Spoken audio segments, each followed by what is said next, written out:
This boy failed his entire life. Life was extremely harsh on him. He almost met the legendary truck Kun, but luckily, the traffic light was red. After that, he kept walking and was crushed by a falling pole. That was how he ended up being reborn as Kella, in a world where magic is revered and the weak are treated like trash. But unlike his past life, Kella awakened an absurd talent. He became a supreme genius of creation magic, surpassing every student at the academy. In front of a gaming cafe, a kid mentions that a new map for the game Kang-Chi just dropped. His friend brags that he already hit #1 as soon as he woke up, leaving the other kid shocked. He admits the map is really hard, and his friend comments that the player Kang-Chi can't be human. Nearby, our protagonist eats a skewer while listening to the pair doubt how Kang-Chi is so fast. The protagonist's friend then turns and jokingly accuses him, saying he must be using bots. He continues, asking why the guy eats there if he makes crazy money from gaming. The hooded guy simply replies that the food at this place is really good, and that's why he comes. He changes the subject,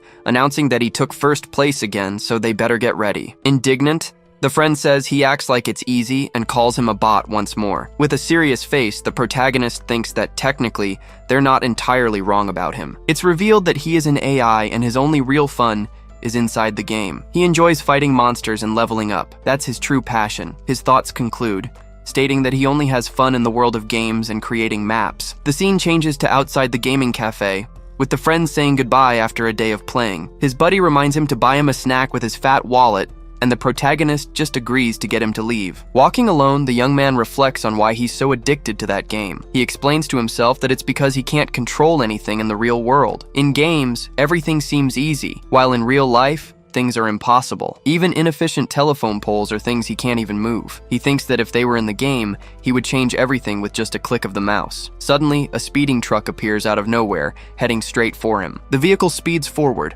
about to hit the distracted protagonist, but reality is very different, and he realizes the danger he's in. An object like a truck can't be removed just because he wants it to. The driver slams on the brakes, and the truck zips right past him. The tires screech on the asphalt, stopping just inches from where he stood. The boy is startled and even jokes that he thought he was about to end up in another world. Furious, the driver yells at him, asking if he was trying to get himself killed. The protagonist simply points to the side with a nonchalant look. He calmly asks the man to check the signal first, which showed the green light to cross. The driver is confused, not understanding when the light changed, and the protagonist walks away. With his back turned, he thinks about how frustrating and limited real life is. If he could change things like in a game, everything would be so much more convenient and practical. With that power, he would finally be able to create the world he truly desires. But suddenly, the cable of a nearby crane snaps with a loud crack. People on the street scream in desperation about the crane, telling everyone to get away. Our hero then sees a little girl standing right under the falling metal beam. He's in shock for a second, but his expression shifts to one of pure determination. The little girl looks up, completely frozen with fear, unable to even move. On impulse, the protagonist runs and shoves the child away from the imminent danger. The ball she was holding flies through the air from the impact of the push that saved her. The little girl tumbles across the ground, thrown a safe distance by our hero. She lands sitting up, terrified, as the young man's thought completes, saying that he can only control his own body. And in the end, the beam crushes the protagonist, who sacrificed his own life to save the girl. Lying on the ground, battered and broken, the protagonist struggles to breathe, feeling his life slipping away. With his vision fading, he wonders if this is what happens, if this is the feeling. And in a final breath, he understands that this, without powers and without control, was real life. Suddenly, his body is floating in a strange purple place, leaving him completely shocked by the situation. He looks around, utterly lost, and wonders where the hell he ended up now. The darkness was absolute, like a black hole, and he questions if he might actually be dead. Just then, a mysterious voice echoes through the void, calling out to him in a very intimidating way. A giant, shadowy creature appears, asking him how the hell of oblivion was for him. Startled, the young man shouts, demanding to know who that thing is and what all this talk about oblivion meant. The entity then explains that death is merely a path to reincarnation, making everything even more confusing. Our hero is speechless, trying to process what those crazy words meant. The being continues, saying it will give him a chance to recover his lost memories. Annoyed, the boy demands that the creature speak in a way he can understand for once, but the entity ignores him, and with a powerful voice, commands the one who has forgotten to open his eyes. Desperate, the protagonist begs him to stop, not knowing what was happening to his body. The young man's eyes change color instantly, taking on a wild, feral appearance. He jolts awake, screaming in panic as he sees himself with demon horns and fangs. Still in shock, the boy leans on a table, trying to understand what is happening. He takes a look around and realizes the whole place looks like a very old castle. Then,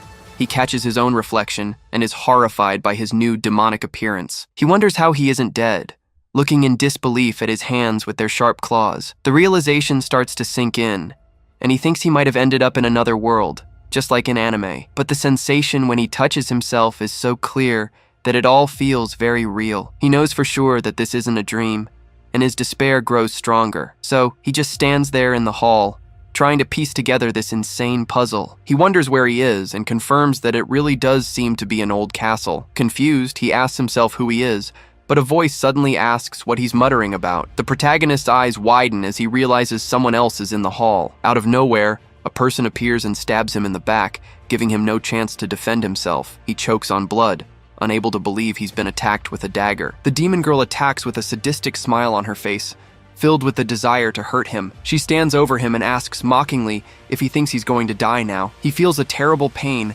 and realizes her blade went straight through the middle of his chest. Still coughing up blood, the young man asks why she launched such a sudden attack. The girl plays dumb, questioning what he means by why. She then reveals that she hates him, and that's why she's trying to get rid of him, lunging at him again. He panics, unable to believe the girl is really trying to end his life right there. But just as she was about to deliver the final blow, someone else appears and stops the sword with their hand. The protagonist looks back, surprised by the unexpected help that arrived just in time. A man with a whip holds the sword, and the girl asks why he's in her way again. Just then, a woman appears and tells her not to do this to her own brother, which comes as a surprise. Our hero is completely lost, wondering what's going on and who these people are. The woman approaches him, lamenting that his sister mistreated him again, and offers him a drink. He thinks it's a potion and drinks it all at once, relieved to have some help. But the woman gives a strange smile and comments that today he's drinking without any suspicion. The young man's eyes widen in pure panic as he realizes he's fallen into a very dangerous trap. Instantly, he vomits a disgusting purple liquid, confirming the drink was poisoned. He clutches his throat, feeling it burn, and screams in pain as the poison takes effect. His sister gets angry, saying she wanted him to die by her hands, not like this. The other woman comments with a bored expression that the poison recipe was a failure again. With his whole body trembling in pain, he wonders why he has to suffer so much. Just then, the giant hall gates creak open, revealing a very bright light. A guard announces that the demon king Hel Khaldun has returned, and the sisters are startled by his arrival. The protagonist hears the word father and becomes even more confused amidst all the pain. The demon king's powerful hand clenches into a fist, showing he is not happy with the scene. And then, the imposing figure of the great demon king finally appears, radiating an absurd aura of power. He asks why he's hearing vile noises, and the protagonist understands that this man is the demon king. The sister tries to save her own skin and blames him, saying he started the whole mess. But the king unleashes his energy and tells her to shut up, silencing them both instantly. He grabs his daughter by the neck, saying it's a humiliation to hear the groans of the weak in his castle. As she's being choked, the woman apologizes and begs her father for a little mercy. Meanwhile, our protagonist thinks that if those two are really his sisters, then that terrifying and merciless demon king can only be his father. The king ignores her plea and says he only wishes to hear two sounds in his castle. The young man becomes alert, sensing that what his supposed father is about to say isn't good. He continues, saying he wants to hear the sound of a demon being born, and that of an honorable death. Upon hearing this, the realization hits the protagonist, and fear takes over him completely. Suddenly, a scream of pure pain and agony echoes throughout the dark castle. The scene reveals the demon king standing in the hall, with several bodies lying at his feet. The poison was still taking effect, and the boy continued to cough up a lot of blood, badly injured. He finally accepts that he somehow managed to be reincarnated into another world, but he can't believe that, of all people, he ended up as the son of this guy. Lying on the floor, he curses his bad luck, unable to accept the situation, and he wonders why, of all the options, it had to be the Demon King. The scene shifts to a flashback, with the protagonist as a child, crying and calling for his mother. He explains that his sister Caldera stabbed his eye with a fork, and his mother only laments his pain. The boy keeps crying, saying his other sister, Tarmi, also poisoned his food. With a cold gaze, his mother tells him that in that case, he needs to take action. She then advises him to pay them back in kind, just like a true demon would. But the boy is scared, and warns her that if he does that, his sisters might kill him. With a cruel smile, she says then he just needs to kill them first before they kill him. The little boy is in shock, a tear rolling down his face as he can't believe her words. We are told that his father killed 12 siblings to become the great demon king. His mother repeats her advice, saying that if someone tries to kill him, he must strike first. At that, she pulls a dagger from behind her back, preparing to teach him a lesson. And without hesitation, she stabs him from behind, making the boy scream in pure pain and surprise. As she hugs him, she whispers that this is exactly how a true demon acts. He screams for his mother in agony, and she asks if he has finally understood the lesson. Back in the present, the protagonist wakes up with a scream, jolting out of the horrible nightmare. A servant approaches the bed and asks if he's awake, finding him panting. He realizes this is the body he reincarnated into, and all of that were Kella's memories. Then he looks at his own body and notices that all his wounds have healed on their own. We are told that Kella has a regenerative ability far above normal. The servant informs him that Lord Kella has slept for a long time, while he stares at his hands, confused. She then tells him to get up as the family meal is almost ready, and he obeys. We're informed that Kella, being more timid, was always despised by his siblings. In a flashback, Rin suggests an outfit, but he complains that his brother's servant dresses him. He then jokes that she could help him too, but the old Kella refuses, completely embarrassed. In another memory, the servant tells him to clean the blanket, and he finds it strange since it's her job. He also remembers finding Rin sleeping soundly in his bed,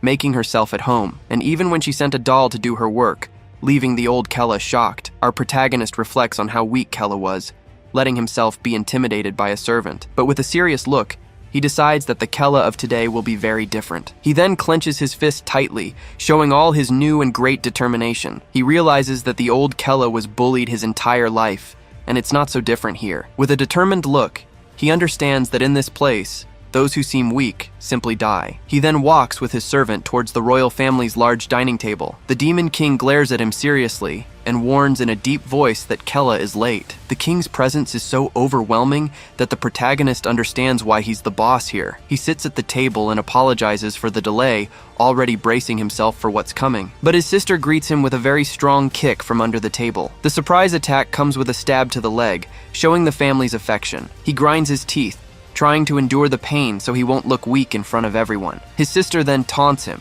saying he looks weak and needs to eat more. Annoyed, he wonders what would happen if they found out he isn't the real Kella. He controls himself and gives thanks for the food, thinking he needs to hold on for now. At that, our hero picks up the spoon and decides to try the soup on his plate. But in that same instant, he feels the poison taking effect and realizes the food is not normal. His other sister then comments that the soup was made for him and asks if it isn't delicious. Despite feeling the poison, he hides his pain and says yes, the soup is delicious. He looks at his family and thinks with disgust that these demons are nothing to him. With a dark expression, he decides they are not his family, they are just monsters. And with a determined look, he vows he won't be their punching bag anymore and needs to act. A flashback shows that in his past life, he always wanted to achieve things on his own. With this mindset, he ended up being recognized as the best map creator in a game. But he remembers that when it came to real life, it was a different story. In reality, he was a weakling who couldn't do anything to defend himself, and because of that,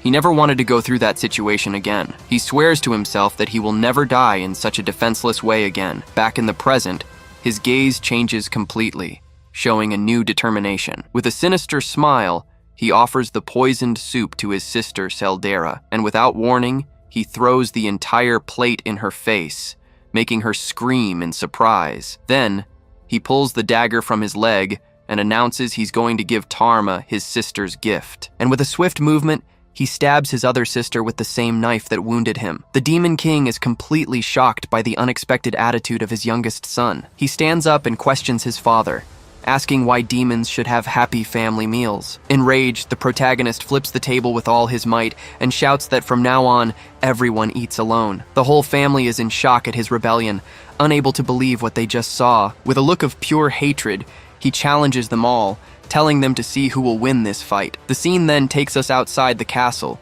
showing the grandeur of the demon's fortress. With a satisfied smile, the young man thinks that the feeling of rebelling was very good, but we are shown that after that, he took a violent beating from his furious father. Even so, he managed to recover quickly, which leaves him quite surprised with his body. He looks at his own hand and can feel a strange power coming from within him. At that moment, he realizes he truly is the son of the Demon King, having inherited incredible powers. Now, the protagonist is curious to know how strong this new ability of his really is. The servant informs him about the demonic power class, but he cuts her off, telling her to stop giving him orders. She is stunned by his sudden change, wondering why he's acting this way. Alone, the young man reflects on this upcoming demonic power class. He thinks that, according to Kella's memories, this is one of the worst experiences he's ever had, but even so, the young man knows he has no reason to skip it, so he's going to face it. The scene changes to the training ground, where the instructor announces that Caldera and Tarm won't be coming today. At this, our hero recognizes some guys in the crowd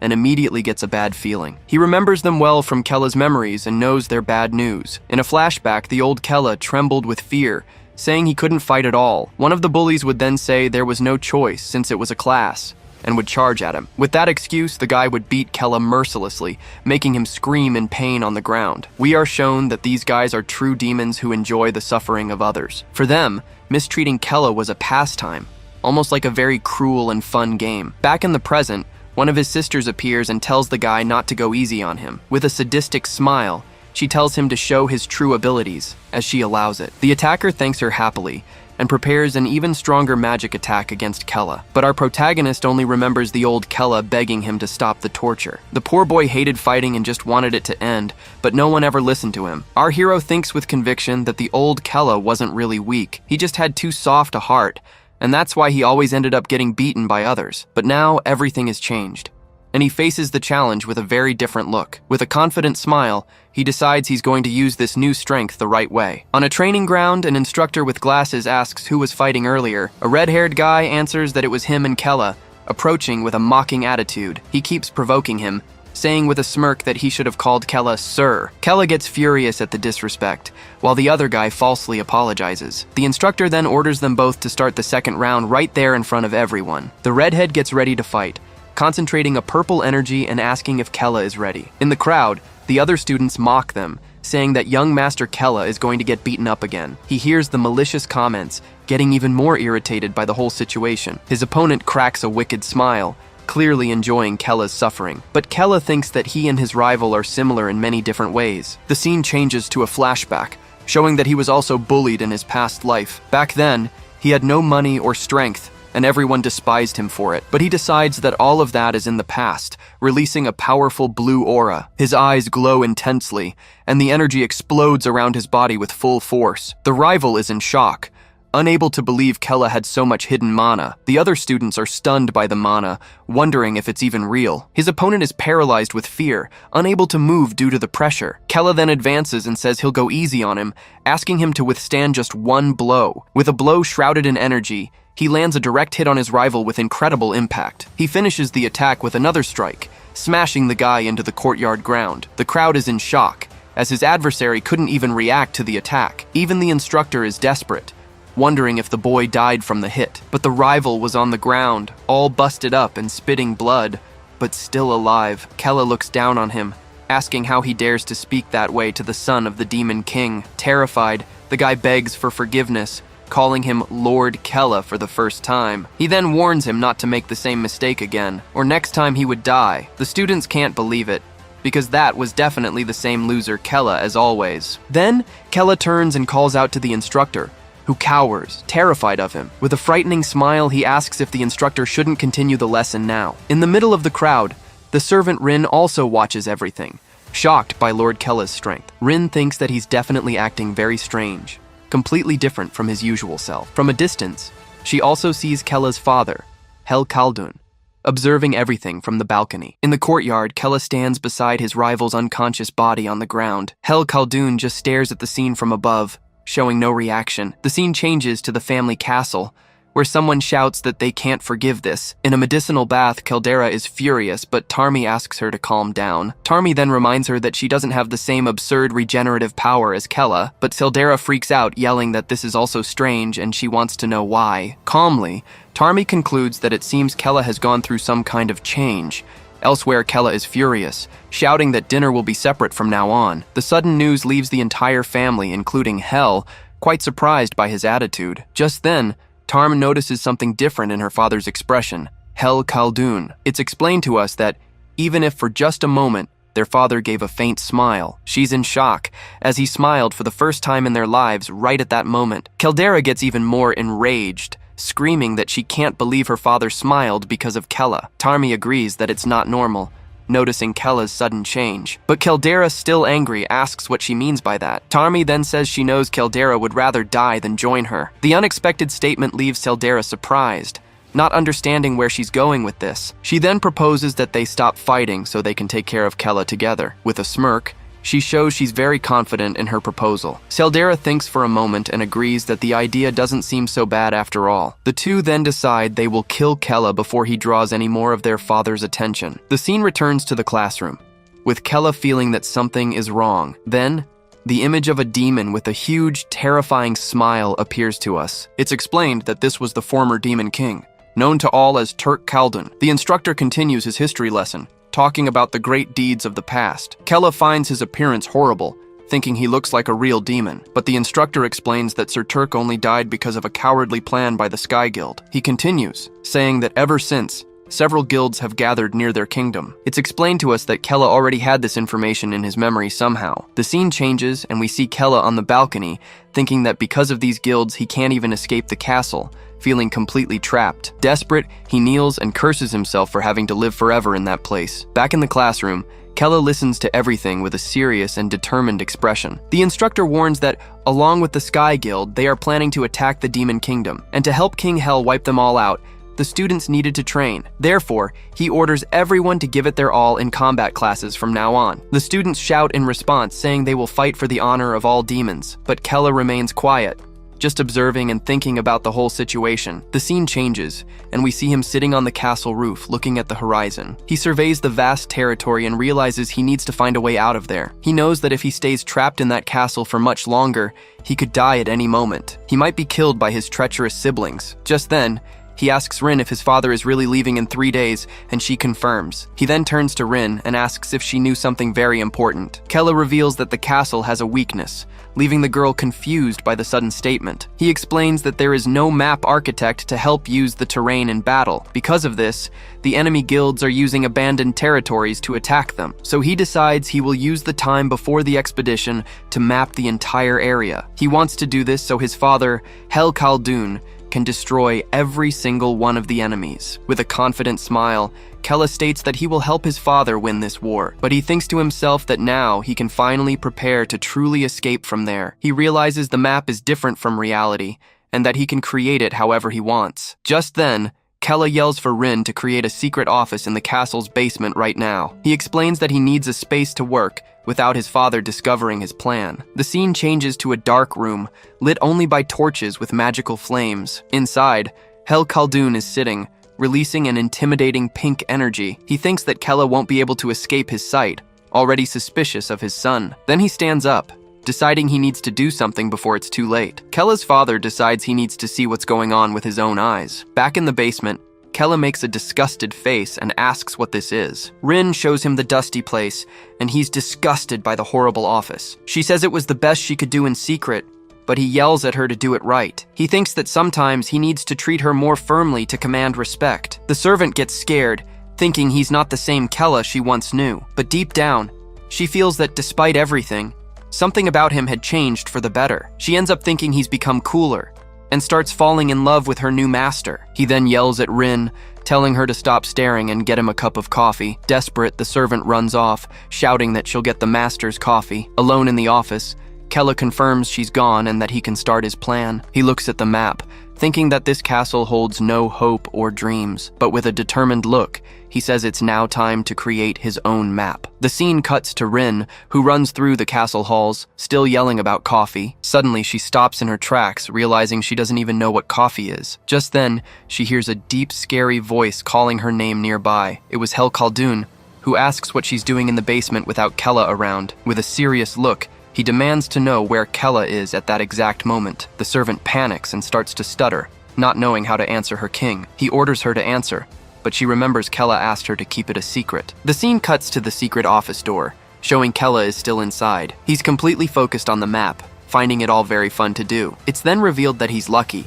as this world is just like a game he knows. He draws on the map and thinks that, deep down, he's having a lot of fun doing this. He remembers that in his past life, the thing he loved most was creating maps. Suddenly, the secret office door begins to shake violently. Then, the door explodes, and Kella is thrown back by the magical impact. It was Hel Khaldun, who yells that he can't believe he created an office without telling him. Kella is in shock, wondering how Hel managed to find him down there. Without a second thought, his father lunges forward and pierces his chest with his bare hand. He then whispers that if Kella wants to kill him, he shouldn't hide like a coward. The young man spits up a lot of blood, unable to believe his own father's brutal actions. He feels an absurd amount of pain and realizes this is the power of the great demon king. His body covered in a cold sweat, he's sure he's going to die for real this time. In desperation, he yells for his father to look at the map he just drew. But Hel holds him in the air and asks what the hell he's looking at on that paper. Even while injured, Kella explains that the castle's surroundings are bad for battles. He says that if they change the geography as he's drawn,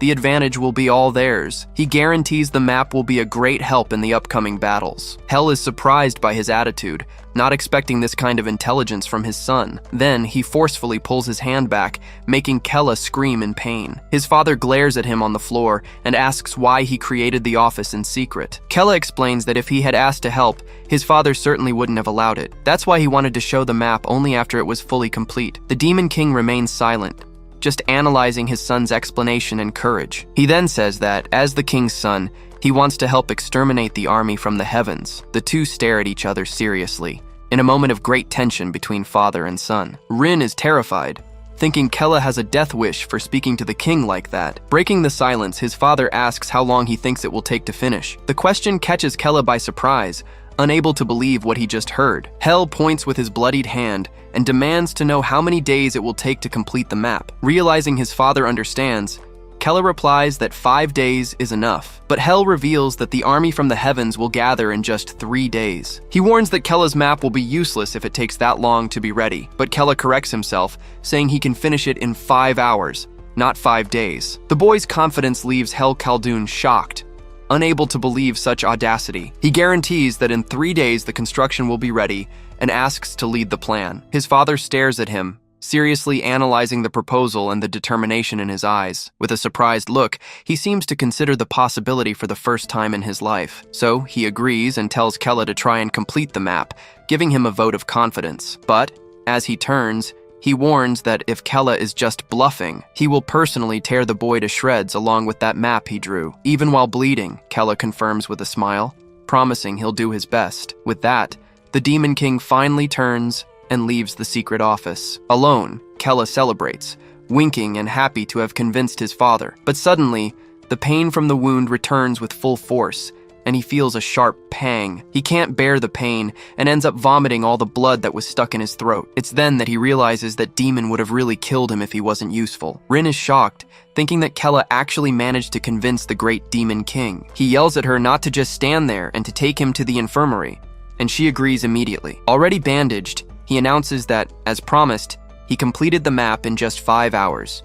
With that, the castle's forces gather and begin a large-scale construction. The kingdom's mages use illusion magic to hide the entire construction area. They transform the area's geography so the enemies won't notice the change. Kella thinks that his new map was being created exactly like it was in the game he used to play. With a satisfied smile, he concludes that everything went exactly according to his plan. The scene changes to the Sky Guild's camp, where someone screams in total shock. It's the Guildmaster Hermison, who discovers they're transforming the battlefield. A knight explains that they found out the demons were using illusion magic. He then asks if they should attack and stop them, but the master becomes thoughtful. With a serious look, Hermison replies that, no, they won't do anything for now. He gives a little smirk, thinking that doing so now would be useless, as it was already too late. It's then revealed that in 3 days, the strongest squad from Talua would arrive. It's then revealed that the strongest elite squad, the Talcan, is on its way. It's explained that this squad was formed over decades and is finally complete. Hermesen laughs, saying they will defeat the Demon King Hell with this elite troop. Flying on a dragon,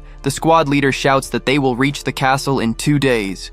With that order, their entire army advances at high speed towards the enemy. The general declares that the Demon King's 1,000-year reign will finally come to an end. They all charge forward screaming, ready to burn the demon castle to the ground. A red-haired commander remarks that General Killman's leadership is truly incredible. Just then, a soldier asks Commander Srills if they can really pull off this hunt. She replies with a smile, assuring him that the Talcan squad is different from the others. With great confidence, she states that they will definitely kill the great Demon King. The scene returns to the Demon King's castle, where the main tower stands tall. Seated on his throne, Hel Khaldun realizes Kella wasn't bluffing about the map, but he admits that, despite everything, his son's plan wasn't perfect yet. His body was already at its limit, so he couldn't afford to be picky. With determination, he thinks that tomorrow he would finally settle things with the army of heaven. Meanwhile, the mages hurry, as they didn't have much time to finish the job. The workers also rush to move everything faster, following their orders. From the window,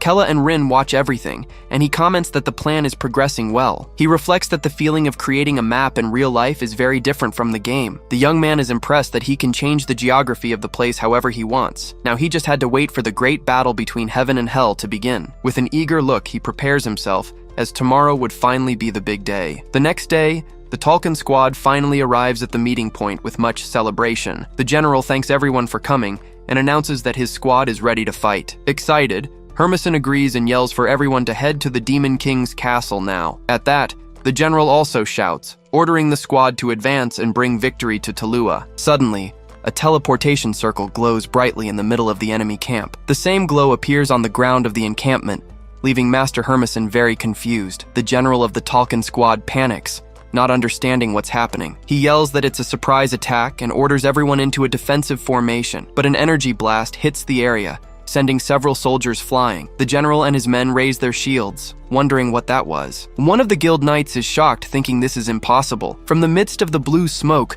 the silhouette of a massive demon appears before them all. It's then they realize it was the Demon King, Hel Khaldun, in person. The general is terrified, having no idea how he got to their base. The scene cuts back, and Kella explains that he removed the surveillance magic that Heaven was using. He assures him that now his father can teleport without anyone from the enemy army seeing. On his throne, Hel Khaldun considers the idea of teleporting directly to Heaven's base, but Teldera appears, asking her father to wait and not invade the enemy base like this. Tarme also arrives, saying that it's too dangerous, even for her father. Hel becomes furious and asks if they are doubting the power of the Demon King. They try to explain, saying he still hasn't fully recovered from his injuries, but he tells them both to shut up and warns them that he will make the final decision. He then declares that tomorrow, he will kill every single one of his enemies without mercy. The scene returns to the battle, and the general shouts that the bastard caught them by surprise, but he vows they'll make Hel regret it,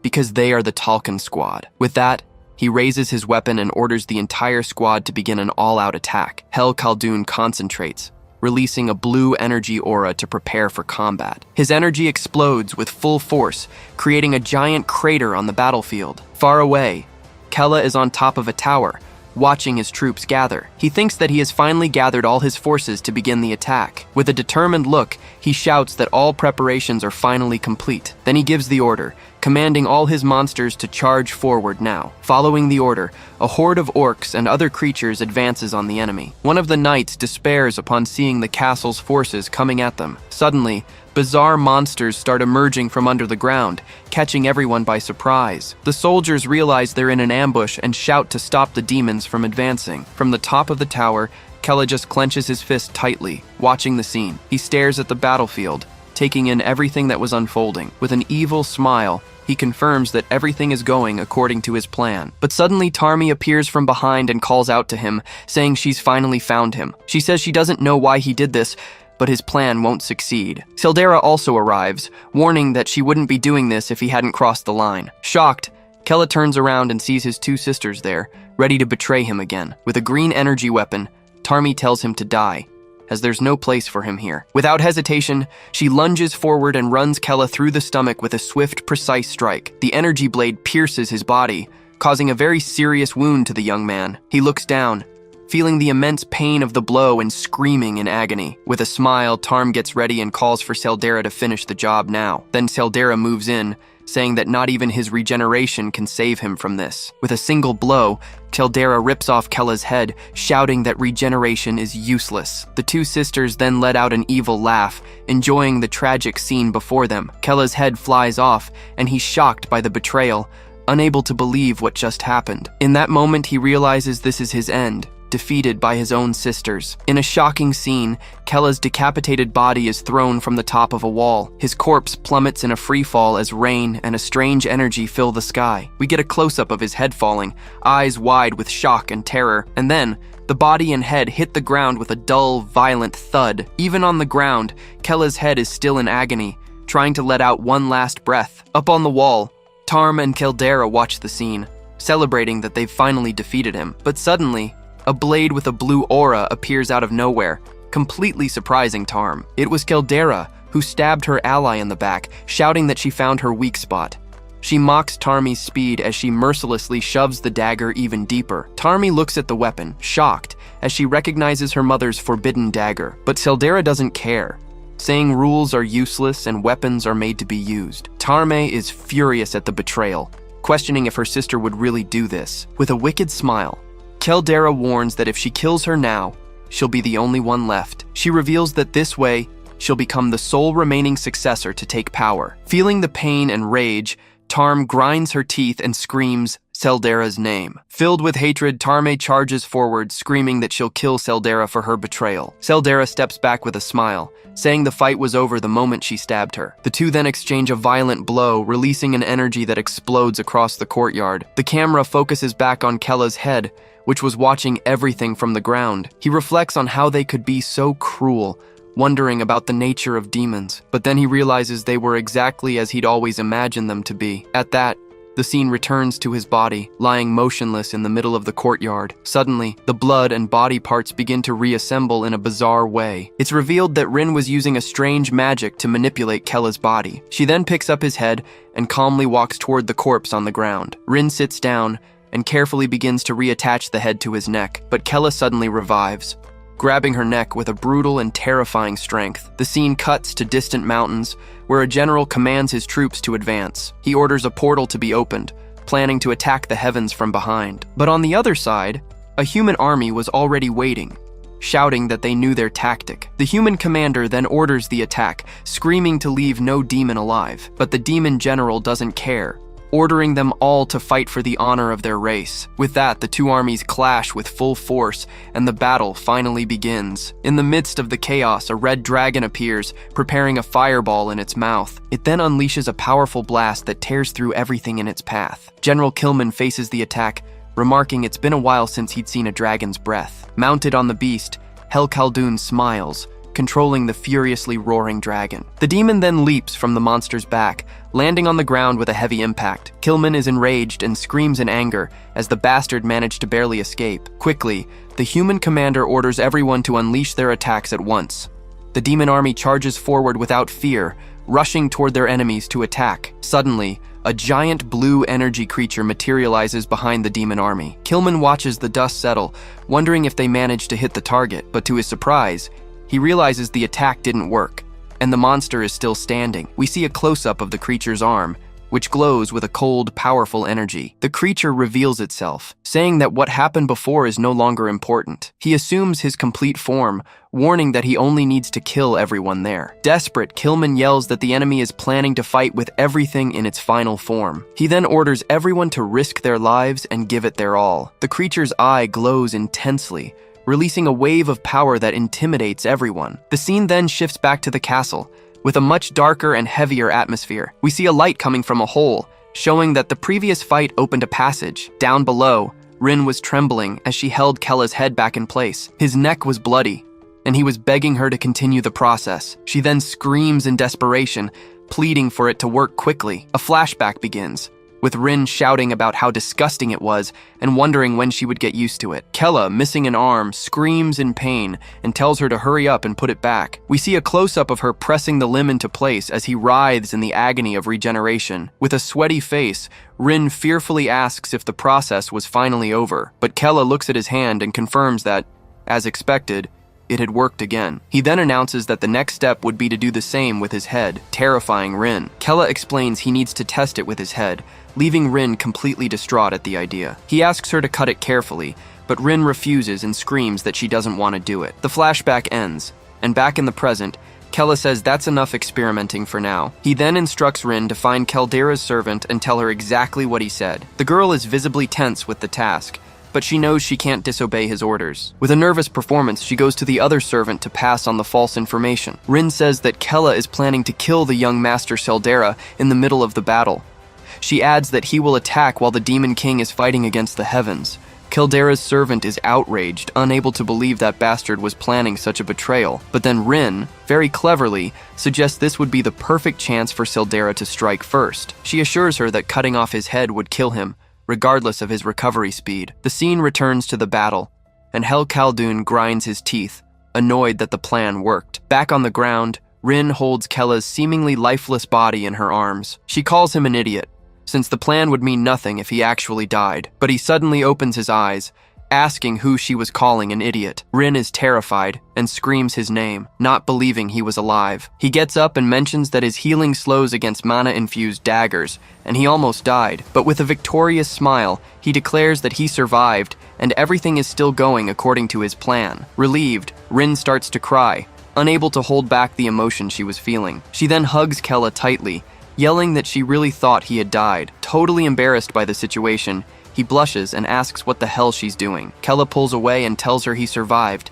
so she can stop because he needs to go now. Then, he summons the contract seal, declaring that he will break the pact between them. With his hand outstretched, he grants complete freedom to his servant, Rin. A magical aura surrounds the girl, who is in shock and can only whisper his name. He explains that now that the contract is over, she has no more obligations. With one last smile, Kella turns and tells her to live the life she always wanted. Rin stands paralyzed, completely speechless at her master's sudden action. He then walks toward a light, preparing to leave the place for good. A flashback reveals a young Kella asking her to be his friend, not his servant. Back in the present, the memory makes Rin cry as she understands his feelings. She runs and yells for him to take her with him, but Kella tells her not to follow. Rin insists she'll go with him, but he yells that she'll just get in the way. The scene cuts back to the battle, and a wounded General Killman calls Hel Khaldun a monster. It's revealed that Hel's arm had also been torn off, gushing blood onto the ground. But even completely battered,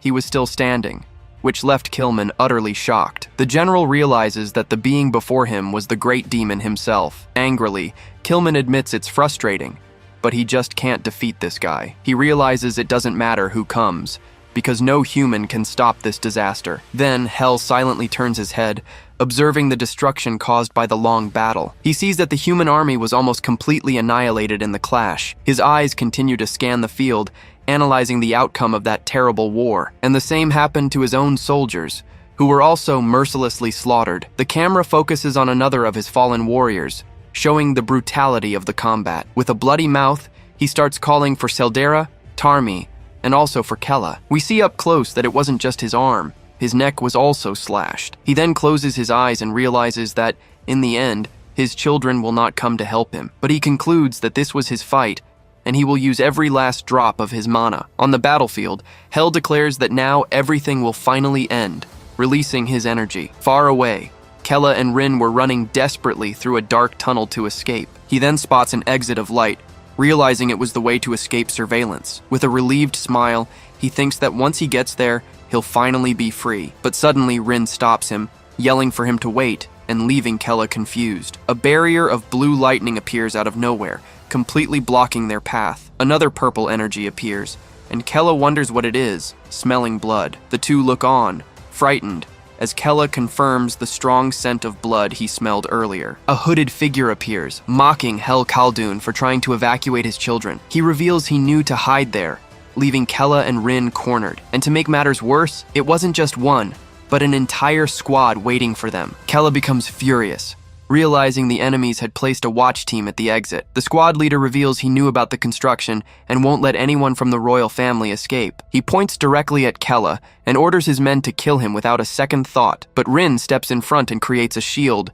yelling for her master to run while she holds them off. Kella is shocked and asks what she can do alone against all of them, but Rin yells that she is his servant, and her priority is to protect him at all costs. He remembers that her magic is only for defense, and she can barely use any attacks. With that, he understands that Rin is planning to sacrifice herself so he can survive. She then turns and yells for her master to hurry and escape as fast as possible, but Kella doesn't obey and grabs her by the shoulder, interrupting her defensive action. Suddenly, he throws her back forcefully, yelling about her acting so high and mighty. He warns her that if she's going to follow him, she should at least not die right in front of him. With a furious look, he adds that it would make him really pissed off at her. Fallen on the ground, Rin is completely shocked by his attitude and words. The enemy mage scoffs, saying there's no way they can escape now. He prepares to attack, saying that mid-class magic is more than enough for Kella, but Kella grits his teeth and warns that he's always been shy and never used his power. He unleashes an aura of lightning,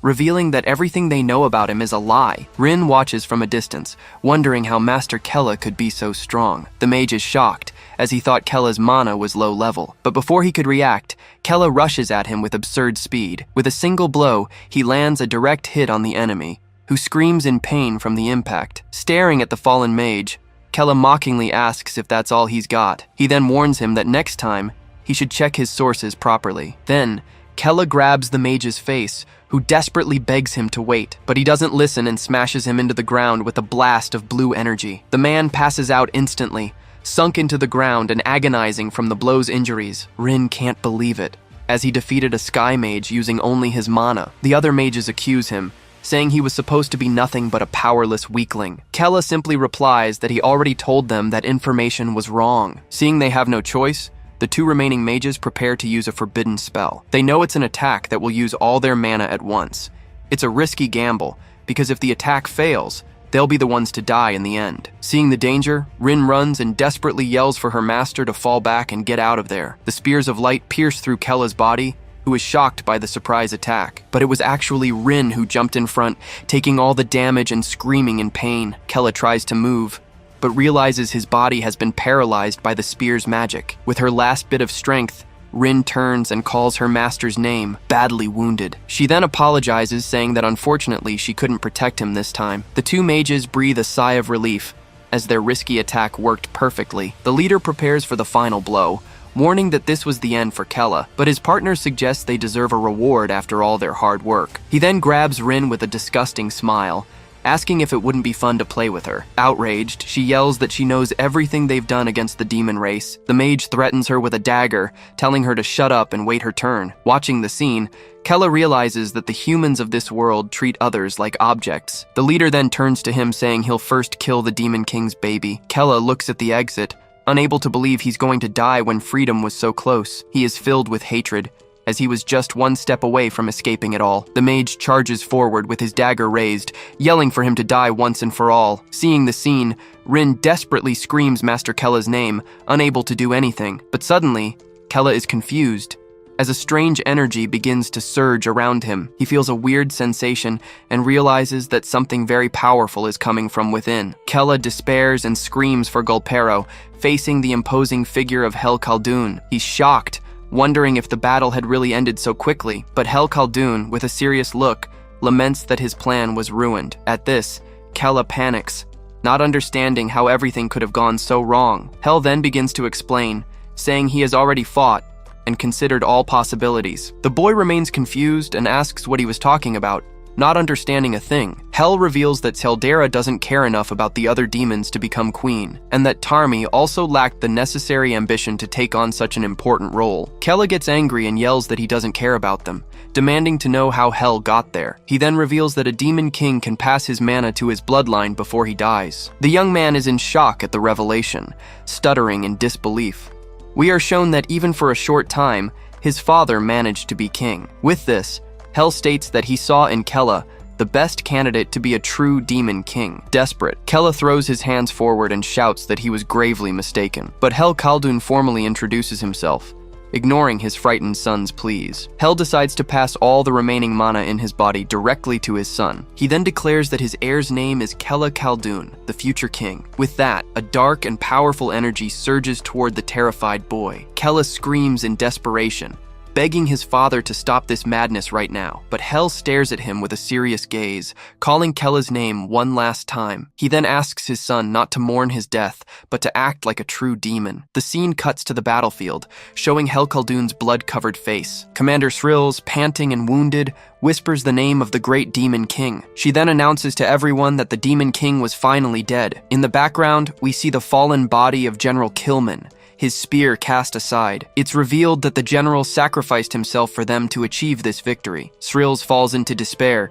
screaming and mourning the death of her companion. The news spreads, and the other soldiers are shocked to learn what happened. A cry of euphoria echoes, celebrating that the Demon King Hell Khaldun has been defeated. But at the last second, Hell's eye moves, revealing he heard everything. Kella screams in pain as an absurd and dark energy takes over his body. Just then, a spear of light is shot toward the demons, nearly hitting them all. Rin is shocked to realize that young Master Kella's mana dispersed the attack. The Sky Mages panic, not understanding how his mana increased so much. Suddenly, Kella begins to laugh sinisterly, leaving everyone confused. He raises his head with a malevolent look and whispers his father's name, Hell. The boy then wonders if Hell is truly dead, recalling his imposing image. With a grin from ear to ear, he celebrates that his plan has finally succeeded. Desperate, the mages realize they're out of mana and shout that they need to escape, but Kella steps in front of Rin and, with a serious look, tells her to get back. He feels an infinite void of darkness, realizing this is the power Hell gave him. Terrified, the mages scream for the demon to stay away from them at all costs. Kella becomes furious upon hearing the word demon and asks what they said to Rin. A purple aura explodes from his body, and he lunges toward the two humans. With hatred in his eyes, he screams that they are the real demons here. In the blink of an eye, Kella throws the two mages against the wall with brutal force. Fallen on the ground, the men groan in pain, completely defeated by the young demon. Kella then stares at his accomplishment, recognizing that this absurd power came from his father, Hell, but he realizes this is putting too much strain on his body, which can't handle so much energy yet. Worried, the boy turns and asks Rin if she can still move. The servant, still a bit frightened by everything, replies that yes, she can walk. With that, Kella decides it's time to get out of there, and the two begin to flee. He walks toward the exit, thanking his father for managing to escape the castle. The scene changes, showing the two moving away as the castle burns in the background. Kella then breathes a sigh of relief, tasting freedom for the first time in his life. He starts to laugh, a laugh of pure happiness and satisfaction at his success. Now, with a confident smile, he says he can go wherever he wants and live as he pleases. But suddenly, a beam of blue light appears out of nowhere, cutting across the sky. Kella is caught in this strange light and asks what it is, as Rin gets scared. The girl then screams in a panic, warning that it's a teleportation spell. Kella is completely shocked by the light, not understanding what's happening. In an act of desperation, he yells for Rin to grab his hand quickly, but the girl is paralyzed, staring in fear, unable to react in time. With that, a giant pillar of light descends from the sky, engulfing the young demon. The scene cuts, showing us an overhead view of a city full of houses. It's then revealed that the place is an island, which seems to be some kind of academy. Just then, the same beam of blue light appears, pinpointing the exact arrival location. Kella and Rin look around, and he angrily asks where the hell they ended up. Rin looks around, completely lost, and calls out for her master, Kella. She then says she didn't know he could use teleportation magic, but he denies it. We're told it was an alarm spell of sorts, causing an image of hell to appear. Kella reveals that his father placed it on them, in case he died one day. Just then, Rin realizes all her wounds have been healed, leaving her surprised. He deduces they must have spent about 3 days inside the teleportation space. He believes his father did it on purpose, so they could heal during emergencies. Rin is shocked, realizing it was a healing and teleportation spell all in one. Kella reflects that by placing these spells, his father truly cared about his children. With that, Rin asks if the Demon King had really died, and he confirms it. The boy turns with a smile, stating that everything went just as he had planned. The servant then makes a decision and starts talking to her master about the future. With a determined look, she asks him to become the next Demon King. Kella turns in surprise and asks why he would do something like that now. She explains that seeing how he has changed, She realized he is the only one worthy of the throne. Rin swears her loyalty, promising to do her best as his servant until he becomes king. Kella is completely confused, thinking she probably misunderstood his plan, but he sighs and ends up accepting since he's in need of a little help. The girl is surprised by his answer and asks him to wait a bit for her. The scene cuts, showing a giant, beautiful castle surrounded by many trees. As they walk, Kella recognizes the place, making both him and Rin very apprehensive. It's then revealed that they are in the country of magic, a place called Arsel. There, they train young talents with the sole purpose of defeating demons. A giant banner confirms the news, celebrating the death of the demon king, Hel Khaldun. Kella and Rin panic, unable to believe they ended up right in the middle of enemy territory. He becomes very worried, knowing what could happen if they were discovered there. Rin then suggests they use transformation magic before anyone can see them. He agrees immediately, and the two prepare to quickly change their appearance. Now disguised, Kella asks Rin to tell him everything she knows about the place. She explains that Arsel is a small island on the eastern border of the kingdom of Talua. Rin explains they are blessed by a giant cryptid named Watergore, which lives in the sea. This blessing allowed for the natural development of magic, and thus they trained very powerful mages. As part of the Talua kingdom, they have been enemies of the demons for a long time now. Kella listens to everything and wonders why his father sent him to such a dangerous place. At this, Rin gets desperate and says they need to get out of there as soon as possible. But he calmly explains to her that escaping requires some preparation first. The boy knows that to achieve his dreams in this world, magic is very important, and in this country, he realizes that absolutely everything is done through the use of magic. Even the common buildings use magic, and some even float in the sky. He thinks that if he learns the magic from here, he'll be able to build more things than he could in the game. Suddenly, Rin's stomach rumbles loudly, leaving the girl dying of embarrassment. Seeing this, Kella decides they should get something to eat first. She then grabs Arsel's famous magical dish, her eyes sparkling with desire. They both try the food and love it, and she shouts that it was absolutely delicious. All excited, Rin already points to the next stall, wanting to try a little of everything. Rin tries some bread and yells that it was also delicious, with Kella by her side. She starts pointing at everything, and he seriously considers just leaving her there. Then, they find a magic bar, and Kella sighs, telling her to relax a bit. Inside, a man announces free drinks to celebrate the death of the Demon King. Commander Sreels raises her mug, and everyone shouts the name of the great mage of Arsel. The crowd carries her on their shoulders, celebrating the victory of Sreels of Talcan. Kella and Rin, who are lightweights, join the party and celebrate the free drinks. Already a bit drunk, he thinks that maybe taking a break isn't such a bad idea. But suddenly, Commander Sreels notices the young man and becomes very interested in him. Kella and Rin keep drinking and laughing, already quite tipsy from the alcohol. With a mischievous smile, Sreels thinks they make a very interesting couple. Kella is sick on the street while Rin scolds him for drinking so much. She remembers he was the one who suggested drinking, right during the festival for his father's death. Just then, a man runs by, shouting to everyone that there's a new S-rank mission. Kella and Rin are confused, and he wonders what all the commotion in the city is about. It's explained that until now, the only S-rank mission was to hunt the great Demon King. Rin is shocked, wondering how there could be another mission of this level now. Curious, she decides to go see and drags Kella by force through the crowd. A new poster on the wall reveals that the Demon King's children are still out there. In the middle of the crowd, Kella and Rin stare at the poster, completely shocked by the image. Rin points frantically, as the new S-rank wanted target was young Master Kella himself. He freaks out and yells that his father is already dead, not understanding why he's the target. Rin quickly covers his mouth and plays it off, saying he's just really drunk. People comment that since it's Kella, the weakest son, the mission will be easy. Thinking it'll be just another B-rank quest, all the hunters get ready to go after him. Kella gets angry, realizing he needs to hide if he doesn't want to get caught. Kella turns with a serious look and tells Rin they need to leave. As they walk, she hesitates and asks what she should call him in public. He stays silent for a moment, thinking of a good name to use as a disguise. Then, he tells her to call him Chiwu, leaving the girl very confused by the choice. She questions what kind of name that is, and he yells at her to just obey. Rin comments that the situation is bad, as she didn't think they'd find him out so soon. But suddenly, Commander Sreels appears in front of them, right as they're trying to escape. With a smile, she asks if it's true about the new S-rank mission. Kella confirms awkwardly, and Rin says they were just taking a look. He then remembers that in the bar they called her the Hope of Arsel, and he realizes her importance. Sreels takes a sip,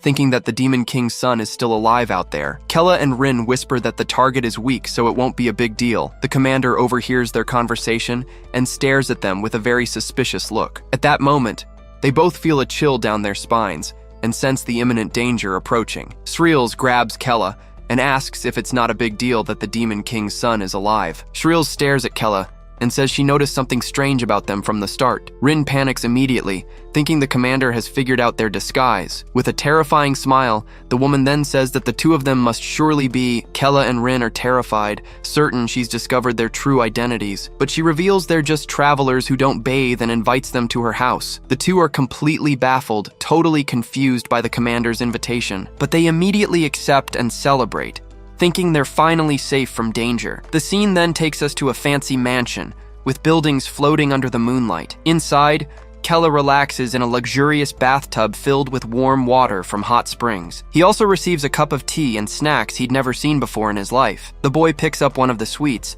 and wonders if it was also made with magic. He then reflects that he always wanted to live in a game world, just like this one. Closing his eyes, he feels that his dream has finally come true. With a smile on his face, he thinks that this whole isekai thing isn't so bad after all, but Rin despairs, remembering that if they get caught, they'll definitely die. In the other bathtub, Shreels asks Rin if she thinks the place is pretty cool. The commander finds her nervousness strange and jokes that she looks like a captured demon. Rin gives a forced laugh, trying to play it off and saying it's nothing like that. Just then, Shreels raises her hand and creates a magical sphere of light right in front of her. She then announces with a smile that she's going to use a scent to help the girl relax. But Rin panics, as the scent is of the holy element, the worst for demons. She realizes it will break her disguise and immediately holds her breath. In her thoughts, she desperately screams for help, calling out for young Master Kella. Meanwhile, Kella is super relaxed in his bathtub, completely oblivious to the danger. Shreels starts to vent, saying she thought all her suffering would end with the king's death. But Rin panics and yells that she doesn't want to hear it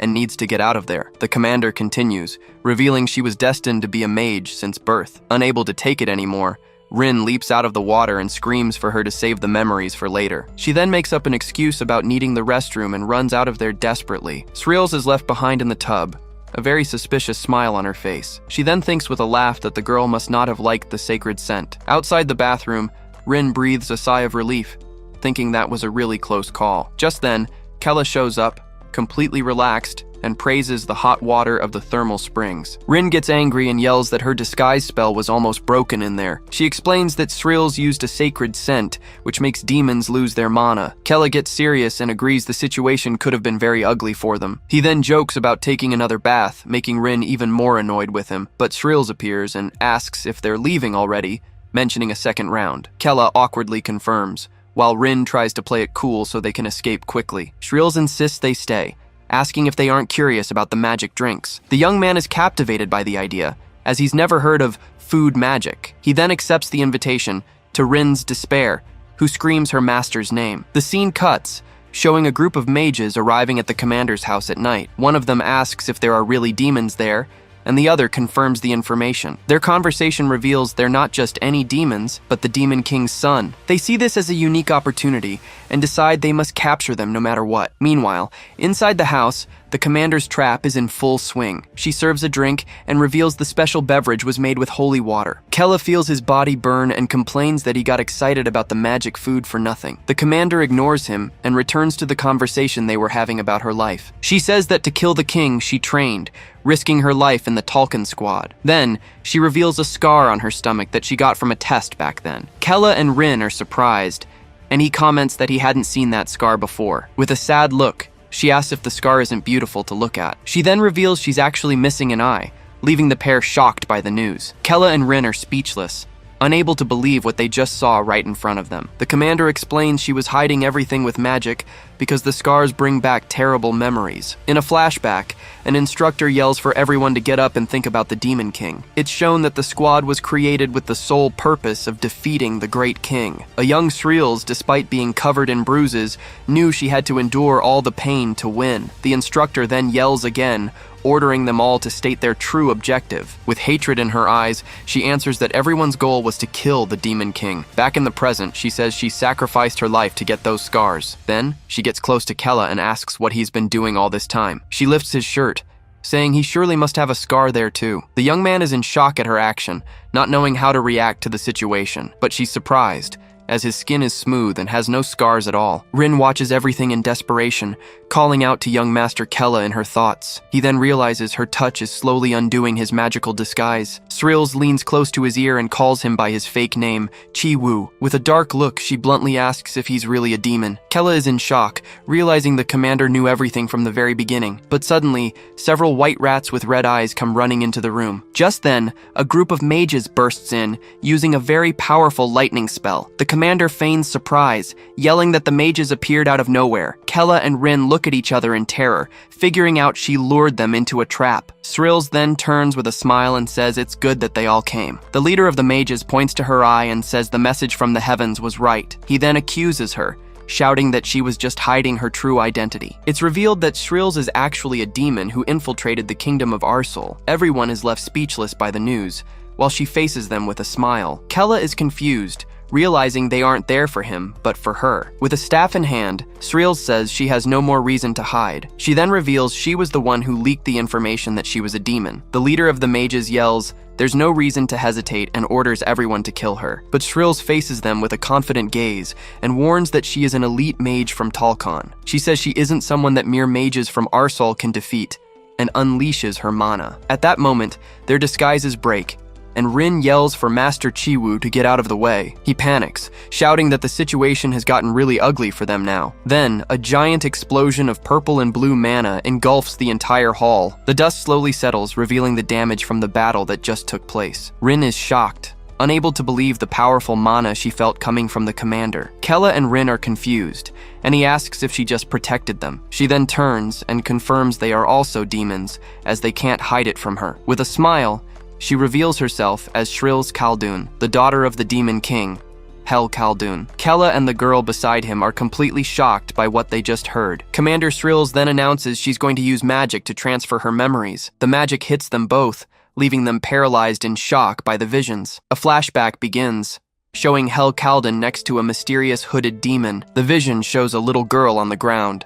a demon who could hide her horns. Suddenly, she realizes the man in front of her is Hel, the Demon King. The imposing Demon King then reveals that his blood runs through her veins. In a firm voice, he finishes by saying this made her his daughter. The little girl is in shock, unable to believe she's the daughter of the Demon King. The memory continues, and she remembers being treated like a lab rat. Every day was hell, with terrible experiments being performed on them. She was forced to undergo painful tests along with the other children. The only thing little Shrills could do was endure all the pain in silence. In the end, all the other children born with her died in the process. Alone and desperate, the little girl could only cry over her sad reality. She thought she would die just like the others, her eyes filled with tears and despair. But then, still on the ground, she wonders if what she heard was really true. As she stared at Hel Khaldun, she couldn't believe she was the Demon King's daughter. Suddenly, a smile appears on her face, and she says it's a great honor. Hel then decides to give her a name,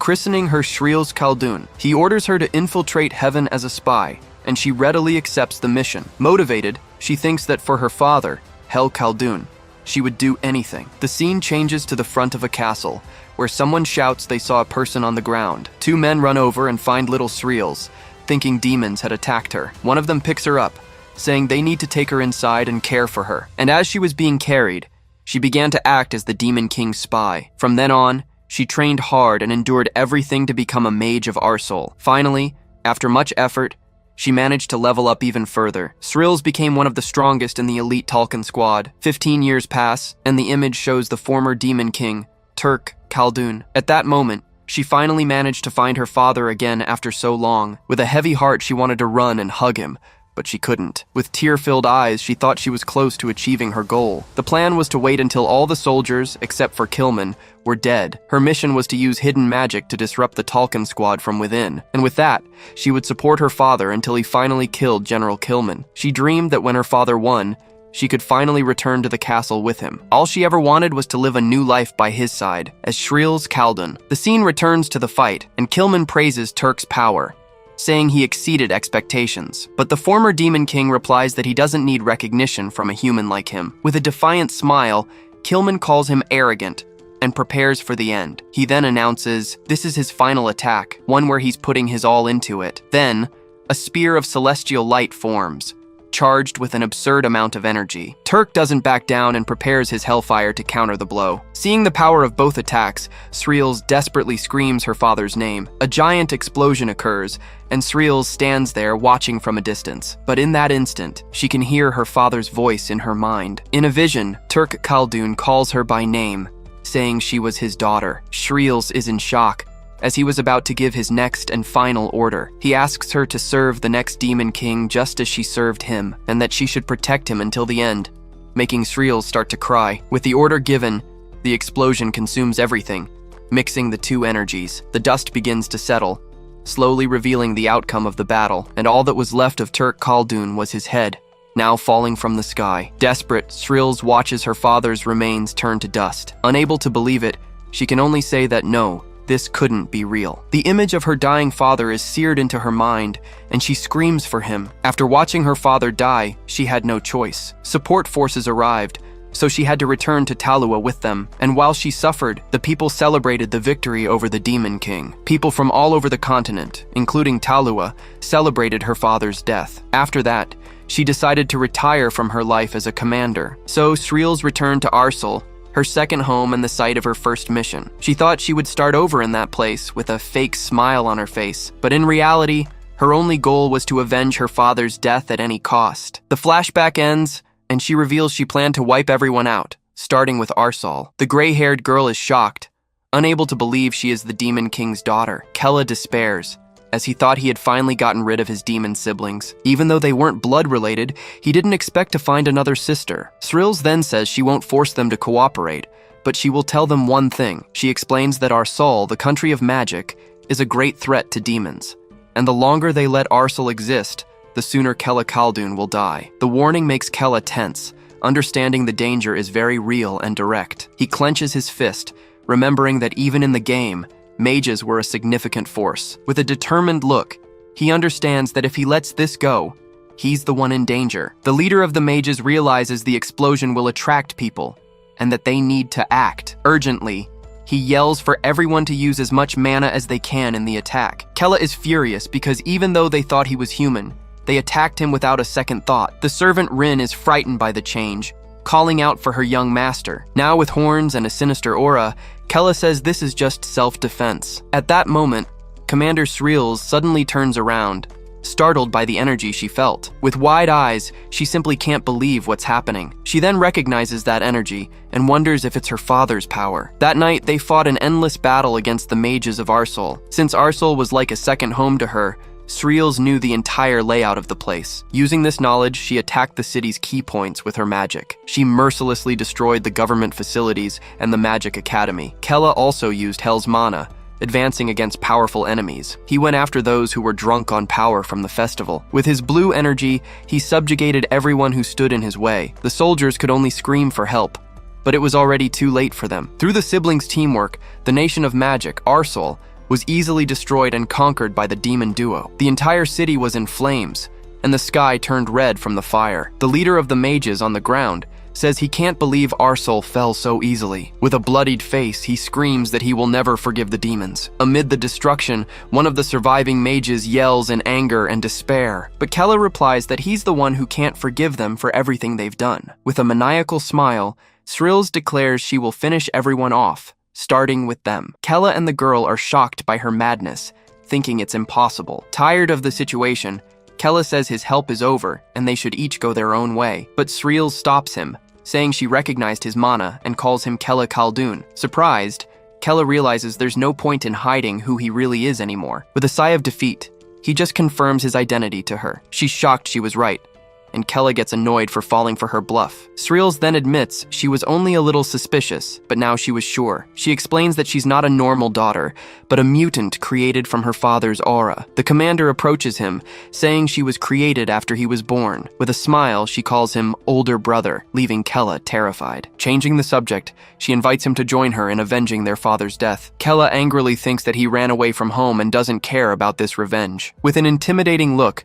Sreels asks if he's trying to run from his responsibility. She then says he is the last remaining bloodline of the Demon King, the only living son. Scared, the girl asks Kella to just agree, as Shreels looks like she's going to kill them. Kella then claims he will get his revenge, but thinks he has no other choice right now. Satisfied, Shreels tells them to go and that they will burn everything to the ground. He just agrees, while protecting the frightened girl by his side. In his thoughts, Kella reveals that he needs Arsel's magic, and Shreels knows everything. So he decides to use revenge as an excuse to buy time and treat her as an ally. Fallen on the ground, the leader of the mages watches the group of demons leave. Hidden, he tells himself that he urgently needs to report this to Talua. The scene changes, and a messenger arrives at the castle saying he has urgent news from Arsel. The great king of Talua, while eating, asks what the important message is. The man explains that Shreels from the Tolkien squad is a demon, and the mages tried to kill her. With a serious look, the king stops eating and asks what happened next. The messenger finishes by saying that Kella Khaldun appeared and burned Arsel down with her. The king is shocked by the news, gripping his fork so tightly that it bends. He yells furiously, not believing the Demon King's son was in Arsel. The advisor then says he thinks Kella might have some connection to Shreels. Outraged, the king complains that if the news of Arsel being burned down leaks, it will be a problem. The man beside him agrees, saying it will make everyone laugh in their faces. Filled with hatred, the king orders them to kill Shreels and Kella before the people find out the truth. The advisor, named Hayden, swears on his own name that he will manage to kill them both. After making the promise, he turns and leaves the throne room with determination. Hayden then stops in front of a cube where Turk Khaldun's head is displayed. Looking at the trophy, he complains that Hel Khaldun's bloodline won't stop troubling him. He then vows to burn everyone who carries that demon's blood. The scene changes, and someone asks for news about Killian's squad. Hayden explains that General Killian must have already received the message to return, and in a distant place, a mysterious figure named Killian is finally revealed. Hayden explains that Killian is the best knight there is, surpassing even the legendary Killman, and to succeed in killing Kella and Shreels, they will definitely need his help. The scene changes, and Killian, holding a scroll, asks if his brother Killman is dead. The messenger then confirms, saying he bravely sacrificed himself to kill the Demon King, but Killian doesn't seem to care and says angrily that he was killed by a demon. The man then informs him that the kingdom of Talua needs him to hunt Kella Khaldun. He replies that he doesn't care what Talua wants, but since demons killed his brother, with a dark aura, he vows that he will kill every demon on the continent. And with a look full of hatred, he finishes by saying he'll start with Kella Khaldun. Back at the camp, Kella has a bewildered look on his face, not understanding a thing. Around the campfire, Shreels says that piece of meat is barely enough for her. Rin then asks what her secret is to not gaining weight, and Shreels gives a nonsensical answer. The girl is shocked by the theory, thinking it's a miraculous discovery. Kella thinks that at least she isn't trying to kill him like his other siblings. He then asks if she holds anything against him for being their father's biological son. With a terrifying look, she confirms she does, to the point of wanting to kill him. But then Shreels explains that because he has their father's blood, she can't bring herself to hate him, and because of that same blood, she feels she actually needs to protect him. Kella is surprised because unlike his siblings, she wants to take care of him. At that moment, she places her hand on his, making an important promise. With a smile, Shreels swears she will risk her own life to keep him alive. Completely embarrassed, Kella thanks her, blushing bright red, which leaves Rin in shock. The little demon freaks out, shouting and asking why he was blushing like that. She then tries to force him to eat, but he says he's not hungry. Rin swears she will protect his health to the death, making Kella feel awkward. Night falls, and the news about Arsel is sure to attract many demon hunters to the area. Shreels warns that the place isn't safe and that they need to find somewhere else to sleep, but Kella disagrees, saying this is the perfect spot, leaving Rin confused. With a smile, he guarantees that with a little effort, it will become a fortress. Kella and Shreels then use their magic to change the terrain and create a hideout. While resting in the makeshift base, he took the opportunity to review what he learned from the fight. He realized he needed to rest after using a lot of mana, just like the Demon King used to. Shreels, who used more power, needed even more time to recover, and so they managed to rest safely, protected by the secret fortress. The scene changes, and a trumpet sounds, announcing the arrival of an important squadron. It's the second Tolkien squadron, the White Tolkien, led by none other than Killian. A guard then announces to the king that the famous squadron has finally arrived at the castle. The king gets chills just looking at them, impressed by so much concentrated power. With a smile, he welcomes his strongest squadron, the White Tolkien. One of the knights, Deed, comments that Captain Killian has gotten much stronger. With a smile, He says that General Kilman would be very happy to see this. Killian hears the comment but remains silent, showing no reaction. Suddenly, an elf yells at Deed, telling him to shut up and show some respect. Deed then complains about her loud voice, saying she's the same as always. At that, another squadron member asks if they really need to obey the king. He says his anger won't subside, even if they kill Kella Khaldun right now. Killian apologizes to his companion, Kalka, interrupting the conversation. He then says he has something he needs to show a woman named Curdly. The scene changes, and the squadron enters one of the main halls of the castle. Inside, he stares at Turk Khaldun's head and says he's finally found him. With a cold gaze, Killian calls him Hel Khaldun, his brother's murderer. Deed makes a disgusted face, but the others immediately tell him to be quiet. Killian then asks Curdly if the tracking spell works with just the head. She confirms it does, and begins to use her magic to find his bloodline. The tracking magic begins to glow intensely, activating the power within the demon's head. Killian stares at the face, and tells Hel Khaldun to keep his eyes wide open and watch everything. With a sinister smile, he tells him to watch what they do next. The eye of the former demon king seems to watch intently, as if understanding the threat. The scene changes, and Shreels shouts that now that they're rested, they're going to get the enemies. Little Rin is confused by what she said and asks about the second squadron. Shreels then explains that in Talua, no one had much hope for the first squadron. She reveals they were basically used as an experiment, as bait for the Demon King. The squadron Talua really invested in was the second one, the famous White Talcon. Kella gets a serious look, repeating the name White Talcon in his mind. She continues, saying it's the squadron led by Killian, Kilman's younger brother, and that they are an elite troop, formed only by true combat geniuses. Kella then asks if Kilman, who killed his father, was weaker than them. With a clenched fist, she says she didn't want to admit it, but the truth was quite clear. She confirms that yes, Killian's squadron is much stronger than Kilman ever was. In fact, she can't even estimate how much more powerful they really are. Hearing this, Kella finally understands the magnitude of the danger they are about to face. Little Rin panics and asks how they're going to invade Talua now. Shreels explains they need to attack as fast as possible, before the squad gathers. Kella thinks that Talua is much larger than Arsel, and that luck alone won't be enough. With a determined look, he seems to have come up with a plan to handle this situation. He then warns that with the mission to hunt him, the White Talcon must have already returned. Kella says it makes no sense for the three of them to attack alone, and that they need an army. The two are surprised and ask what he means by an army and a base. He explains they need an army strong enough not to lose to the White Talcon, and a base that won't fall, even if Talua's soldiers attack with everything they've got. With a confident smile, he reveals they're going to build the strongest dungeon in existence. The girls are in shock, unable to believe the idea of creating the strongest dungeon. He explains they can't risk uncertain battles, so they don't end up like his father. The plan is to create the dungeon, and only then start a real war against Talua. Shreels is impressed and says he truly is his father's son, but deep down, Kella is relieved he managed to make all that up on the spot. Excited, Shreels says she knows some people they can recruit for the army. The two then start shouting and celebrating, getting ready for the coming war. Kella just watches, thinking they really liked his idea, but deep down, he knows this is the only way he can buy some time. With a smile, he thinks he'll do this to create his own world without interruptions, a world he had only managed to imagine, but never bring to reality, his own perfect world, where he could finally have some peace. Clenching his fist, he refocuses on the plan he just came up with. He then asks Shreels if she knows any trustworthy demons. Kella explains that first, they need someone who understands geography and terrain. Shreels thinks for a moment, trying to remember someone who fits that profile. Suddenly, she says she knows the perfect person and tells them to come with her to meet them. And so, the group sets off on a new journey in search of their first ally. Along the way,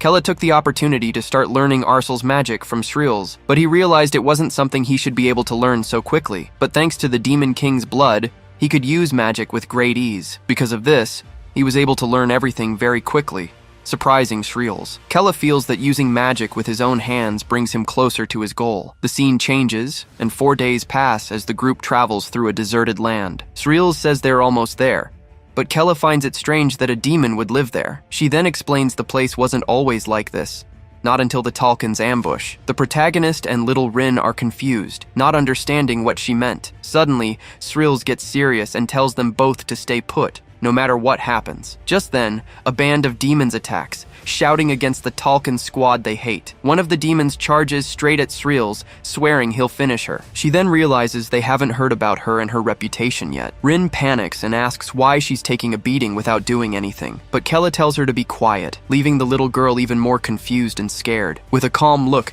he tells them to just stay out of it and let things be. The demons become furious, asking why they refuse to fight back. With her head bowed, Sreels apologizes to the demons, showing her remorse. She then kneels and says she'll accept their anger until they feel better. The group's leader is shocked, as he recognizes that symbolic pose that only they know. As a fellow demon, she apologizes for having allied with their enemies. They are confused, remembering that the last time she was with the Talcon. At that moment, Kella steps forward and confirms that what she's saying is true. With a blue aura, he introduces himself as the last remaining son of Hel Khaldun. The demons feel the powerful energy and realize he is indeed the king's son. The leader then asks if he is really the young master Kella, still in disbelief. Upon confirmation, they all run towards him, filled with emotion and hope. The earth demons then kneel and greet him as His Highness Kella Khaldun. Little Rin gets all excited, calling out young Master Kella's name. With a smile, Sreels remarks that they recognize him as the rightful heir. Kella just watches the scene in silence, processing the whole situation. The camera reveals they lived in an underground village, hidden from everyone. It was a simple place, serving as a refuge for all those earth demons. With a smile, he thinks that maybe creating his army won't be so hard after all. One of the earth demons shouts, announcing the arrival of the great demon king's son, Kella Khaldun. At this, the entire crowd goes wild, raising their fists to celebrate the great heir. One of the leaders then approaches, saying he'll prepare everything and that Kella just needs to give the order. But Kella seems to be analyzing the place, thinking that the architecture is very different from what he knows. He's impressed to see the city was built without magic, using only natural materials. The crowd continues to celebrate, as Kella thinks he never imagined such a large city could be hidden away. He then turns to Sreels and admits she was right. They need the talent of these people. With a smug smile, she says that on top of that, there's an excellent warrior they should recruit. Kella is intrigued by this information, asking who this warrior might be. The scene then flashes back to the past, as Sreels explains that the Talcon squadron discovered the location. We see General Killman, who, furious, orders his men to kill all the earth demons without mercy. The Tuluan soldiers then attack, beginning a massacre against the defenseless demons. The people scream for Golpero, but they are slaughtered with no chance to fight back against the surprise attack. It's then explained that, on the general's orders, the forest that hid the city was burned down. Because of this, the earth demons were pushed to the brink of extinction, as we can see from Sreels' expression. But then, a furious warrior appears, shouting and questioning how they dare attack a people who don't even know how to fight. He stands in front of the children, warning that he won't let anyone touch them. General Killman is surprised, wondering what kind of demon would risk his life for the young ones. Intrigued, he approaches the warrior and asks for the name of such a brave man. The warrior then answers with pride, saying his name is Douglas, son of the earth demons. Killman repeats his name under his breath, seeming to reflect on the demon's attitude. With a thoughtful look, the general seems to make an important decision about what to do next. He then laments in his thoughts, saying it would be different if Douglas had been born a human. At that moment, Killman surprises everyone and shouts for them to stop the fight as they are leaving immediately. Douglas is left completely stunned, not understanding why the enemy was suddenly retreating. With a smile, Sreels turns and tells him that his bravery saved his entire tribe. The warrior remains silent, still processing what just happened in the middle of the battle. The image shows Douglas, who stayed behind protecting the children as the army withdrew. Back in the present, Sreels finishes the story, saying he didn't run and tried to save the children until the very end. Xildera is impressed, while Kella comments that even the name Douglas sounds trustworthy. Kella grows thoughtful, as an earth demon who knows how to fight is more than he could have hoped for. He then makes up his mind and says he'd like to meet this Douglas in person, but the elder gets nervous, saying that Douglas is very stubborn and it would be better to find someone else. Kella rejects the suggestion and, determined, says he's taking Douglas one way or another. The scene then takes us to a workshop, where black smoke and the sound of hammering emerge. Arriving there, Kella confronts the warrior and asks if he's refusing to obey an order. Douglas doesn't even turn around and replies that he has no obligation to obey him, even if he is the king's son. Unfazed, Kella asks what would happen if he decided to use force to convince him. The warrior then faces him, sweating, and warns that in that case he'll die fighting to the end. Kella then changes his tone, asking why he wants to stay here so badly.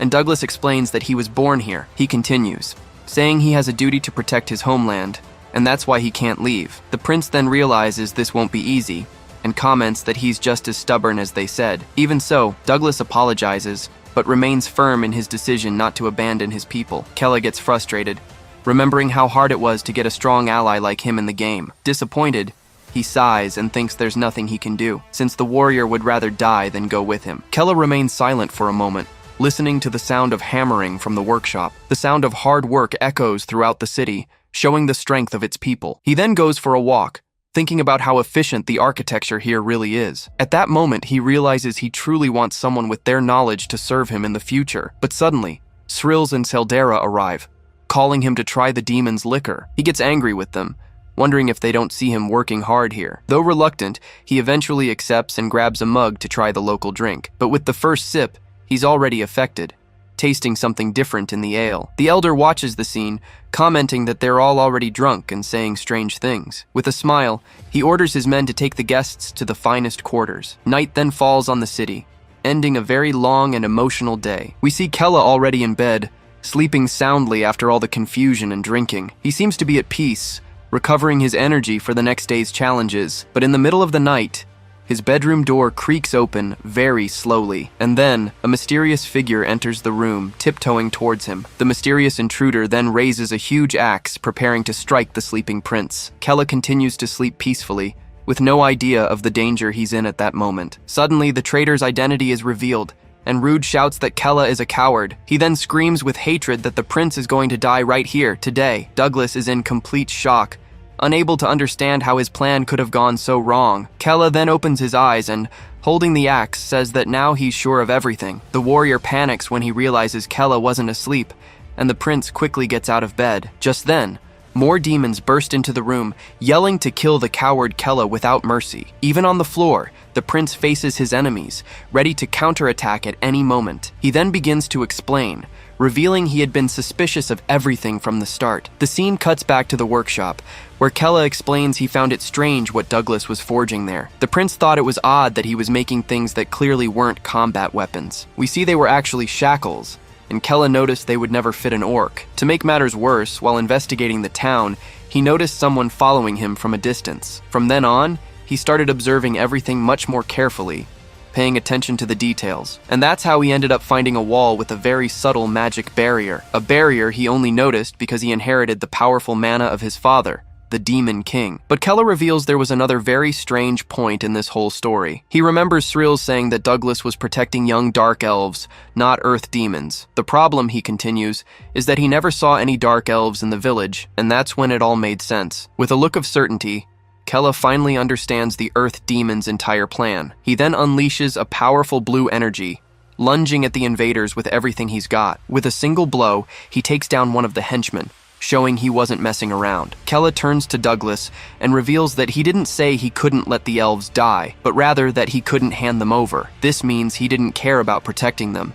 He just didn't want them taken from him. Douglas panics, not understanding how the prince managed to figure out his entire plan. With a serious look, Kella then asks if they should go and release that magic barrier. The scene cuts outside, where a crowd of earth demons begins to stir. Kella appears holding Douglas hostage, shocking everyone as they see their great warrior captured. He then realizes everyone was in on the plan, because it would be impossible otherwise. The elder is furious at the failure, yelling at Douglas for ruining everything. Completely defeated, the warrior can only apologize for his great failure. Kella then threatens the crowd, warning that if anyone moves, Douglas will die instantly. Their leader is outraged, wondering how the coward Kella managed to turn the tables. The scene then shows us a more remote part of the village, where the real secret is hidden. Kella then takes Douglas to the wall and, in a serious tone, orders him to open the door. Though reluctant, the warrior takes a purple gem and uses it to deactivate the magic barrier. The secret passage finally opens, revealing a dark cave full of people inside. And to everyone's surprise,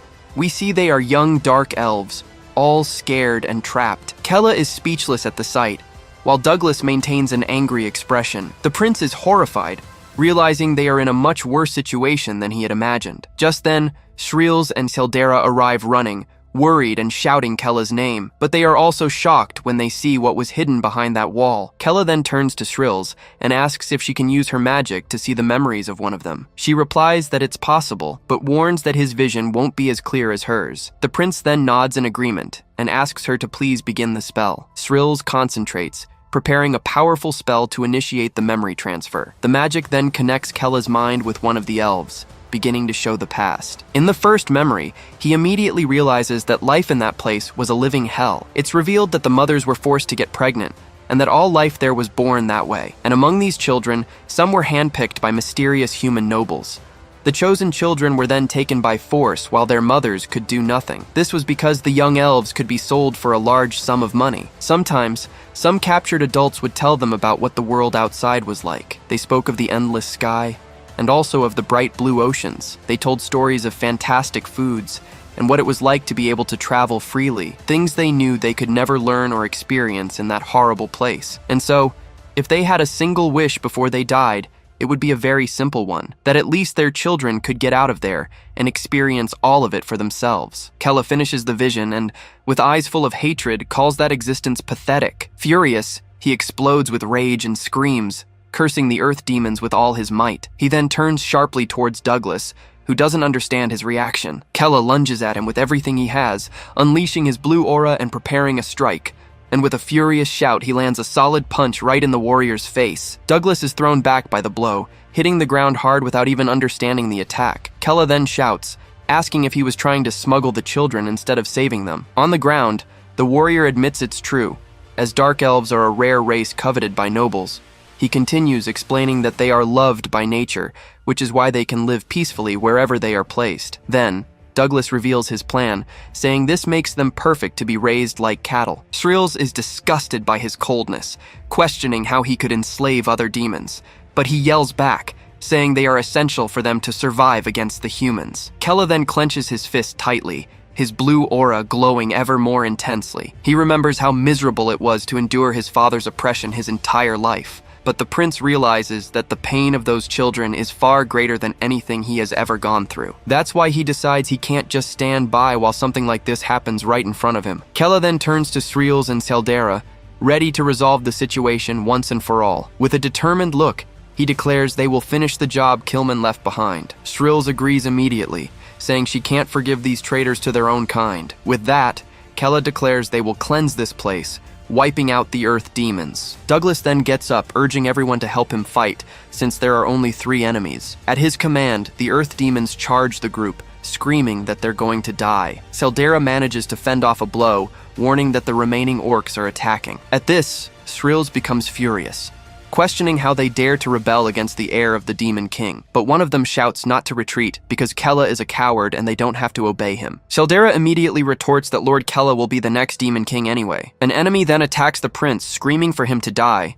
but Kella manages to block the strike. He then realizes this isn't a game, and that he can change things with his power. With a determined look, he prepares to finally counterattack with full force. The prince then decides he will no longer stand by as he did before, and that now he will fight. Meanwhile, one of the elves gets scared as a demon shouts to kill them all right there. One of the elf girls then wonders if they might be doing all of this to save them. Hearing this, one of them decides that if it's true, they need to help in the battle too. But when he tries to go, a companion holds him back, warning him that it's dangerous and to come back. The other prisoners also scream, because if the group loses, they'll be tortured again. The young elf is terrified just by hearing the word, repeating in shock if it was really torture. His memory then flashes, showing one of the demons brutally assaulting him. At that, the boy screams in pain, remembering all the suffering he has endured there. Kella just watches the scene, his blue aura still glowing and his eyes filled with pure fury. He then turns to Douglas and declares he will return every scream of pain they have caused. But the warrior realizes he can't win and pulls a red ore from his pocket. He swallows the stone and yells for everyone to eat one too, because losing to them means losing everything. The other demons then follow his lead, starting to eat the ores they had stored. Kildera is astonished at the sight, as she thought the earth ores were just a legend. Kella is also startled, baring his teeth and asking what kind of power had just emerged. When consumed, the ore exchanges a part of a demon's life for power. Shrills adds that it increases their physical abilities dozens of times over. Douglas's body begins to swell, tearing his clothes as he lets out a hateful snarl. The transformation continues in a bizarre way, and he warns that he's going to kill Kella right now. With enormous fangs and a monster's face, he screams that he'll finish the prince off for good. Kella is shocked, as their demonic energy increased along with their physical strength. He gets frustrated, as he still can't use all the abilities Hell gave him. Then Douglas charges forward with a powerful strike, shouting for the prince to prepare for what's coming. The heir is terrified, baring his teeth as he realizes the danger of that attack. But suddenly, giant roots sprout from the ground,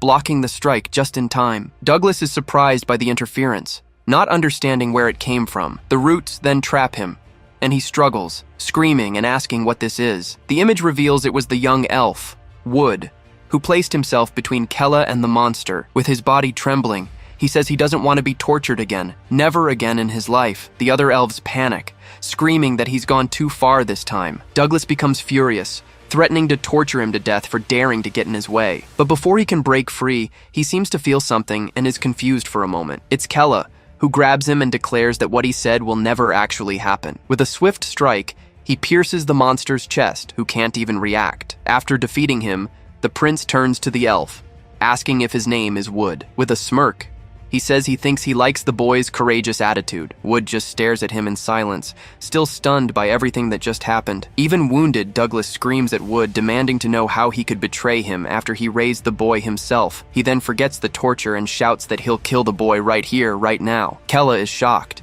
realizing the enemy's body has grown even larger than before. Ignoring the pain, the monster charges at the prince, preparing a powerful blow. The blow lands squarely on Kella's defense as he tries to block the attack with his arms, but the force is so great that he's thrown backward, unable to stop the impact. The prince is sent flying, slamming hard against the cave wall, reeling from the blow. Lying on the ground, he wonders how the magic of that stone can be so strong and dangerous. But Douglas ignores him and turns his attention to the elf, shouting that he's going to finish Wood. He then lunges forward and grabs the boy by the neck, ready to avenge the betrayal. With a look of pure hatred, the monster screams that he's going to rip his head off. Wood gasps for air, struggling and trying to break free from the deadly grip on his neck. Kella realizes he's gone mad, more focused on killing Wood than on fighting. The boy continues to suffocate, feeling his life slowly drain away from the pressure. Seeing this, Kella realizes he needs a long-range attack to solve this. In desperation, Kella focuses his gaze, begging for any kind of power to turn the tables. Suddenly he finds himself in a strange place, with no idea where he is or what happened. Then, a shadowy figure appears and laughs, explaining that he's inside his own consciousness. Kella turns around, irritated, asking the shadow who the hell it is and what it wants, but the figure reminds him that he needs to save the boy, and that time flows differently here. Hearing this, the prince remembers Wood, realizing the danger his friend is in. He then desperately asks if the shadow has a way to help save Wood right now. The entity explains that he isn't ready to use the full power that Hel Khaldun gave him, but it says that as his mind and body align, he'll be able to unleash more power. Kella doesn't care about the explanation and yells for it to just tell him what power he can use now. The shadow then agrees, revealing an ability he can use at this very moment. It says goodbye, calling him by his two names, leaving the prince completely shocked. He's in disbelief, wondering how that mysterious shadow knew his old name. His consciousness then returns to the real world, still trying to process what just happened. And on his arm, a blue energy forms, and he recognizes Hel's fire arrow. Seeing the energy weapon, he realizes that with this, he might have a chance to win. He then aims carefully and yells for Wood to shield his body from the incoming attack. Douglas looks down in shock, not understanding how that hole appeared in his chest. Meanwhile, the young elf continues to suffer, agonizing in the furious monster's hands. Angrily, the villain throws the boy aside, cursing him for interrupting his fight. Kella then glares at him with hatred, warning him that this is the end of all his dirty deeds. Then, the prince fires the energy arrow, putting all his strength into the attack. The blue fire arrow flies forward with an intense glow, carrying an impressive power. Douglas is utterly terrified at the sight of the attack, with no chance to escape. The attack hits him dead on, and he screams in pain as a blue explosion consumes him. Utterly desperate, the monster screams for Golpero, but it's already too late for him. Kella watches from a distance, confirming that his attack was a direct hit. The enemy's body then begins to disappear amidst the flames, letting out one last groan. The energy slowly fades away until nothing is left of the great villain. But Kella is left thoughtful, wondering what that thing he encountered in his mind was. Sildera is surrounded by enemies, complaining that there are too many for her to handle alone. Sreels is also in trouble, as she can't use her area of effect magic because of the low ceiling. But Kella tells them not to worry, because with his new weapon, he'll finish this quickly. He then jumps and fires several energy arrows at once at the enemies. The earth demons are hit head-on, screaming in pain from the prince's surprise attack. Sreels is impressed, noticing that Kella's mana seems to have suddenly grown much stronger. With the new weapon in hand, he thinks that now he finally has long-range attacks to use. And with a smirk, he seems quite satisfied, thinking his new ability is pretty great. Night falls over the desert as a mysterious shadow flies across the sky, signaling the end of the battle. As the dust settles, Kella finally says that everything is now resolved and the fight is over. Sreels then picks up one of the oars, commenting that they are much more powerful than she expected. Seldera is surprised by this, as she didn't know those stones burned the user's lifespan. Kella then takes one and warns that they definitely need to investigate this further. He then turns to the elves and in a very serious tone begins to speak to them. The prince opens his eyes and announces to everyone that from now on, they are free. He continues, asking them not to get caught again and to finally live their lives freely. The elves can't believe it, wondering if it's true that they're finally free from that nightmare. With a calm gaze, Kella confirms that yes, they can now leave this place. It finally sinks in, and they get emotional realizing they can take the children far away from there. With great gratitude, they all kneel and begin to thank Lord Kella for everything he has done. Sreels then laments, saying it seems they won't be getting the earth demons as subordinates. Seldera agrees it's a shame, but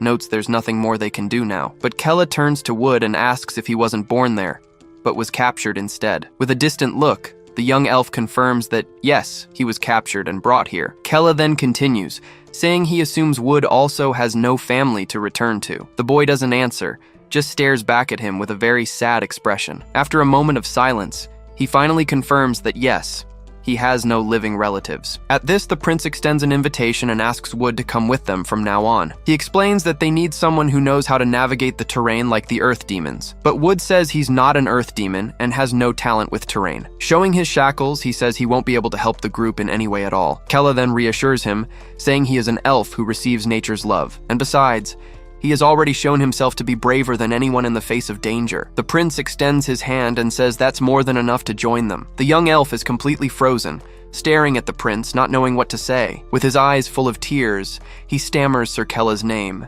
deeply moved. We see a flashback where he remembers not even knowing what his parents' faces looked like. He was abandoned somewhere and ended up being found and captured by Douglas. He remembers being taken there, living his entire life amidst great suffering. So, he lived in this living hell his whole life, without any hope. He thought he would live this horrible way until the day he finally died. Back in the present, he wonders if he can really leave that place forever. With tear-filled eyes, he asks if he can truly follow Kella. But Kella looks at him seriously and tells him he won't just be following him. The prince then corrects himself, saying that actually Wood will go with him as an equal. Then, he helps him up and calls for him to leave, with Wood thanking him emotionally. The scene then changes, and we see the group finally free under the starry night sky. It is explained that they took care of the earth demons and saved the captured elves. Kella was worried, but remembers they are demons loved by nature itself. Therefore, no matter how or where they live, the future will be better for them. It will surely be much better than living in that horrible place from before. Wood then looks ahead,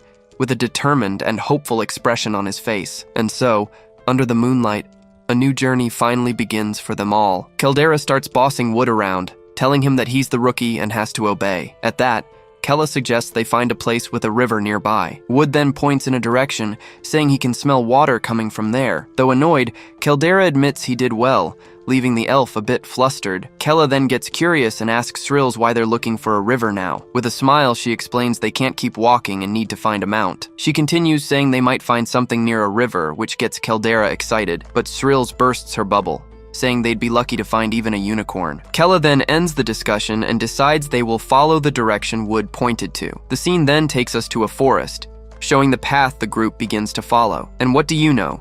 They actually find 2 unicorns, drinking water from a magical, sparkling river. The animals quickly notice their presence, becoming very alert as the group approaches. Startled, the unicorns start running, trying to get away as fast as possible. But suddenly, a giant paw with huge claws stomps down right in front of them, blocking the path. The footprint left on the ground is gigantic, showing that the mysterious creature is enormous, and from the shadows, a white dragon emerges, spreading its wings majestically. Caldera goes crazy, yelling that she wants a dragon, while Srills can't believe her eyes. The scene shifts to a desert at night, where a full moon illuminates the rocky landscape. There, a person in a white cloak finds a fallen earth demon groaning in pain. The survivor then reaches out, begging to be saved with his last bit of strength. The figure is revealed to be a woman with white hair, who notices he's the only one who survived. She stares at him with a calm expression, seemingly analyzing the situation without much emotion. Then the scene changes to a forest, where several bloody bodies lie on the ground. A group dressed in white is camped out,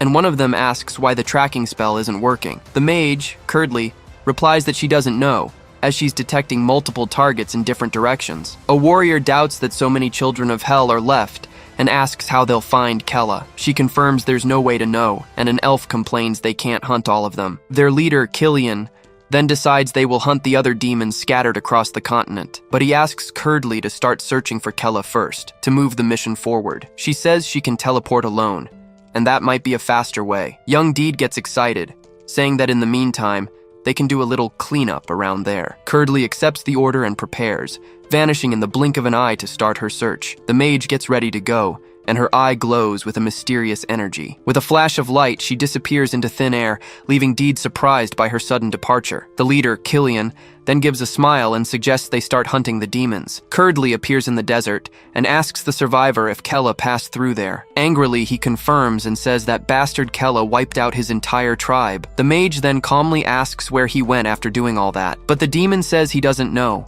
and before dying, tries to ask her to save him. Suddenly, a beam of light pierces through his head, ending his life instantly. Curdly just watches the fallen body, showing no emotion at what she just did. Coldly, she states that he's useless if he knows nothing, and points her finger. She then turns away, deciding she'll have to follow the energy trail she sensed. Looking to the sky, she repeats the name Kella Kalden, focused on her hunt. The scene changes, and Kella's group finally reaches a river with a beautiful landscape. He's impressed, saying that, as expected of elves, Wood guided them just by scent. But Tildera gets jealous, telling the newcomer not to get cocky just because of that. Kella says he's hungry, but Tildera offers to fish, saying she's good at it. But suddenly, several fish leap out of the water, flying towards the group. It's Wood who caught them all at once, leaving everyone speechless. He then explains he used the power of nature, and Srills praises his skill. This makes Tildera very jealous, as she wanted to prove she was the best one there. She then tries to light a fire,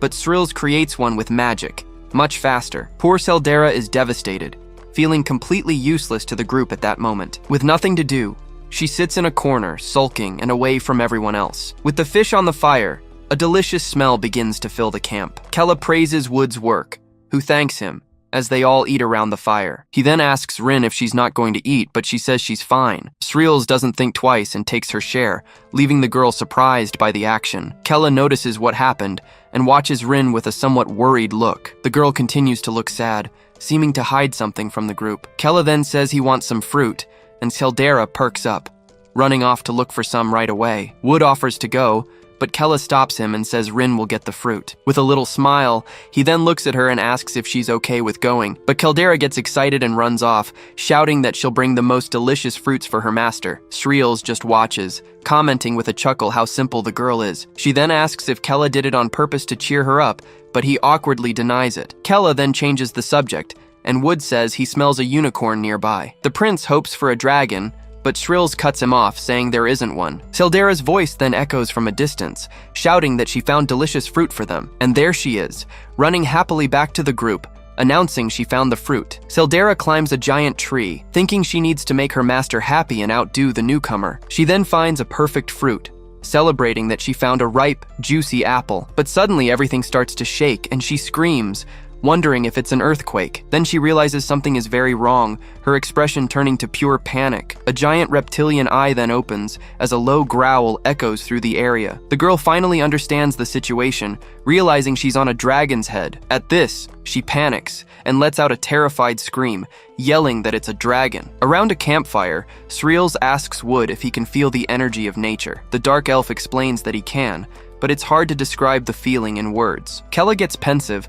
wondering if this ability is anything like a video game map. With a smile, Sreels remarks that it would be great for finding new dungeons to explore, but Wood says the range isn't very wide, so he doesn't know how much help he can be. Kella then asks if there's a way to train to increase that distance somehow. The elf reveals that there is, by consuming the stone of a dragon that has lived for 1,000 years. Kella is shocked by this information, already imagining how incredible it would be to have that power, but Sreels cuts him off, saying it's not easy to find a dragon, and it would be impossible to kill one. Curious, Kella asks her if dragons are really as strong as the stories say. She confirms, explaining that they are the apex predators and that they don't like demons. Apparently, the only ones who can tame dragons are humans with immense mental strength. He finds that quite ironic, since humans are considered the weakest race of all. Sreels smiles and tells him not to even try to understand how a dragon's mind works. Even so, Kella becomes determined, thinking he needs to find a way to get that stone. Sreels gets annoyed, saying it's impossible to find a dragon and that they should just give up. Kella agrees, looking down,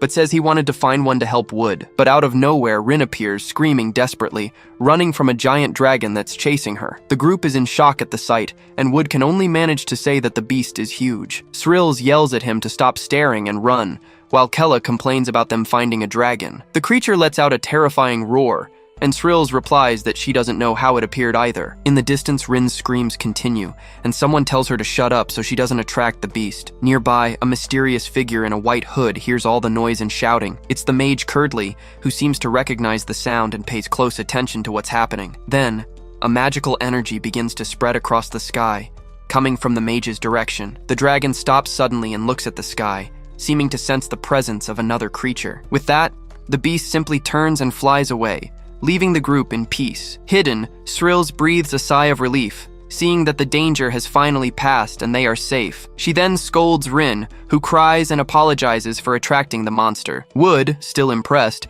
comments that judging by its size, that dragon must have been over 1,000 years old. Kella gets excited, realizing that if the dragon is 1,000 years old, it must have the clairvoyant stone. He sees this as a great opportunity, leaving the mage Curdly a bit confused by his reaction. The scene changes, showing the whole group sitting down, dejected, as if they were waiting for something. Then, one of them asks who's there, breaking the silence in the air. Sreels jumps to her feet, recognizing the mage as Curdly from the White Talkin squad. The rest of the group panics, thinking they've been found and their escape is over. Without a second thought, they all prepare for combat, ready to fight for their lives. We are told that Curdly is known for being a cold and merciless mage to her enemies. Kella readies his mana bow, frustrated by facing one danger after another without a break. He glares at her with hatred, while the mage observes him with a completely calm expression. Curdly then tells them to calm down, saying there's no reason for them to fight there. The boy doesn't understand her attitude, but he stays in an attack stance just in case. The mage turns to Sreels and calls her a traitor,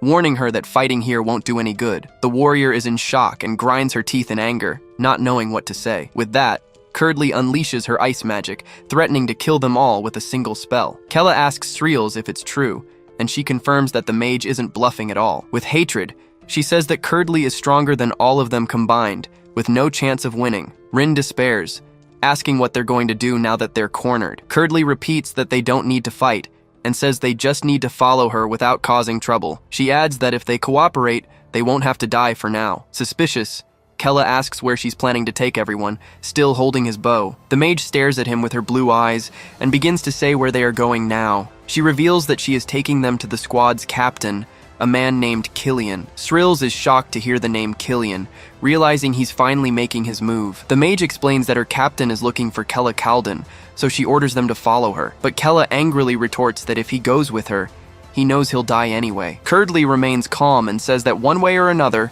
the outcome will be the same. She stares him down, saying that at least he'll get to live a little longer if he cooperates. Kella is frustrated. He dreamed of living like he was in a game and can't accept such a pathetic death. He knows that following the mage means certain death, so he'd rather fight to the end. Determined, the boy unleashes his mana and prepares to fight with everything he's got, to the death. He then focuses all his power into a single attack, firing an energy arrow, but the mage doesn't even move, calmly creating a magic barrier to defend against the blow. Seeing an opening, Sreels yells for everyone to attack, launching her own energy blast. Her attack hits the barrier head-on, but it doesn't seem to leave a single scratch on the shield. Just then, Wood also charges forward, preparing to use his abilities to help in the fight. His power also crashes against the mage's defense, which remains effortlessly intact. With that, all their attacks fail, and Curdly stands still, completely unharmed. Finally, Rin charges with all her might, saying she can't die like a useless burden without helping Kella. She punches the barrier with her dark energy,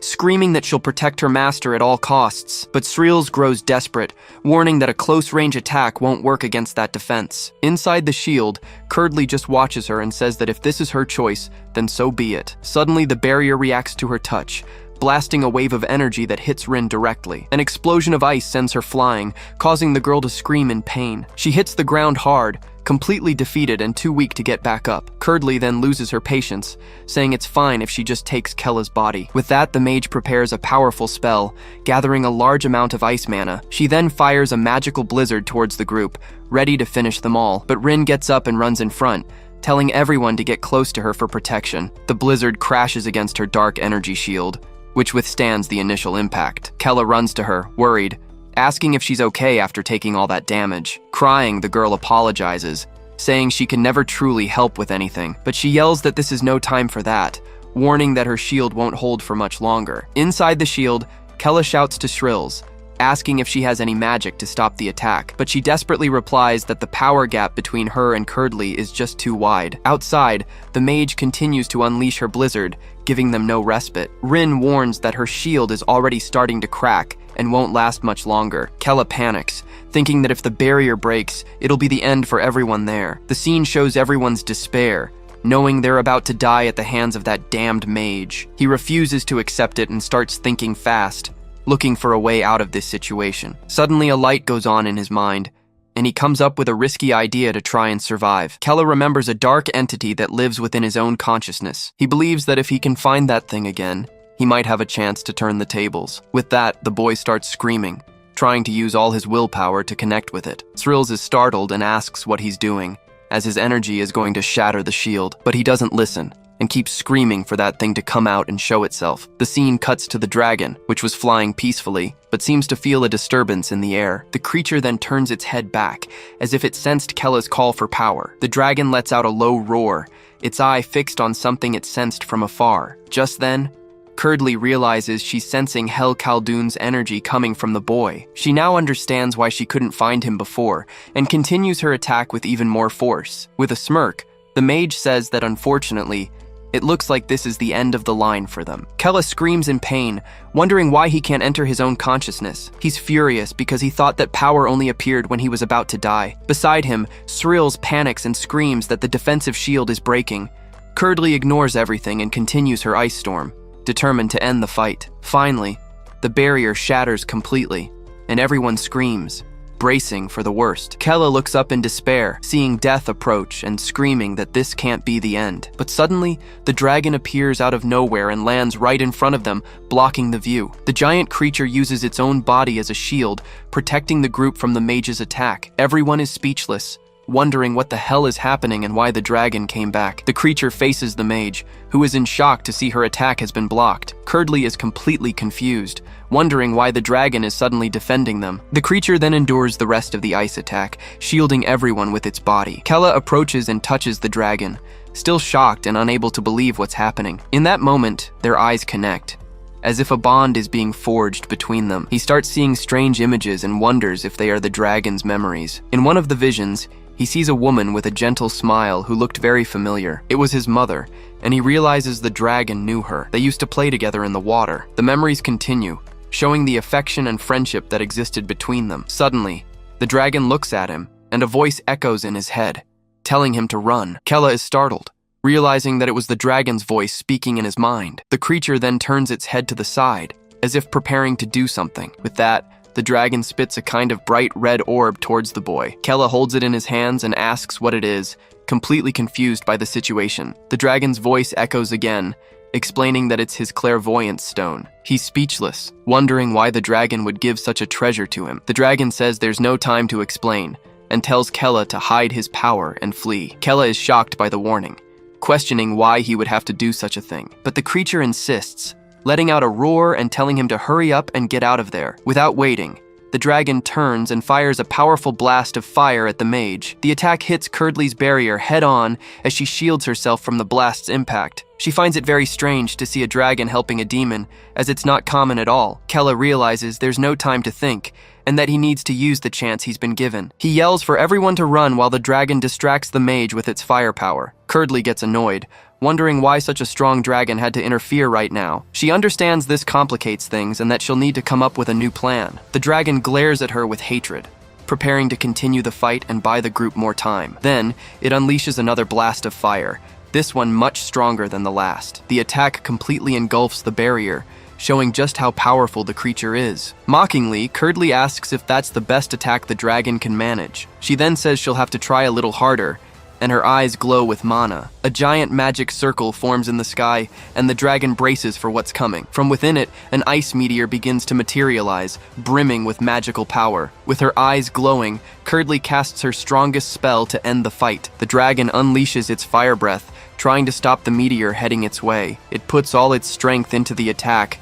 but it seems like it won't be enough to win. Just then, the creature's eye glows, as if an old memory has come to its mind. It's a flashback of it sleeping peacefully beside Kella's mother many years ago. The woman was smiling, showing how strong the friendship and affection between them was. Back in the present, the dragon is filled with determination, ready to protect her son. The meteor hits the ground with full force, causing an icy explosion that freezes the area. The fleeing group stops and looks back as they feel the impact of the power. Kella wears a shocked expression, worried about what happened to his protector. The smoke clears, revealing a giant blood-stained block of ice where the dragon was. The creature has been defeated and is trapped in the ice as the mage slowly approaches. She doesn't understand why a dragon would help demons, finding the whole thing very strange. Curdly gets closer and says she'll look into the dragon's memories before it finally dies. But the creature lets out one last roar, and its body begins to glow with fiery energy. Then, an explosion of flames erupts, catching the mage completely off guard. The dragon's voice calls her a selfish and cruel human,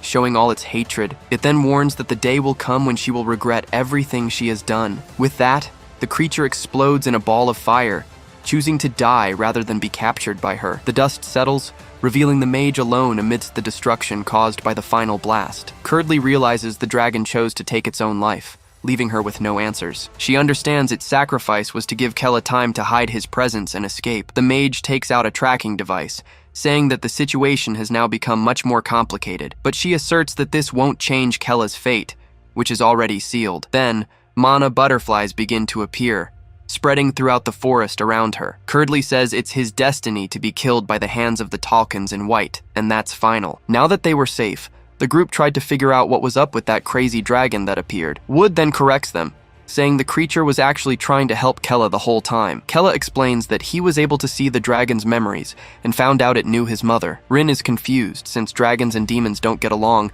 and wonders about their history. He says he doesn't know, but he felt a strange, melancholic emotion from those memories. Then, one of them asks if the dragon gave him anything, and Kella shows them the red stone. The group is in shock. Not only were they saved, but they also got the clairvoyant stone. Srills believes they were actually saved by the will of the former demon queen. Kella clutches the stone, wondering what his mother's relationship with that dragon was in the past. Without much thought, he decides Wood should have the stone, since they were lucky to get it. Srills agrees, saying the white Talkans have already found them and they need to prepare. Wood feels awkward, saying it's a very rare item and asks if he can really keep it. Kella insists, saying no one else there can use it and tells him to just eat the stone already. The elf then accepts the gift, preparing to consume the item and gain a new power. With that, he puts the stone in his mouth, ready to finally enhance his tracking skills. Without a second thought, the elf swallows the stone the dragon gave him. Suddenly, he feels an immense power, and a strange aura starts to emanate from his body. Wood then screams in pain as his eyes glow with a strong red energy. Then, the stone gives him a vision, showing him the dragon's past memories. It's revealed that, since birth, it was used as a test subject for human experiments. The scientists performed cruel tests on it, regardless of the pain the creature felt. The torture happened every day, with the poor dragon being endlessly cut and pierced. They would tear it to pieces, and just as it was about to die, they would heal it to continue. After centuries, its mind was already broken, and it had lost all hope. The humans even mocked it, celebrating that the dragon could no longer even cry out in pain. But, Just as it was waiting for death, the Demon King Turk Khaldun began his invasion. The old Demon King screamed that he would mercilessly kill every single one of those filthy humans. In the midst of the battle, the laboratory where it was imprisoned was completely destroyed. With the place destroyed, the dragon finally managed to break free from its prison. And that's how it escaped that hell, finally achieving its long-dreamed-of freedom. Finally free, the dragon could feel the freedom of flying through the skies for the first time. So, it begins to search for others of its kind, hoping for a new beginning. It tells the others about the cruelty of humans and suggests allying with the demons. But to its surprise, none of the other dragons believed what it was saying. You see, they already had a friendship with the humans and fought alongside them against the demons. What the dragons didn't know was that this friendship only existed because of sacrifices. The humans used dragons in experiments to learn how to approach their race. Moreover, they wanted to understand and steal the unique magic that only dragons possessed. But this truth was not accepted, as they already hated demons with all their might. And on the other hand, the demons themselves also saw it as an enemy in that war. Because of this, it ended up not fitting in anywhere, neither with dragons nor demons. Alone, the dragon begins to wonder why it was born into this world after all. It can't fit in anywhere,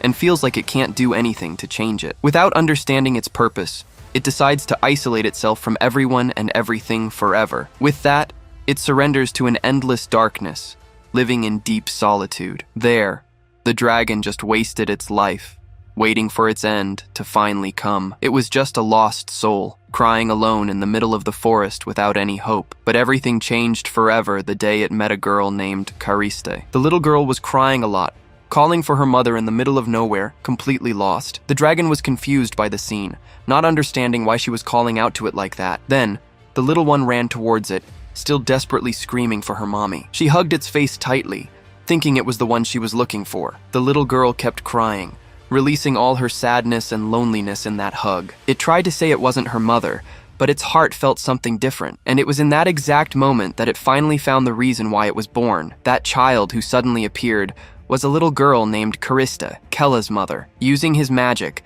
the dragon saw her memories and discovered they were just as sad as his own. While humans had used him in the past, demons had tortured her. They were an independent group called Tarsika, who acted on their own and with great cruelty. They analyzed dragon magic to learn how to dominate and subjugate their race. Tarsika would steal dragon eggs to use the hatchlings in their terrible experiments. As soon as Cariste was born, she was immediately taken by them to become a test subject. She had the greatest magical potential of all, and suffered more than anyone else in that place. Because of this, she could use transformation magic, the most difficult type that existed. And this was the main reason she suffered so much at the hands of that group. Cariste felt pain at every moment, but in the midst of all that constant despair, she managed to develop teleportation magic on her own, creating a chance to escape. The little girl managed to escape that hell and traveled for a long time, alone and afraid. She continued her lonely journey until the day she finally found the dragon. He believed she was drawn to him because of their similar cruel destinies. All the pain he felt for being born a dragon seemed to carry an enormous weight, but it was nothing compared to the happy life he lived alongside his dear Cariste. But one day, everything changed, and a strange confusion took over the dragon's mind. Cariste noticed the change and asked her master what was going on with him. He didn't recognize her, asking who she was, which left the girl very confused. The creature just stared at her, analyzing her form, which seemed to be that of a demon. With hatred, the dragon yelled, asking who she was and demanding she identify herself immediately. She became desperate, not understanding, thinking perhaps it was some kind of test, but he warned her it didn't matter, and that he would kill her without mercy anyway. The woman then screamed for her master as she was hit by a fire attack. The dragon just wanted to live happily with her, but his body wouldn't last like the others. Because of the experiments, his body began to break down when it reached its limit. Cariste, fallen, cried out, asking if he really didn't remember her anymore. At that, he seemed to come to his senses and finally managed to remember the name Cariste. With a glimmer of hope, she asked if he was okay now and if he remembered her. He apologized, saying with sadness that he didn't want to attack her like that. And that's when he realized that his body and mind were finally collapsing. Cariste was in shock, and the dragon knew he had to leave before he no longer recognized her. With a heavy heart, he flew far away, knowing he had to leave his beloved disciple. The girl was left behind screaming, begging her master to stop playing around and come out. But he never returned, and she cried in despair, screaming his name over and over. For Cariste's sake, the dragon went as far as he could so he wouldn't hurt her. Alone, he began to prepare for the end of his life, waiting for death to arrive. His last days were spent living on the happy memories he had with Karista, but he went through cycles of remembering and forgetting her due to his failing mind. He felt his memories fading and realized his life would soon come to an end. But one day, while waiting for death, something unexpected finally happened. From far away, he sensed a familiar energy that filled him with a strange feeling. On instinct, he began to fly, following that energy to find out where it was coming from. On the last day of his life, he finally found the source of the energy that was calling to him. The scene shifts back to the present, with the dragon being summoned by the power Kella released. He had been guided there to fulfill his final mission, to protect that family. And this energy,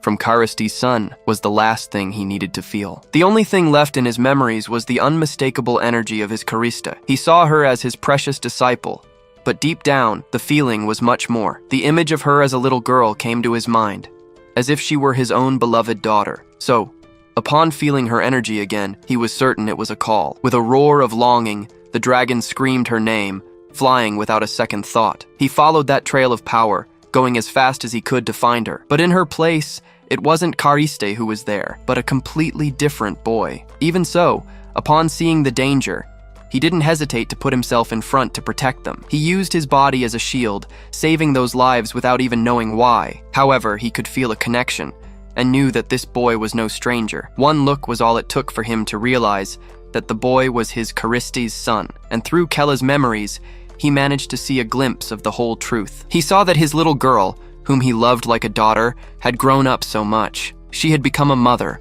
holding her son with all the love in the world. With a tear in his eye, he decided he would protect her precious son. The dragon fills with determination and vows to protect the boy with his life. He then uses his last strength and fires a final, powerful blast of fire. In his thoughts, he thanks Karista for giving meaning to his last days. At the end of his long life, he felt at peace for having lived by her side. He is happy to have been able to see her son at least one last time. With love, he says goodbye, telling her he loves her as if she were his own daughter. Back in the present, the vision ends and Wood cries, shocked by everything he saw. The elf then falls to his knees, still feeling the weight of those memories. Rin asks if he's okay, and he says he saw very long memories, but he explains that, like a dream, the more he tries to remember, the more they fade from his mind. Even while crying, he says that the dragon had a happy death and found peace. Kella is confused by this, wondering how that death could have been a happy one. He then concludes that the dragon must have met his end at the hands of that mage. The scene shifts to the battlefield, confirming the creature couldn't escape. A mysterious voice asks how he can't remember anything now. At that, Srills shakes him, yelling that he even cried while receiving the memories. Wood tries to explain, saying the ability might manifest gradually, but Rin gets annoyed by his lack of confidence, warning that he still has a long way to go. So Kella decides there's no choice. They'll have to wait for Wood's ability. He takes command, saying they need a safe place, and asks Srills for the map. The map shows the human kingdom's region, and the former location of the demon kingdom. Kella points out that they're right on the border between the two territories at the moment. After thinking for a moment, he decides heading south seems to be the best option. Rin and Srills are confused, questioning why they aren't going deeper into demon territory. He then reveals his father had a reason for sending him to the human territory of Arsel. Kella believes his father foresaw the massive human invasion of the demon territory. Srills agrees, remembering that after his father's death, all the armies united. Hearing this, Rin suggests they need to gather the demons to fight alongside Kella, but he quickly shuts down the idea, saying it's impossible now because he's seen as a coward. Kella states he doesn't have the power to rally anyone yet, since they all think the same of him. Rin tries to press Srills, but she says no one can prove his royal lineage. She continues, saying she did things in Talkan for which it will be difficult to gain forgiveness. Kella then defines the first step: create a dungeon as a base, and he needs achievements. He declares with conviction that he needs to prove his strength to make the demons follow him. The girls get excited about the idea, thinking the plan to accumulate achievements is brilliant. Rin says that over time, the demons will naturally gather around him. That way, he'll prove his worth and become the next demon king. There's no better way. Kella returns to the map, deciding they'll first create a base in the south and a strategy. With the whole group excited, they shout together, ready to start the mission now. In his thoughts, Kella is relieved they are following his improvised plan well. He thinks he has finally gathered the companions he needed, but the danger is still great. The image of Curdley appears in his mind, as he knows it's dangerous to face the White Talcan. With a focused gaze, he realizes he needs more information about this world. He reflects that everything here, from magic to monsters, is familiar, and seems a lot like a game. He thinks that if there's a connection between this world and his past life, everything changes. With that, he will use the power and status of the Demon King's son to get what he needs. And he'll also use all the knowledge from his previous life to create a survival strategy. He's determined because there is a path to victory, and he can't die before then. The scene cuts abruptly to a demon village under attack and on fire. A demon with a child surrenders, begging for mercy and offering an alliance to the humans, but his plea is ignored, and an attack of dark flames hits him head-on. Deed appears with a cynical smile, asking if the demon said something because he couldn't hear. Another demon rebels, shouting that they're cruel for attacking after a surrender. Suddenly, a huge axe appears, as a voice full of hatred says the word demons. Audrey tells him to shut up and die, lunging at him with her axe without mercy. The blade is covered in blood, showing the blow was fatal, and without hesitation. Kalka then turns and tells his captain that the job here is done, but suddenly he's startled, as if he's seen something completely unexpected. The scene shows Killian, who hears from Curdley that a dragon helped Kella escape. Killian deduces they found him near the territory of the earth demons. Curdley reports that she is already using her butterflies to search for him in the surrounding area. He then concludes that Kella won't come to the demon territory,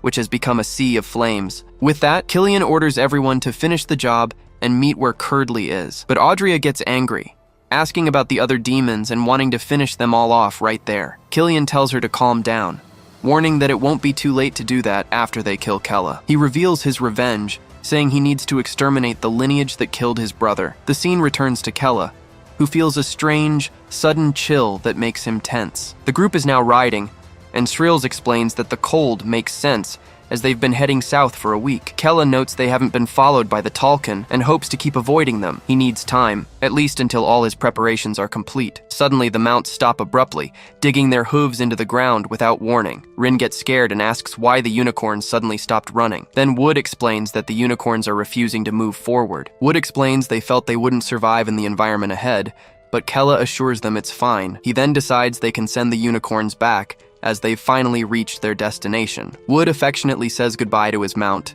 thanking her and asking her to return safely. The group stands in the cold, watching some strange creatures running through the snow. Rin shivers from the cold, saying the weather is bad for everyone, but Kella thinks it's perfect. With a confident smile, he tells the group to find a good spot for their new base. The scene changes, showing the unicorns galloping back under the starry sky and full moon. As they run, a bluish butterfly of light appears, following the trail they left behind. The magical butterfly continues its flight, shining brightly in the darkness of the night. Far away, Curdley notices the unicorn's movement. They fear the cold and came from the south. She's intrigued by the fact that there are 4 of them, which really catches her attention. The group arrives at a beach, and Kella suggests that the cave on that island seems like the safest position. He asks Wood if he can tell if there are any monsters on the island, but Wood says his power only senses nature. Just then, Srills points out some old boats, commenting that it looks like no one has been there in a long time. Kella asks if the boats are still usable,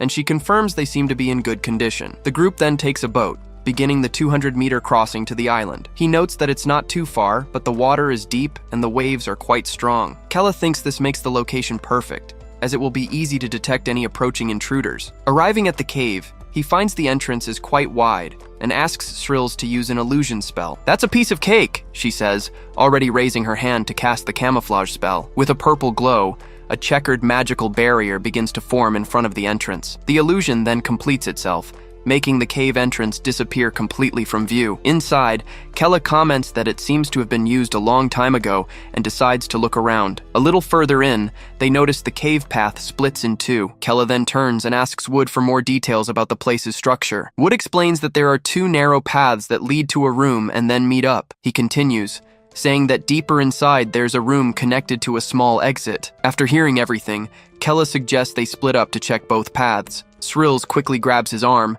asking if the 2 of them should go one way, but Rin reacts instantly, shouting no, and that she's the one who will go with Kella. Rin awkwardly explains that it's best for the 2 strongest to split up. Srills agrees with the logic, so Rin takes the chance and says she'll go with Wood, looking very pleased. Kella gives the orders, telling them to check everything and meet in the middle. In the other tunnel, Srills and Wood are walking, and she comments that the stones are lighting up the place. Wood explains they are light stones, created by a mage skilled in ice and light magic. Shreels then gives him a serious look and warns him that she still doesn't trust him one bit. He's completely confused, not understanding what she's trying to say. She says she's only traveling with him because of Kella, as she doesn't make new friends easily. Wood just listens in silence, processing the distrust she feels for him. The tension builds between them, Shreels' lack of trust clear in her eyes. Then he tells her not to worry, and that she can think of him as a mere slave. His response leaves her a bit stunned, looking at him in silence for a moment, but she turns her head and says bluntly that she really doesn't like him at all. Wood maintains his serious expression,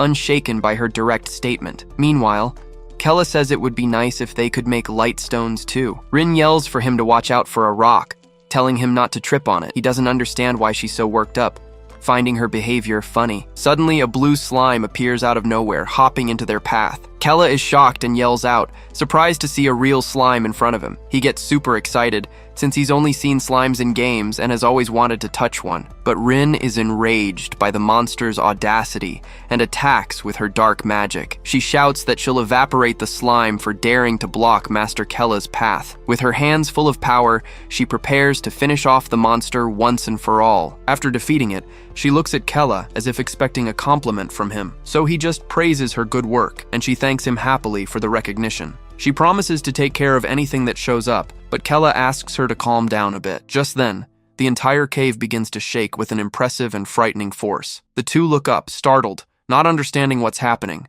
and from the shadows, a giant stone golem emerges, with a glowing red eye. Completely panicked, they scream together, startled by the golem's appearance. Kella yells that the thing is huge, pulling Rin behind him and telling her to take cover, but she refuses to obey, baring her fangs with a look of pure determination. Rin remembers her promise to take care of everything and prepares her dark magic to attack the enemy. Meanwhile, in the other tunnel, Shreels is astonished to find something unexpected on the ground. She perks up when she sees it's a crystal necklace, looking antique and very expensive. Overjoyed, she puts on the necklace and asks Wood if it looks good on her, but he replies curtly, with a completely uninterested expression on his face. Shreels is clearly disappointed by his reaction, wondering how Rin would react. She imagines Rin complimenting her and the two of them going out together to look for more treasures. With that, she grumbles that she doesn't like any of this, preferring the other company. Wood remains silent, paying little attention to her discontent. Back in the fight, the golem attacks with everything it has,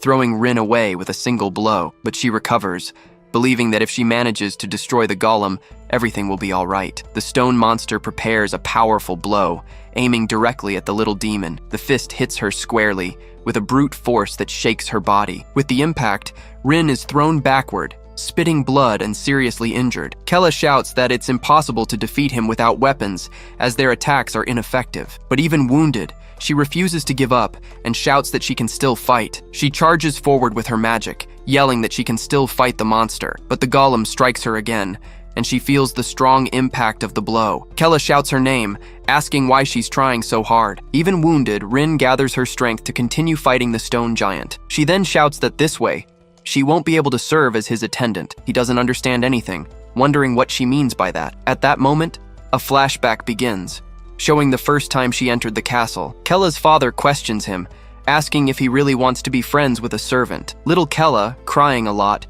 replies that yes, he wants to be friends with Rin, but his father reprimands him, saying that she is just a servant and orders the contract to be drawn up. Kella continues crying, while young Rin stands awkwardly beside him. Then, even though sad, he apologizes and appoints her as his attendant on behalf of the Khaldun. Little Rin blushes with embarrassment and thanks him with a smile. It is explained that she was happy simply because he wanted to treat her as a friend. That day, seeing him sleep crying, she made a vow to herself. She vowed that she would support him in becoming the greatest demon of all. With that, she promised herself that she would try very hard to keep her promise. But as time went on, things in the castle were not easy for them at all. Kella ended up showing himself to be a coward and a crybaby, always almost dying because of his brothers. And every day was the same thing, with him running terrified through the castle corridors. He would arrive crying to Rin, saying that he was scared and that he almost died again. Even when she tried to be cold and tough to see if he would become stronger, nothing helped,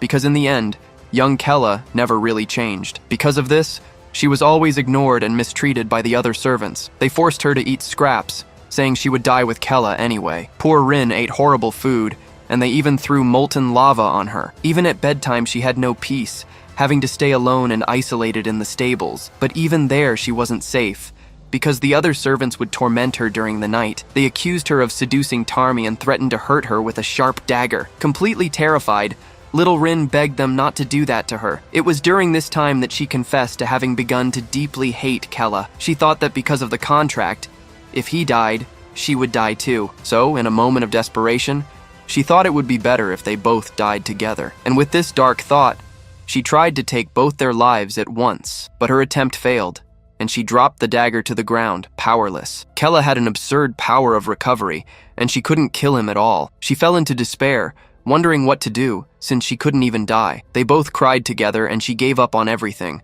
living as an empty shell. But Rin shouts that suddenly, he changed completely overnight. She continues saying that he became a totally different person than before. The Kella of today seemed much stronger and more confident, like a true demon. She shouts with determination that he now looks like the true heir to the great demon king. With this new motivation, she returns to the fight, blocking the golem's blow with her power. She laments, saying that until now, she has only managed to be a burden to him, and if she is to continue being a burden, she prefers to give her all now. She shouts that if it continues like this, she shouldn't stay by his side anymore. Her magic explodes with everything, raising a cloud of dust and debris from the cave, but the attack fails, and she falls to the ground, completely powerless to continue. Her face bruised, she begins to speak in a weak, sorrowful voice. Then she cries, saying that she never truly wanted to be abandoned by him. Kella simply watches her, listening to her outpouring with a serious look on her face, but the golem recovers and raises its fist, ready to crush Rin at once. She sees the attack coming,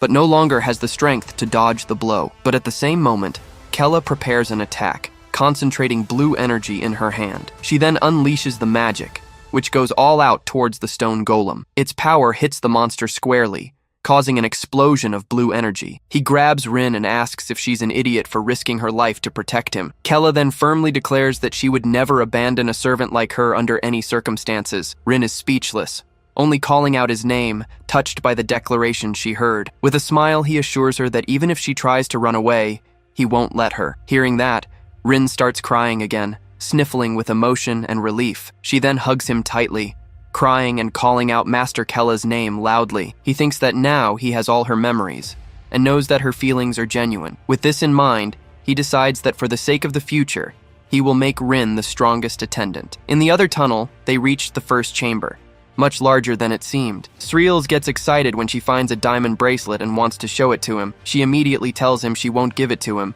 even though he shows no interest. But then Wood gives her a serious look, asking if she doesn't know or is just playing dumb. She's completely confused, until the bracelet starts to glow in a strange way. Suddenly, the bracelet transforms, binding her wrists with a bluish light. Sreels struggles desperately to get free, shouting to know what the hell this is. Just then, she senses a dark presence behind her and is terrified by what she sees. A giant treasure spider appears, and she can't believe a creature like that was hiding there. She asks if that's a treasure spider, realizing the bracelet was bait. Furious, she yells at Wood for not doing anything to stop it as the spider advances. He defends himself, saying he thought she already knew and that's why he just watched. With no time to argue, the giant spider attacks her with its sharp claws. Wood keeps talking, saying he thought she had some other plan in mind, so he didn't interfere. She's furious with herself for letting her guard down and being unable to grab her staff. Panicking, she says she can only trust Wood, pretending she let herself get caught to test him. He's suspicious of her excuse,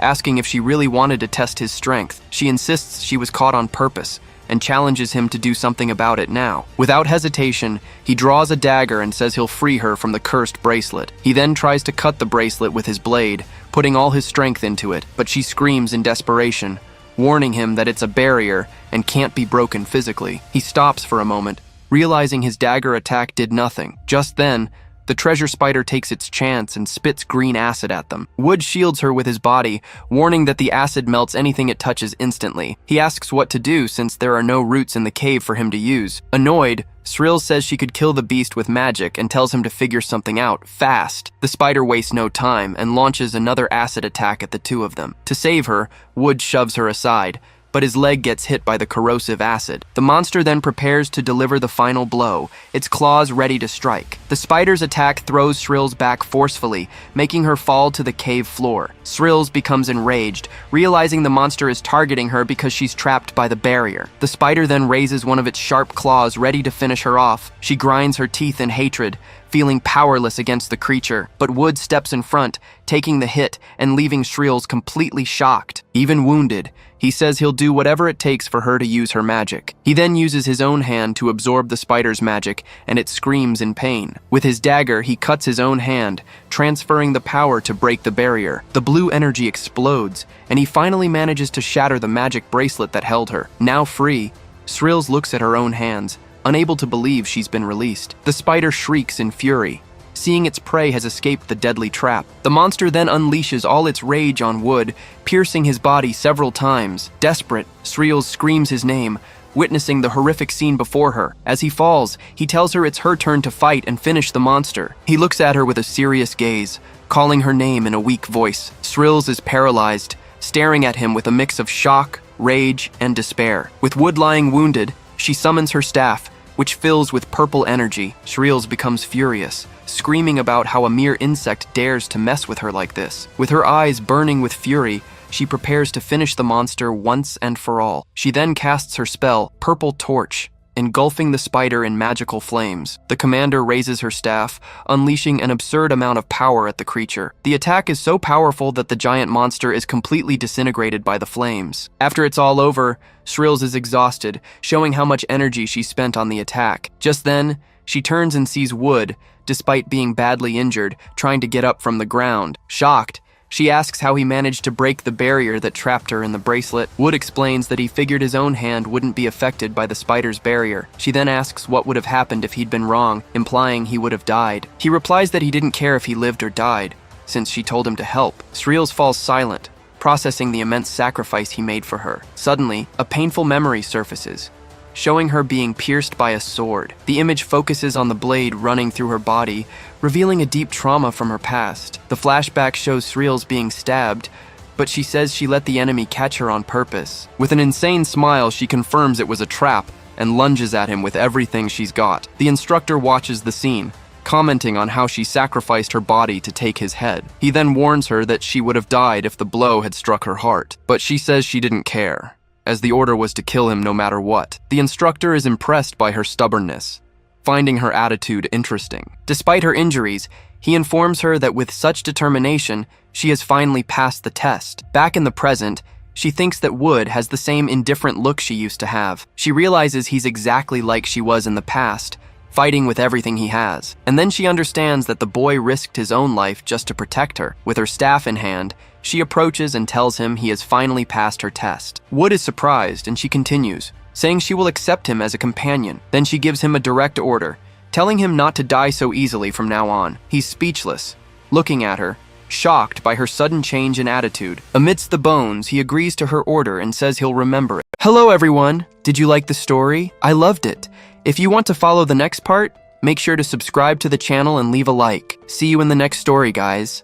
Arriving at the location, voices ask if Shrill's and Rin are okay. There, they find an injured Wood, who says he's already been healed by Shrill's. Shrill's then scolds Kella for letting Rin get hurt, but she takes the blame. Changing the subject, Kella asks what happened to Wood and his team. She explains they fought a golem, which surprises Kella. Finding the combination odd, Shrill's suspects there might be a secret in the dungeon. She then says she'll heal Rin first and tells them to rest for a bit. Meanwhile, Kella analyzes the architecture, saying it reminds him of the Demon King's castle. He focuses on the statue, saying what worries him most is the suspicious box. With her eyes sparkling, Rin asks if it could be a treasure chest. Excited as well, Shrill's agrees and shouts that they need to open it right now. Suddenly, the eyes of the statue on the altar begin to glow on their own. Sensing danger, Kella yells for everyone to wait as he prepares a defense spell. He then creates a barrier in front of everyone, telling the group to get down. Right after, the statue fires an attack that explodes against the magic barrier. Surprised by the attack, Shrill's yells, asking if the chest was a trap. Rin is also shocked,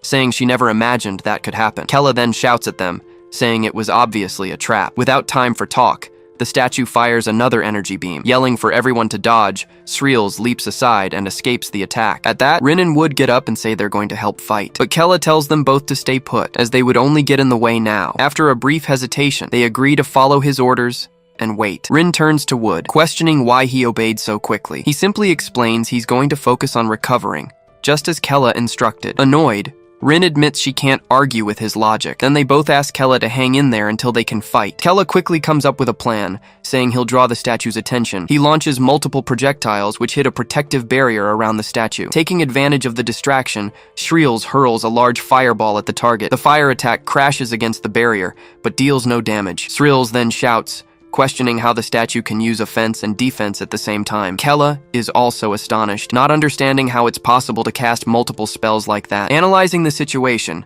Sreels says there are only two possibilities for this. She suggests that either a mage programmed it, or someone is inside the statue. With that in mind, Kella asks Wood to scan the target's internal structure. Wood then uses his ability and confirms to everyone that the statue is hollow. Hearing this, Kella warns there's a high chance someone is hiding inside. Sreels shouts that they need to break the barrier and destroy the statue immediately. Focusing his energy, Kella attacks the barrier but fails to do any damage. Suddenly, two golems with red eyes begin to rise from the room's floor. Seeing the enemies, Kella is stunned that golems stronger than the previous ones have appeared. Right after, a giant creature descends from the ceiling, surprising everyone. Sreels stares at the monster, shocked by the size of the giant treasure spider. She asks if the others were just hatchlings as she prepares a new spell. Launching its own attack, the treasure spider fires a projectile at Sreels. Seeing it didn't work, she realizes this is the group's mother spider. Meanwhile, Kella charges forward and attacks the giant creature, pushing it back. Frustrated, she says she could win if they weren't in an enclosed space. Defending against an attack, Kella is forced to retreat from a golem's strike. In a moment of desperation, he says he could end it all by using his mana, but he remembers that if he does, the white Talcon will find him. Suddenly, he gets an idea and asks everyone to wait a second. Looking to the side, he says there's something strange about that statue. He realizes the statue's magic stopped as soon as the monsters appeared. At this, Sreels wonders if the statue's magic is being used to control the monsters. Kella remembers the monsters appeared right after she threatened the statue. He then concludes the statue sensed the danger and summoned them all. Shouting that the statue is the priority, he asks Sreels to buy him some time. Asking what he's planning, she gets ready and creates a wall of fire. With the flame barrier, she manages to block the monster's advance. Kella realizes that if the statue controls the monsters, its own barrier must be down. Running with his fist glowing, he lands a direct punch on the hollow statue. Breaking through the stone wall, he falls inside the structure, shattering everything in his path. Shocked by the scene, she shouts that he broke the statue and went inside it. Losing control, the golems immediately charge towards Sreels,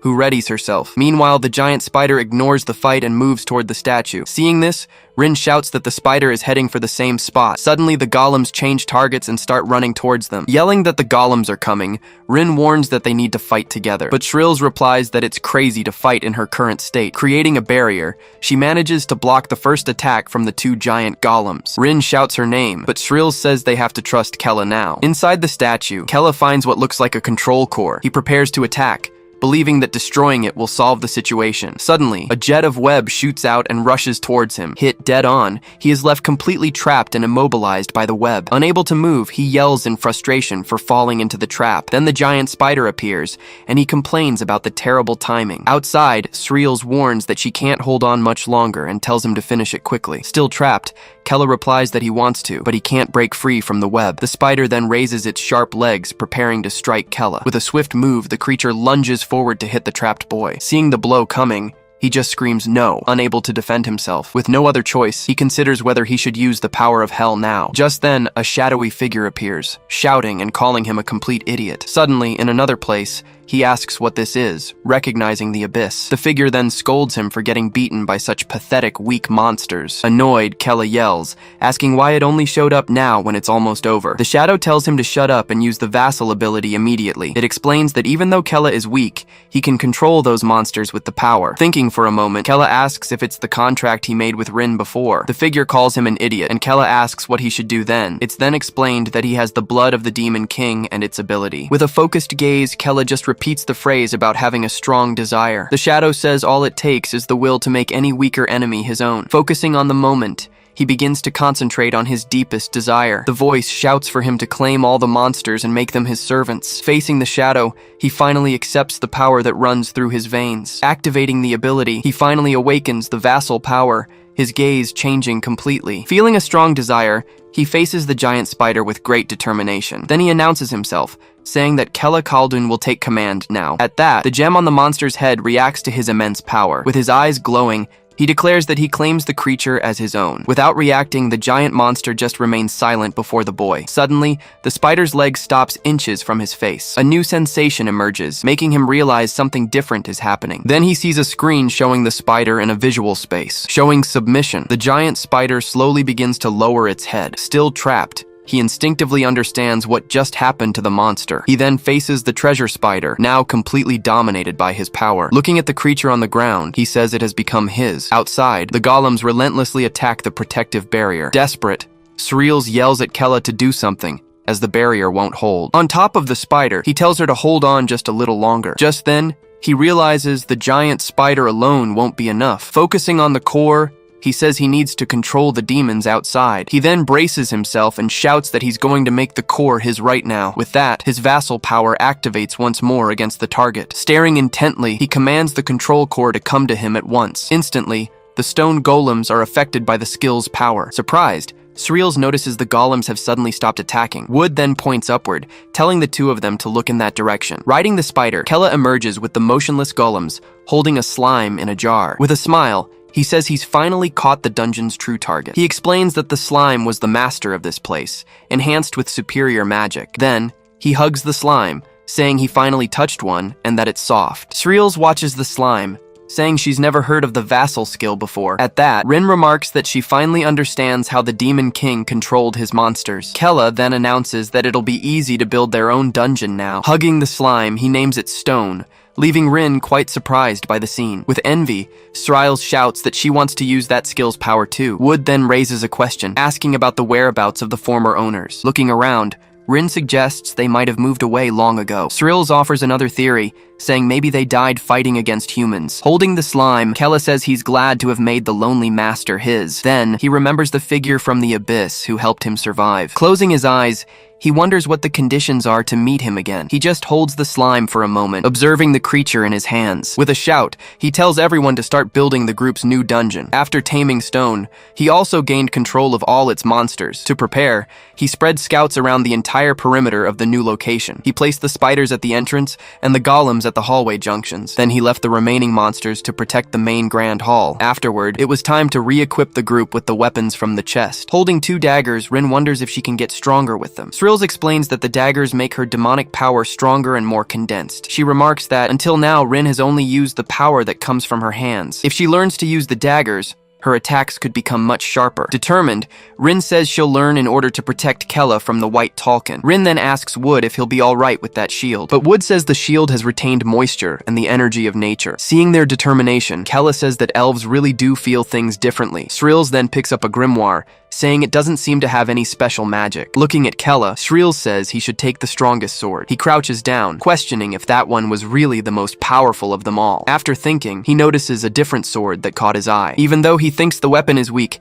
he says he'll take it anyway. Holding the sword, he says he was drawn to it from the very first moment. He then remarks that it feels like he's found his old sword again. After grabbing the items, they used the map to start building the dungeon. Using stone and water, they created all the basic materials for construction. For the project, they combined Sreels' magic with Wood's knowledge. By combining their knowledge, an entire dungeon was created from scratch. He admits the dungeon is simple, but it was made from his map. With a smile, he says this is the first and perhaps his last dungeon. Meanwhile, the scouts keep watch from the tops of the nearby mountains. Approaching it, he asks if Stone is enjoying its new home. Seeing the slime jiggle, he smiles and says it seems to like it. He then says that living like this wouldn't be so bad, avoiding the Talcon. By nightfall, the group's new home seems completely calm and protected. Suddenly, an energy butterfly appears, flying alone through the night sky. Switching scenes to Arsel, a mage thanks Hayden for coming. Inside the palace, the king says this is no time for formal greetings. Shouting in anger, he declares he won't accept any excuses for their shameful defeat. After calming down,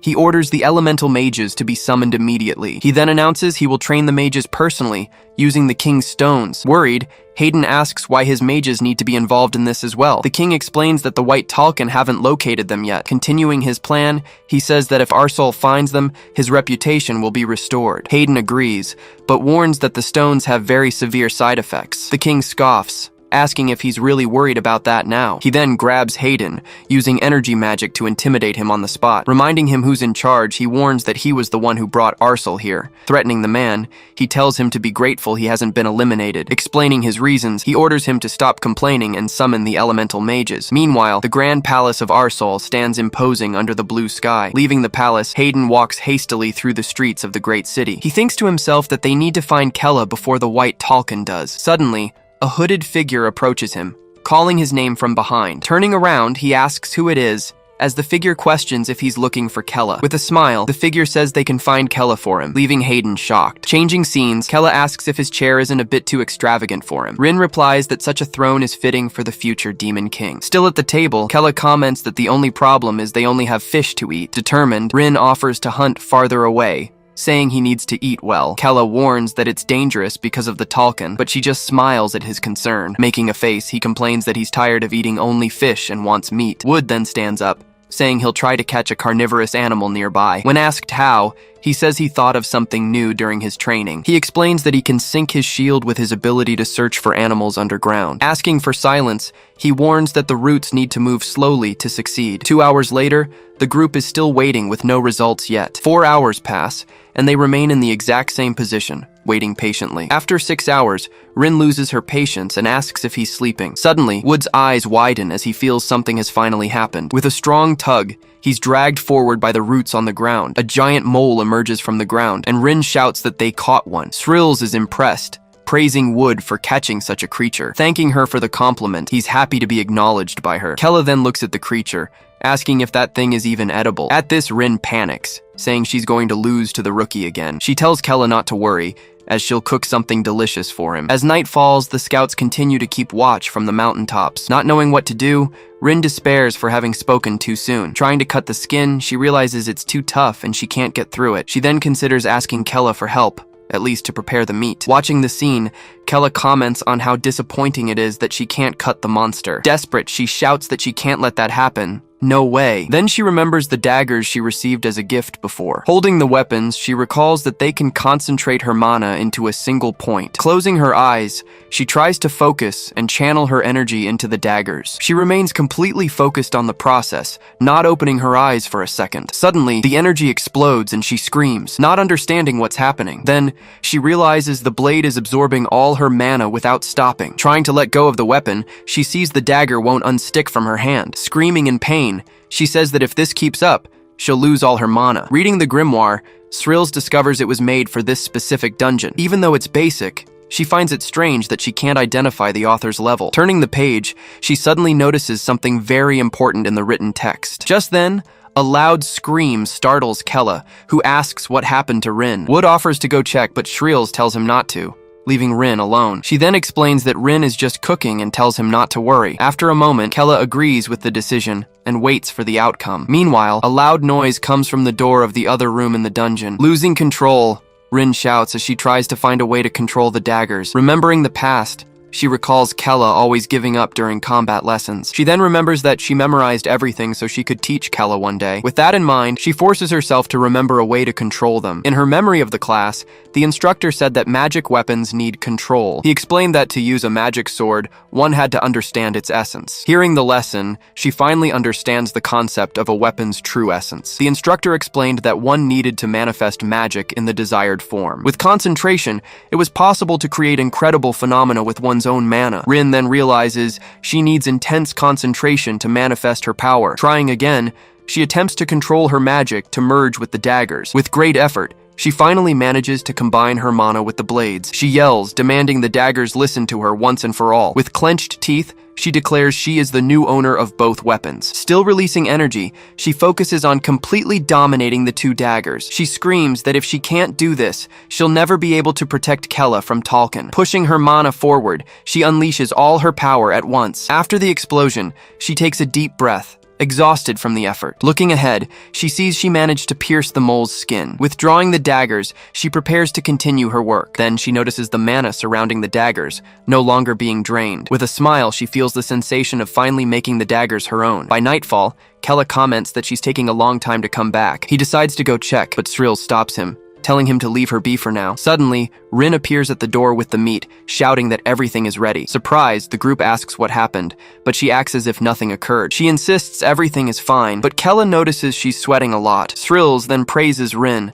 saying she was much faster than she expected. Not understanding, Rin asks what she means by all that praise. Showing the grimoire, she explains that the mole's vitality drops outside of the earth. She continues, saying that only users of sword energy can cut their skin. Surprised, Rin says she really thought the skin seemed like it was made of steel. Wood also congratulates her, but she replies that it was nothing special. Approaching her, Kella praises her for a job well done, patting her on the head. With a smile, he says he's going to really enjoy the meal she prepared. Completely embarrassed by the compliment, she can only call out Kella's name. Feeling acknowledged, she vows to keep using her strength to stay by his side. Srils watches them, thinking that the biggest problem now is herself. She remembers the fights, admitting she was no help at all in combat. Determined to change, she says she needs to learn more versatile and powerful spells. Now in another room, she prepares to begin her intensive training. Setting the grimoire aside, she focuses on releasing her own magical energy. Meditating, she remembers her father entrusted Kella to her care, but she thinks she's been receiving more help from him than giving it lately. Steeling herself, she says she must focus on creating her fourth circle. She decides she can't waste any more time and needs to increase her magical power. Remembering the earth demons, she considers using their same method. Willing to do anything, she says she would sacrifice her life to protect Kella. Suddenly, the grimoire left on the floor begins to glow intensely. The book starts moving on its own, leaving Srils completely stunned by the sight. Confused, she wonders if the book is responding to her magical power. Just then, golden words begin to emerge from the pages of the mysterious grimoire. Surrounded by the words, she recognizes the texts she couldn't understand before. Suddenly, a powerful blast of energy is fired directly at her. Hit head-on by the power, she screams in agony. Screaming no, she is completely overwhelmed by the energy of the ancient grimoire. Suddenly, a strange force manifests, causing Srils to react immediately. Looking around, she wonders what this mysterious place is. Then, a woman appears, saying the one with the king's power has finally arrived. Confused, Srils asks who she is and if she followed her father. As the entity denies the accusation, Srils asks why the grimoire reacted. She then reveals she was a servant of the ancient god, Turk Khaldun. Shocked, Srils shouts, asking if it's really the ancient demon king. Kneeling on the ground, she questions how this is possible, wondering if it's fate. Answering her question, the entity says their meeting might be the will of the world. In desperation, Srils asks if Turk Khaldun was the one who created that dungeon. She then explains that they traveled far, leaving trails for others. Realizing everything, Srils understands that her coming to this place was no coincidence. Desperate, she begs for help, shouting that Hel Khaldun was killed by humans. But the entity says it's impossible, as it is merely an activated spell. Hearing the answer, Srils understands there was no way they could be alive. Asking for help, Srils says she needs strength to protect the descendant, Kella. Pleased with the request, the entity explains that creating circles depends entirely on the individual. Then she explains that the agony of death will course through her body. On her knees, Srils yells that she can do it and begs for the chance. The entity then warns that the pain will feel like it lasts for 14 years. Faced with death, her expression remains utterly determined. A vision of Turk Khaldun beside the young Kella appears next. With conviction, she states that her sole purpose now is to protect Kella. Placing a hand on her chest, she says she will accept all the pain. Sensing her will, the entity agrees and extends its hand toward her. She then announces that she will remake all of Srils' magic with her power. As the process begins,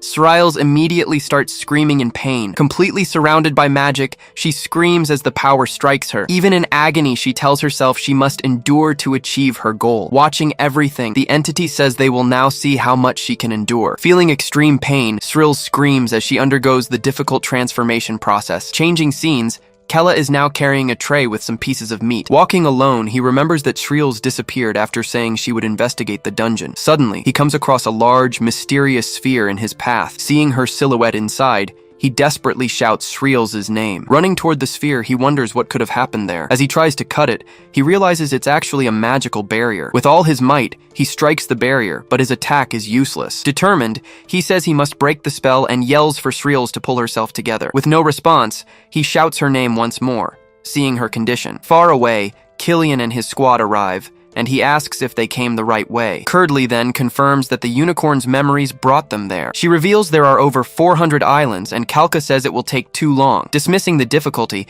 Killian says it's actually a good thing they're there. Drawing his sword, he states that the job will be done when they've searched every island. Swinging his sword, Killian unleashes a wide-range attack. His powerful attack hits the surface, parting the waters. Watching the scene, Audria and Kalka react with surprise at the strength he displayed. Beside them, Deed is visibly excited, saying it was incredible. Turning to his team, Killian prepares to give his next orders. With a smile, he tells everyone to spread out and find Kella quickly. Meanwhile, Kella keeps attacking the magical barrier with his sword. Out of breath, he wonders why the barrier is so strong. Seeing Srils trapped, he laments that she keeps bleeding more and more. Desperate, he says he has to save her, that he can't lose her now. Suddenly, a strange sound from outside catches his attention. Confused, he wonders what that noise was. If it was an earthquake. Atop a cliff, two owls carefully watch the entire horizon. Shortly after, one of them takes flight and begins to patrol the island region. Approaching its target, the creature maintains full focus on its search mission. Just then, Killian seems to feel something, stopping suddenly in his tracks. Confirming the location, the creature's eyes light up with an intense glow. Inside its cage,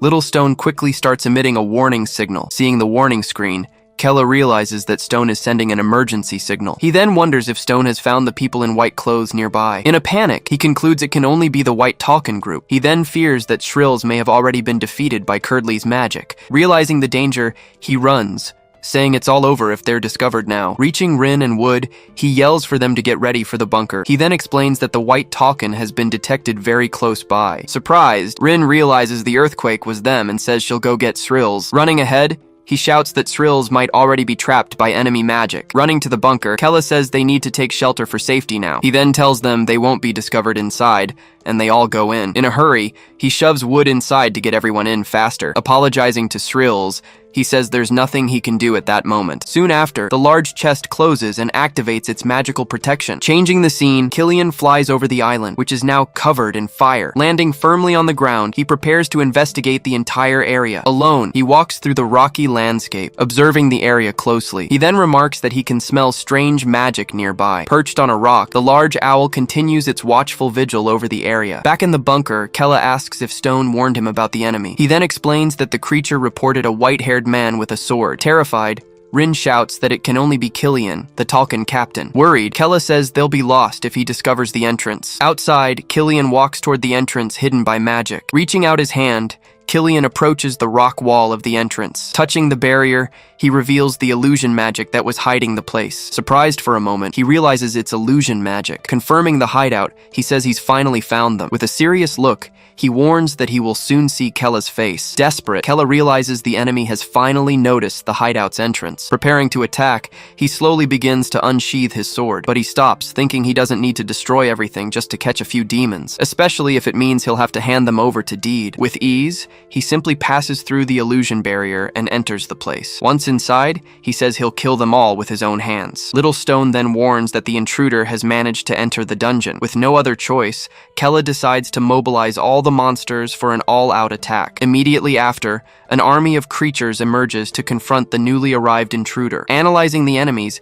he comments on the unexpected combination of monsters in the area. Charging at the monsters, he attacks them all with impressive and destructive speed. After the battle, he stands still amidst the wreckage of the creatures. A final monster is completely destroyed by his powerful and swift attack. Shocked, Kella yells that it's impossible for him to have beaten them all so quickly. He then concludes that the enemy is much stronger than they expected. Killian then moves on, finding a fork with two paths right in front of him. Unsure of where to go, he stops for a moment, thinking about his choice. Deciding quickly, he says it probably doesn't matter which path he takes now. Kella despairs, shouting that he chose the path where Srils is. With the enemy approaching, Srils is now in even greater danger. Kella grows desperate, screaming that he chose the path where Srils is. With the enemy approaching, Srils is now in even greater danger. On one of the islands, the mountains and landscape are on fire everywhere. Annoyed, Audria complains, realizing they aren't on that specific island. Sailing through the waters, Curdly continues her search of the other islands in the area. Using her magic,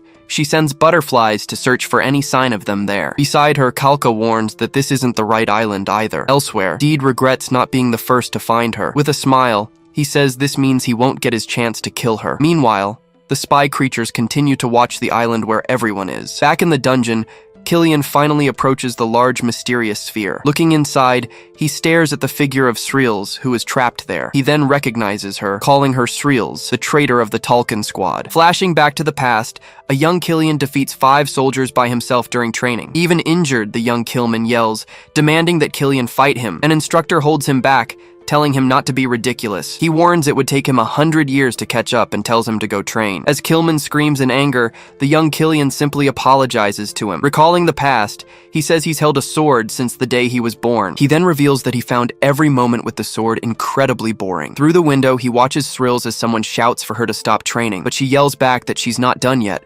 screaming for them to leave her alone. He then reveals that she was the only thing that excited him. Her struggle to survive reminded him of a wild beast trying to resist. That image of her always moved him, and it was a shame they didn't train together. Asking a favor, he asks if the man can give his rations to her. Explaining why, he says she always gets hurt too badly in training. Surprised, the instructor finds it unexpected for him to worry about someone else like that. Jokingly, the man asks if he likes her, but Killian just ignores him. After he leaves, the instructor just calls him a very annoying brat. With her image in his head, he wonders how anyone could fail to notice her. Years later, the man comments that Killian is persistent about delivering the medicine, suggesting he deliver the box himself.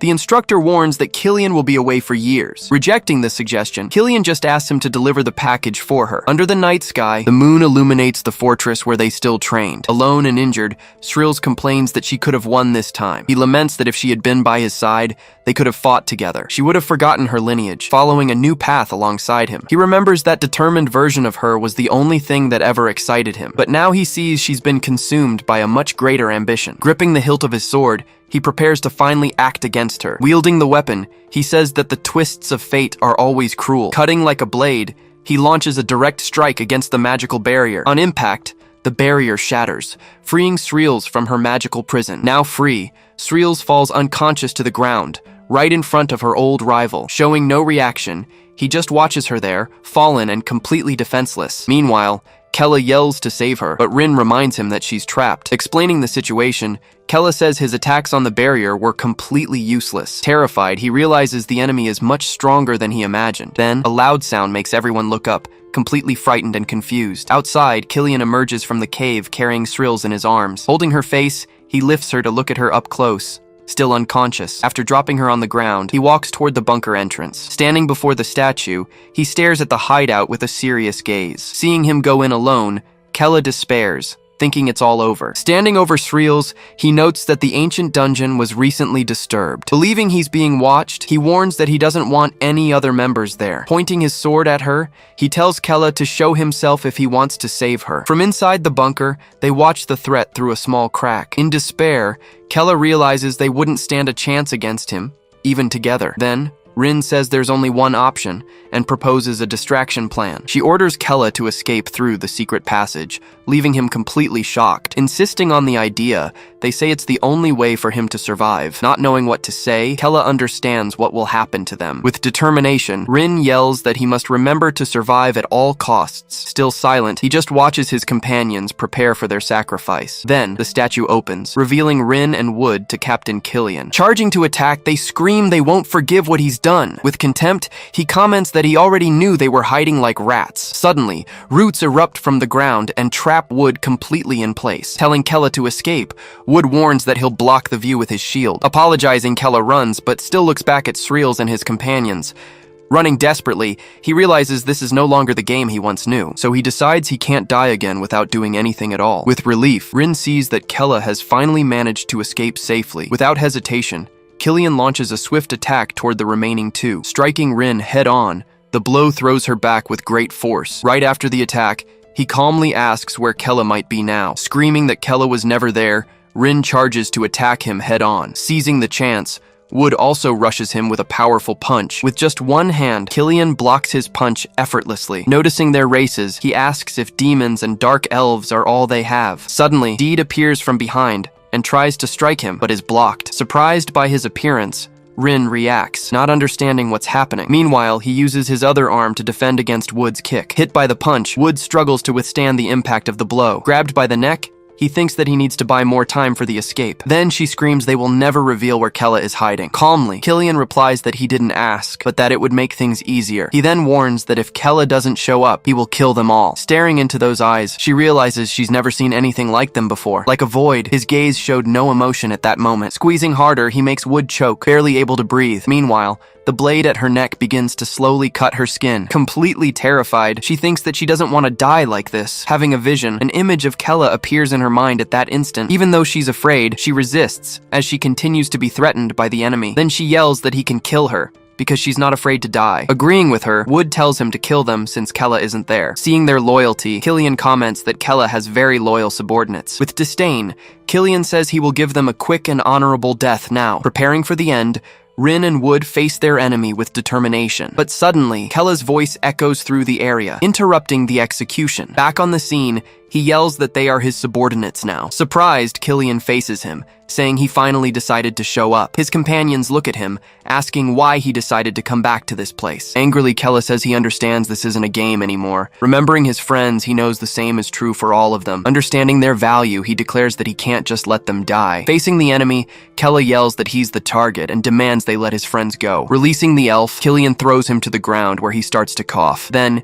Killian reveals he'll kill all demons because of what happened. Replying to the captain, Kella says he's seen people like him before. Shouting in anger, he warns that he doesn't plan on dying so easily. Lunging forward, he attacks Killian, and their swords clash with force. Seeing the danger, Rin yells that they'll help Kella in the fight too. But Kella shouts that it's an order for them to get Srills away from there. Not knowing what to do, Rin still tries to argue against his order. But Wood stops her, saying they need to obey the orders he gave. Frustrated, he admits that they'd be no help right now. Surprised by his attitude, Rin just stares at him, unsure of what to say. Kella then reinforces the command, screaming for them to get out of there now. Reluctantly, Rin finally agrees to the order and prepares to leave. Carrying Srills, they ask in return for Kella to come back alive from the fight. Charging again, Kella trades intense, direct blows with Killian. Then, Killian glances away for a moment, watching the escaping group. Yelling for him to focus, Kella tells him to pay attention only to their fight. Realizing the tactic, Killian remarks that he's just buying time for everyone. Then he warns him that this kind of weakness is his true limit. With a powerful blow,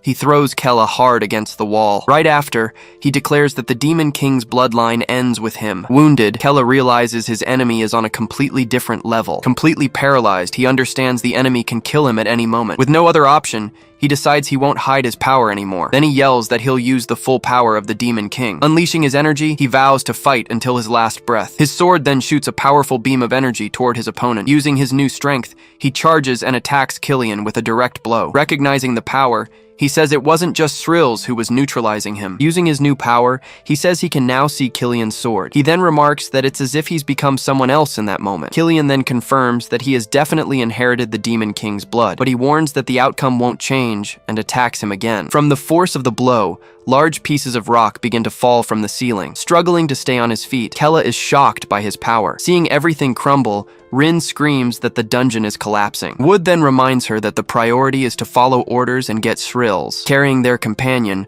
Rin laments that she still hasn't woken up from the spell. Running desperately, Wood shouts that the exit is just ahead. Back in the fight, Kella prepares and unleashes a new attack with his sword. The blow rushes forward and manages to graze Killian's cloak. Surprised, he says it's unexpected that such a clumsy strike could cut his cape. Struggling, Kella realizes he can't fully control this new power. He then feels that the more he uses this strength, the more his body breaks down. Feeling the pain, he screams that his body can't take much more. At this, Killian calls him a fool, but Kella just tells him to shut up. Furious, he yells that he already told him they aren't his subordinates. Without hesitating, he charges and attacks with a powerful downward strike. With the force of the battle, the local statue begins to tremble intensely. Glancing to the side, Killian says that Deed must have already noticed the commotion. Warning that playtime is over, he strikes Kella, disarming him in the process. The force of the blow sends Kella's sword flying away from him. Now disarmed, he desperately tries to reach for his fallen weapon. Seizing the chance, Killian lunges forward and runs his sword through his chest. Then Killian tells him to tell his father in hell who killed him. Struck by the energy,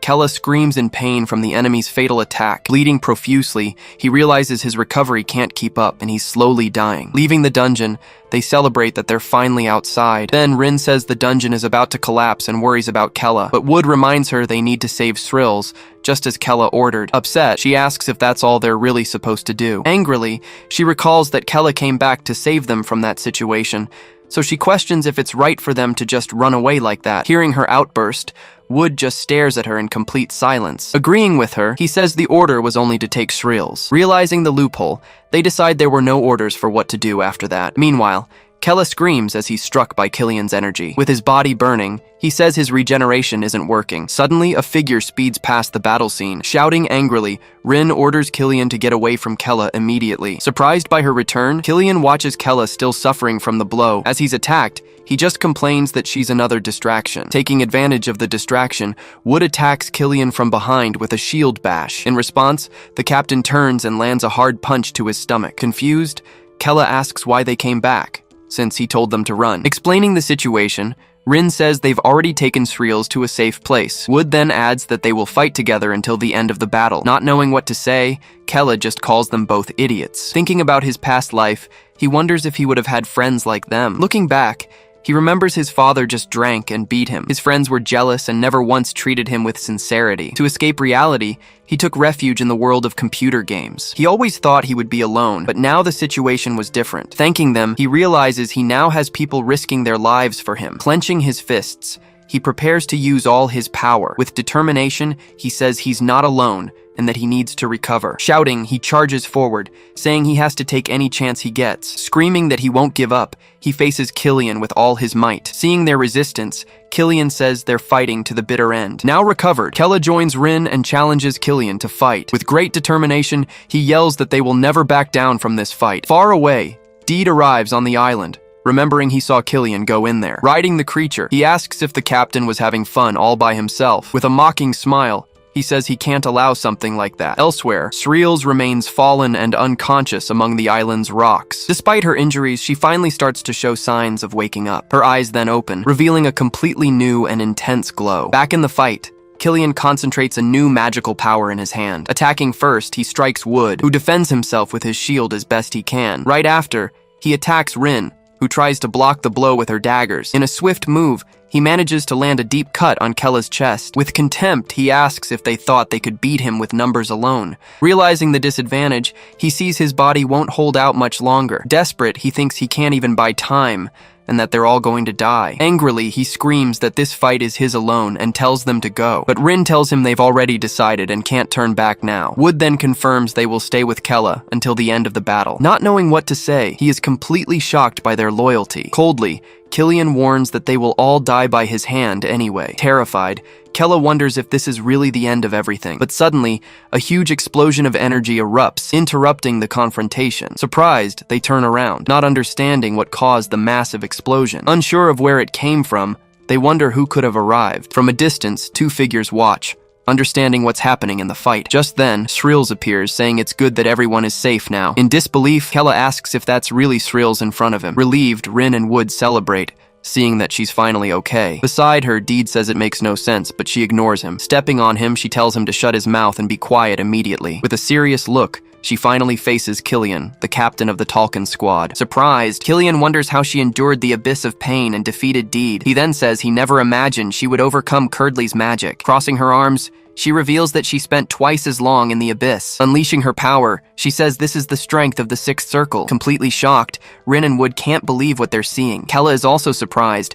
unable to believe she evolved so much in such a short time. With a fixed gaze, Killian says she has always managed to surprise him somehow. He then admits that now his heart is truly beating faster. Using her power, she says that now they will finally be able to rest. Engulfed by the magic, Kella realizes his wounds are healing quickly. Rin and Wood also notice that her healing is much faster. With his eyes glowing, he realizes that things have now changed for good. Facing Srills, he prepares for the coming confrontation. With a serious expression, Killian says he finally wants her for himself. Screaming in anger, she questions him for daring to attack her new companions. Surprised, Killian is hit by the mist and reacts without understanding what's happening. Lost in the magic, he wonders if it has made him lose his way. He then realizes the spell is different from what Curdley used to cast. Closing his eyes, he tries to find a way out of the situation. Completely surrounded by the mist, he starts getting attacked from all sides. Determined, he says he now needs to deal with all the incoming attacks. Dodging the blows, he manages to avoid every attack even without seeing. Annoyed, Kella attacks him head-on,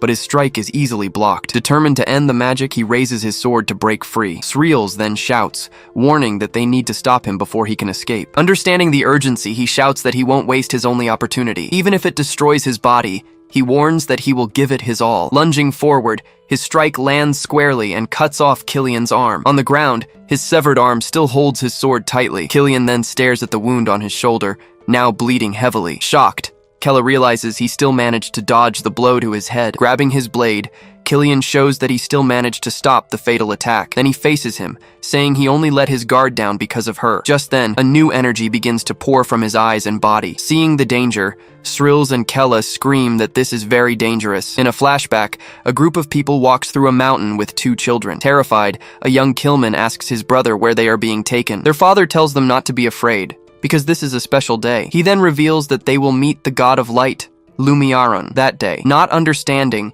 Killman repeats the god's name, still very confused. Crying, he asks what will happen, and if they did something wrong. With a smile, the father says they are perfect for the sacrifice. A woman explains that Lumiaron wants the purest souls of all. He then says that Killian was always special, destined to be given away. He describes the boy, saying he was born to be sacrificed to the god. Pointing to the altar, he warns that they will find a glorious destiny. Terrified, Killman asks his brother if they are really going to die there. Calmly, Killian replies that no, and that his brother won't die either. At the altar, the group's leader offers the children as an offering to the entity. He then announces that the 2 will become part of Lumiaron and live forever. Summoning the creature, the leader asks it to accept their offering. With devotion, everyone celebrates the arrival of the great god Lumiaron. As his mother pushes him, young Killman screams in fear for help. Then, the father tells young Killian to go towards his destiny. Staring at the large creature, he remains silent, showing no reaction. His vision is then completely overtaken by the force emanating from the entity. Back in the present, he unleashes his power, hitting everyone around him. With the force of the attack, Kella is thrown violently against the rubble. Rin is also thrown back, screaming from the impact of the blow. Even while defending, Wood is pushed back by the energy and struggles to hold his ground. Annoyed, Sreels complains that the light is disrupting her imprisonment magic. Angrily, Killian says that Kella took his brother, Sreels, and his arm. He then promises that he will show him a never-ending hell now. Realizing he won't give up, Kella prepares for the final battle. Seeing the lost arm, he understands this is his only chance to win. Unleashing his power, Kella says he will send Killian straight to hell. Facing each other, the 2 prepare for the final confrontation between them. Watching from a distance, Sreels notices that Kella's energy has grown immensely. Hopefully, she says that maybe now they finally have a chance to win. Suddenly, the spirits of the entire village appear beside Killian. Shocked, the rest of the squad arrives and sees the captain's lost arm. Sreels complains that they've arrived, saying they can't fight everyone at once. But she notices something strange and is surprised by what she sees. She notes that Kella is so focused he hasn't even noticed their arrival. With total concentration,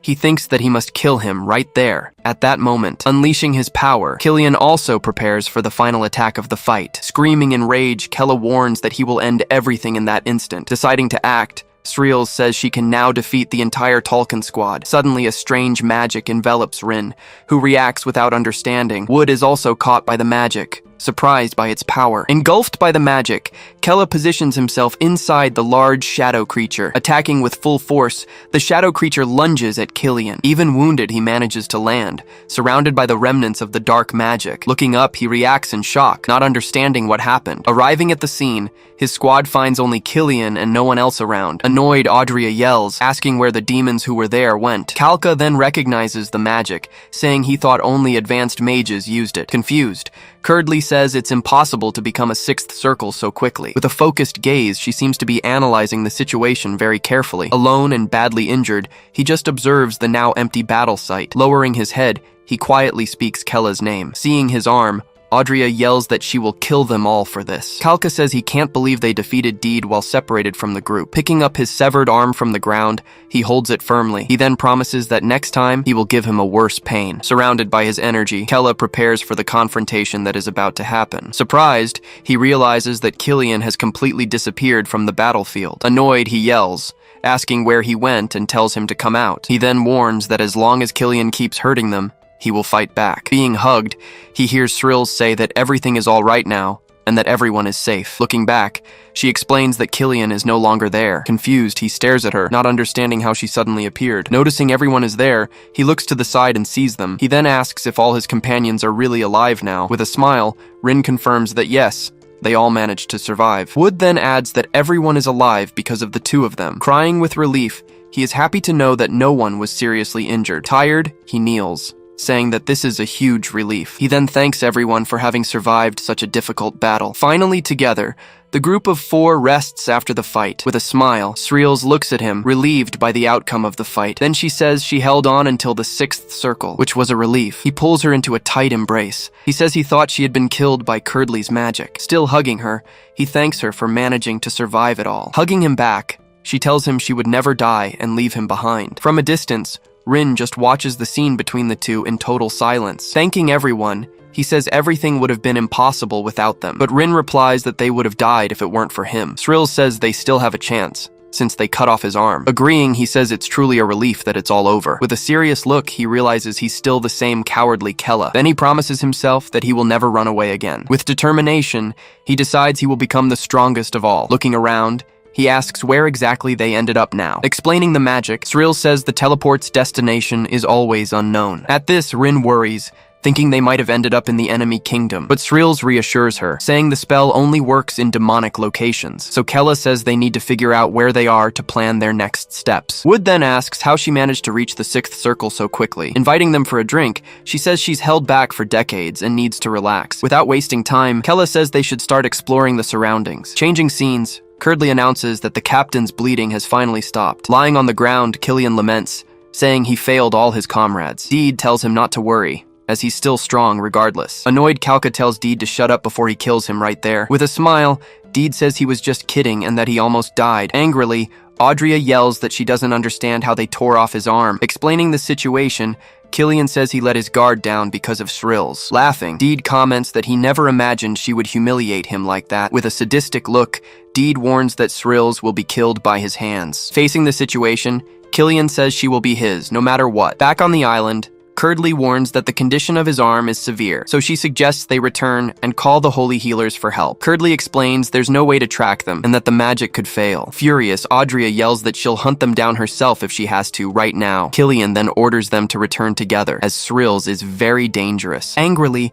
Audrey complains, saying Srills is nothing but a test subject. While receiving treatment, he promises he will hunt them down again soon. With a determined look, he warns that none of them will escape his grasp. Far away, the group celebrates that they finally managed to escape the island with their lives. Drinking in the tavern, Srills says the drinks there are simply incredible. Sitting at the table, they ask her to tell them how she managed to evolve so quickly. She then reveals that the magic book she found was no ordinary one. The book dragged her into an abyss, where she met someone special. Explaining the story, she reveals she met a mage named Pharrell in that place. With a smile, she says she actually found the mage's shadow. Shocked, Kella is surprised by the revelation of the 8th circle mage. Rin then asks if the dungeon was created by the demon king himself. Confirming the theory, she says that perhaps Kella was guided by his blood. Not understanding, he asks if it wasn't his will, but Turk's. Then he questions how someone dead for so long could do that. Remembering his vision, he wonders if he met Turk Khaldun himself. Thinking about it, Kella says that Turk Khaldun could be an unexpected clue. At this, Srills reveals that time in the abyss was different from reality. With a smile, she says the time she spent there was equivalent to 28 years. Shocked, Rin yells that 28 years is a long time to spend. Confirming the information, she says yes, it was a very long time. She remembers feeling a pain that seemed to tear her body apart endlessly. The pain was so great, she would have rather died than keep feeling it. Pharrell helped her reach the 6th circle, but the pain tormented her. Meanwhile, the mage watched the whole process with a serious and attentive look. Trembling, she says she doesn't need to talk about that hellish time she went through, especially not to Rin, who, according to her, has too soft a heart for it. With a smile, she says she'll keep the pain a secret to herself. Annoyed, Rin shouts, asking if she trained for decades thinking of them. Then Kella says he didn't know, and he failed to protect her from the pain. Changing the subject, she asks them to just congratulate her on her achievement. Excited, Rin praises Sreels, saying she's simply the best of all. Observing the scene, Kella notices that she's smiling, but it seems strange. With a suspicious look, he thinks she's hiding something from him. Then Kella asks where they are, and Wood replies that it's a village. Analyzing the location, Sreels says she thinks they're on the outskirts of Karta. Surprised, Rin asks if Karta isn't the city of knowledge for demons. Confirming the information, she says it's a secret area, far from humans. Tired, Rin asks if they can rest, as her body is broken. Explaining the situation, Sreels says that Killian's energy still affects them. Remembering the blue energy gives Kella chills, who looks at it with fear. So they decide to stay there for a few days to get some rest. The group settles into an inn room for the night. Wishing them good night, Kella says he needs to go out to take care of something. Lying in bed, Sreels tosses and turns, seeming to be in a lot of pain. Outside, Kella analyzes the daggers, wondering if they have any power. Lying down, Rin asks for the entity of the daggers to appear to her quickly. Remembering the hug, she says she knows it's a selfish thought of hers. Looking at the ceiling, she fears that Sreels will take Kella from her completely. In the other bed, Wood just silently observes his shield. Caressing the weapon, he says it suffered a lot and that he needs to get stronger. With his eyes closed, he promises it won't feel any more pain. Outside, the town remains calm under the starry night sky. Alone, Kella releases the small stone and says it's safe there now. Using magic, he sets the small stone on the ground and backs away. Looking at his hands, he says he's still not using his abilities. Then he remembers all the powers he inherited from the Demon King Turk. He realizes that if he could use them, the fight would have gone much better, but he laments that he couldn't use any of them during the battle. Comparing it to a game, he says he can't underestimate his growing abilities. Clenching his fists, he prepares for when he meets Killian again. Determined, Kella says he will find a way to control his power. From a distance, a hooded figure watches Kella in silence and with attention. With a strange look, the figure continues to spy on him from their position. Elsewhere, a group of people receives a messenger crow. The bird lands on the leader's arm, ready to deliver its message. Surprised, he learns that the Talcan group was wounded and returned to the castle. The crow then reveals that Sreels has become a six-circle mage. Furious, he yells that it's impossible, as she was just a test subject. One of the figures says this is good, because Kella's group has failed. Then he says that now Lord Hayden has the chance to capture them himself. Suspicious, the leader asks if he can track them and threatens the man. With a smile, the figure says there's no choice and that he knows where they are. Annoyed, the leader demands that he tell him where they are right now. Revealing the location, he says that Kella is in the secret city of Karta. In a demonic city, Kella's group is enjoying a moment of rest. Sitting at a table, Rin looks very happy eating her snack. Just then, Sreels asks Kella what he's thinking so hard about and gets a serious reply. Rin says he's getting stronger, but Wood tells her to keep her voice down. Worried, Wood warns that they need to be careful not to expose his identity. Nearby, two men are talking about Kella, calling him the weakest one. Overhearing them, Sreels gets angry, but Kella tells her to calm down. She then insists, asking if he's really going to let those arrogant men get away with it. Ignoring the taunt, he just tells them they should go somewhere else. Sreels still questions how he can be so calm after hearing that. As they walk, she recalls how he cut off Killian's arm, an incredible feat. Kella then explains that he needs to build the strongest dungeon and gather allies. After hearing his plan, Sreels calms down and asks where they should start. He replies that there's an ancient library in the city, an important place. Kella believes he can find something there to help him get stronger. Arriving at the Karta library, they see the place is heavily guarded. From their hiding spot, Kella comments on the security and asks Wood to analyze the building. Focusing his power, Wood closes his eyes and begins to scan the structure. His analysis reveals a secret passage located in the library's basement. Wood also says he feels a different energy coming from a special room. Surprised, Kella asks about it, and Wood explains it might be the stone. Sreels then says this means there's something important in that room. Kella understands the reason for the security, suspecting it holds information about the Demon King. Determined to get in, he asks Wood to find a way for them to sneak past. Wood then points out a small entrance on the side of the building. Entering through it, the group walks on, and Sreels comments on the ancient architecture. Suddenly, they hear a noise, and Sreels tells them to go check it out. Using his magic, Kella creates a veil of shadows to hide them all. Right after, two guards appear, patrolling the corridor where they are. Noticing nothing, the guards simply continue on their way and leave. Sreels reports that the guards have moved away, earning praise from Kella. Going down, they find a huge, complex labyrinth drawn on the floor. Wood explains that the place is full of traps, but his senses can guide them. Guided by Wood, the group moves forward, with Rin praising his ability. Reaching the end, Srills says that's the exit from the labyrinth, but as he takes a step, Wood accidentally steps on and activates a trap. An alarm blares and Kella realizes his magic has been disabled. Alerted by the sound, several guards rush toward the noise. Rin panics as the guards approach, pointing to a hiding spot. Checking the area, the guards see no one and think it's a false alarm. Even so, one of them says they should tell the caretaker what happened. Hiding in a closet, they hear the order to reinforce security. After the guards leave, Kella opens the door very carefully. Stepping out, he says they need to be more careful and asks where they are. Following the instructions, they run down a stone staircase. Facing a huge door, Kella announces they've reached the entrance. Reading the inscription, he sees that knowledge is permitted to the qualified. Analyzing the barrier, Srills says the door has been sealed with magic. Kella then repeats the word qualified, preparing to act. Activating his power, he announces he will try to open the door himself. His ability then hits the door, which begins to react to his touch. Right after, the huge stone structure starts to open. Entering the place, Srills comments that the qualification was the blood of the Demon King. They find a gigantic library, and Rin comments on the rare grimoires. Nearby, they see a person asleep on a reading table. Waking up from the noise, the little girl asks what's going on. Everyone suddenly stops when they realize it's just a child. Noticing their presence, the girl quickly backs away from the table, but soon after, she smiles and introduces herself as Roralyn, the caretaker. Excited,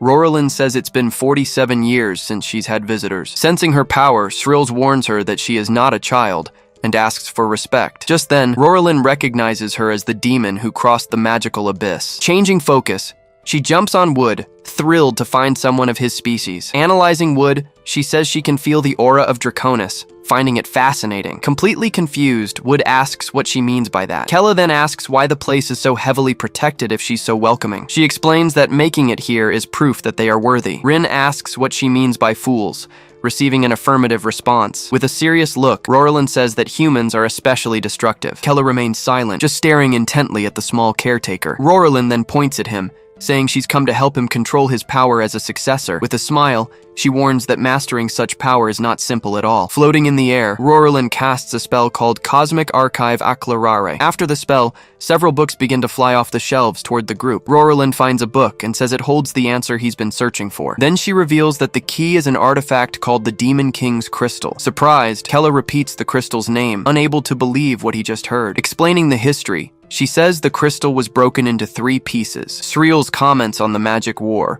but Roralyn corrects her with the exact date. Continuing, the caretaker says the humans simply hid the 3 fragments. Showing them a map, she points out that each piece is on a different continent. Confused, Kella asks what this has to do with his current power. Roralyn explains that the crystal is the only safe vessel for his power. That's why, she warns, his body can't handle it, taking damage whenever he fights. At that moment, Kella realizes that finding the fragments could solve his big problem. Roralyn confirms that this way, he'll be able to use his full power, just like Turk Khaldun did. With a determined look, he understands this is his chance to have pureblood power. But Roralyn warns that since he is not a pureblood, this is his only path. Shocked, Kella realizes her voice was only in his head, and questions the revelation. Rin asks where they can find the fragments, and Roralyn says she knows the location. Then she reveals that when she was younger, she met Turk Khaldun himself. Stunned by the revelation, Kella asks if she really met him in person. Confirming the story, she says he was seeking the crystal for his bloodline. She explains that at the time, her people were being slaughtered by humans. Continuing, she explains that many call him cruel, but that's just the human perspective. Regretfully,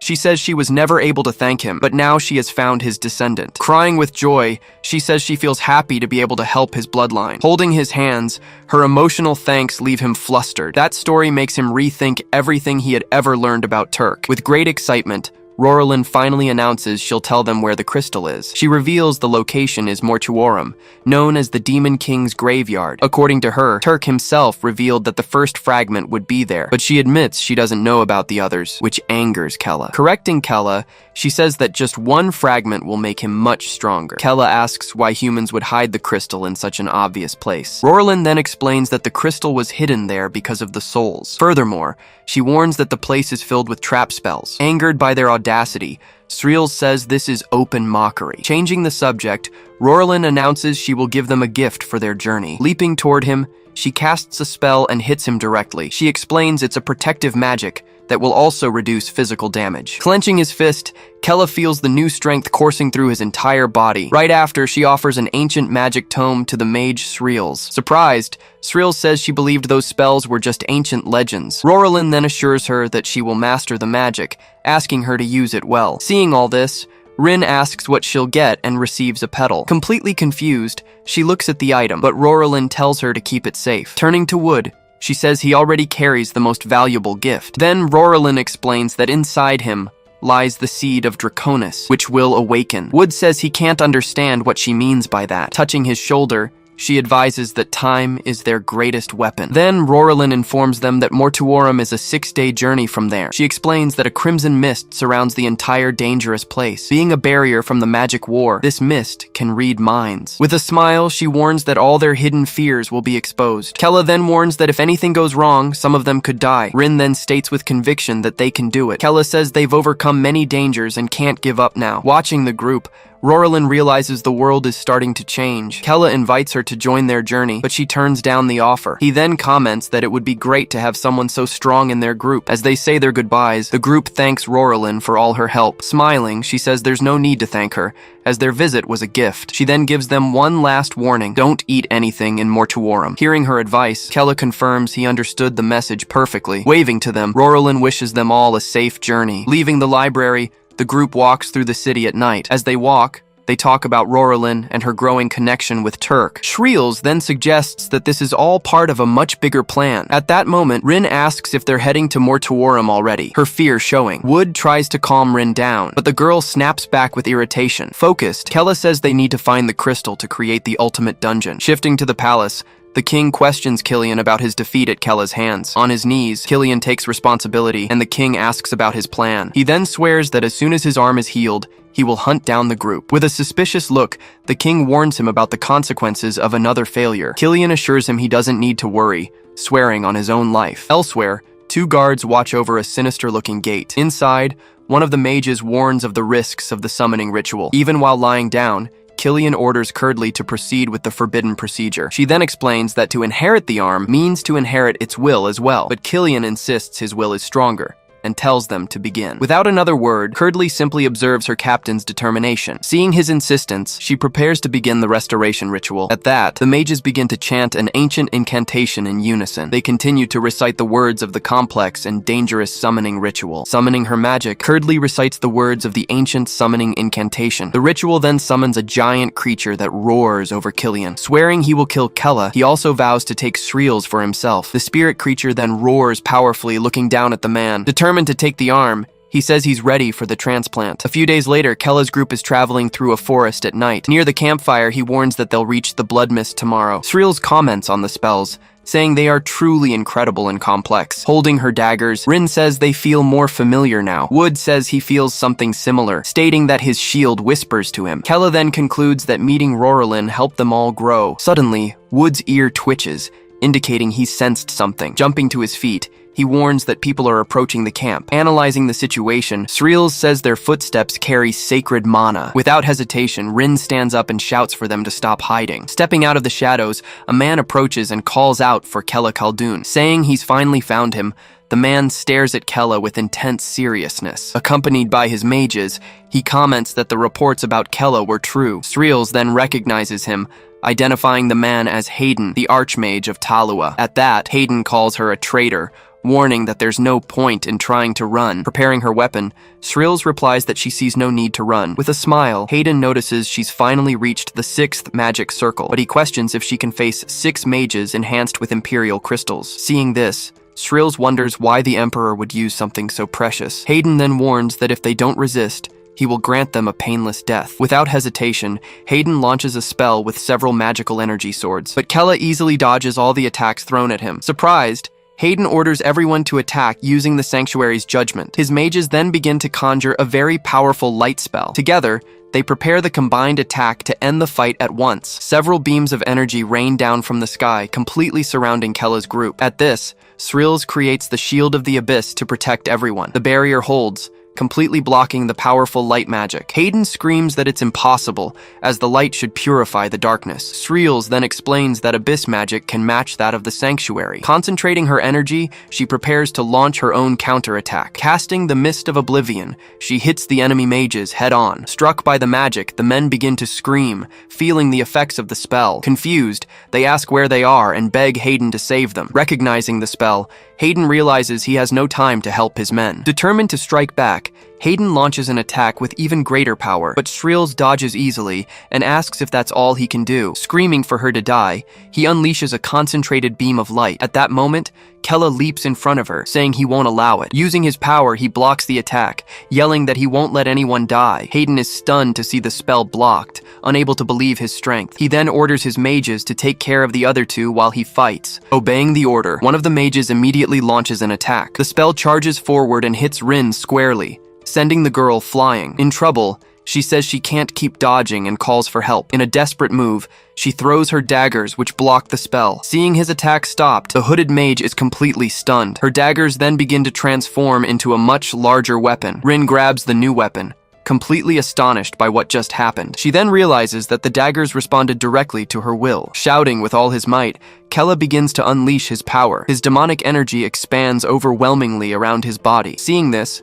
Hayden wonders what this crushing demonic energy is. At that, Kella decides to test the technique he intended to use against Killian. Unleashing the Ruina Gladi technique, he creates gigantic blades of energy. In disbelief, Hayden realizes they've defeated the mages and used a spell. Feeling he has no choice, he prepares to use the divine teleportation. His spell explodes in a mixture of light and energy across the area. Soon after, the light from the spell completely vanishes from the forest floor. Surprised, Kella realizes the enemy used teleportation to escape. Rin is also stunned, questioning how he could have been so fast. Sreels then comments that he fled alone, showing his fear of death. Irritated, Kella apologizes, saying he should have dealt with the enemy. But Sreels calms him down, saying she also wanted him to test his strength. She concludes that at least now they know they can stand up to the mages. Celebrating, Rin says that thanks to Roralyn, her dagger has become much stronger. Wood agrees, and Rin comments that his transformation was incredible. Thanking her for the compliment, Wood gets a little flustered by the unexpected situation. Kella then questions how Hayden managed to find their location so quickly. Showing a captured mage,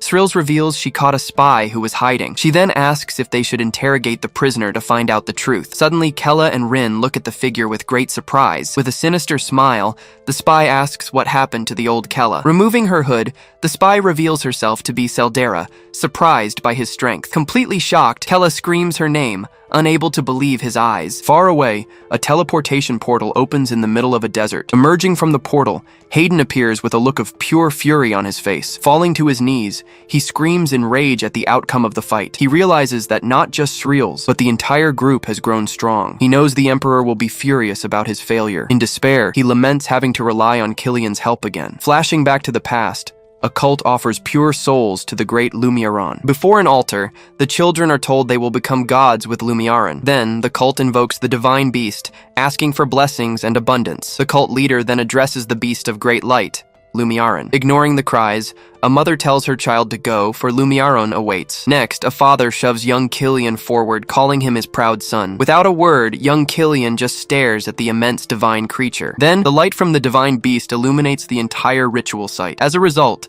sacred flames begin to spread throughout the area. Startled, the cult members scream as they are hit by the sudden attack. Just then, a man shouts for someone to save the children from this terrible sacrifice. But the cult leader recognizes him, ordering the Hayden Guild not to interfere. Outraged, he charges forward, questioning how parents could send their children to die. His strike lands squarely on one of the cultists, who screams from the impact. The cultist then falls to the ground, completely defeated by the attack. From the altar, young Killian just watches all the chaos and violence. Meanwhile, the divine beast Lumiaron stares down at the boy, hovering above him. Then Hayden grabs him, yelling that children like him shouldn't be sacrificed. As he is saved, the boy just looks at the man with a blank expression. In the background, his mother cries out in despair, saying she must offer her children to Lumiaron. Moving quickly, Hayden shields one of the frightened, crying children. Gathering them all, he tells them not to worry, that he will protect them. He remembers that saving Killian was the day that changed his life forever. Back in the present, the Hayden Guild headquarters is shown on a peaceful day. Taking the children to the guild,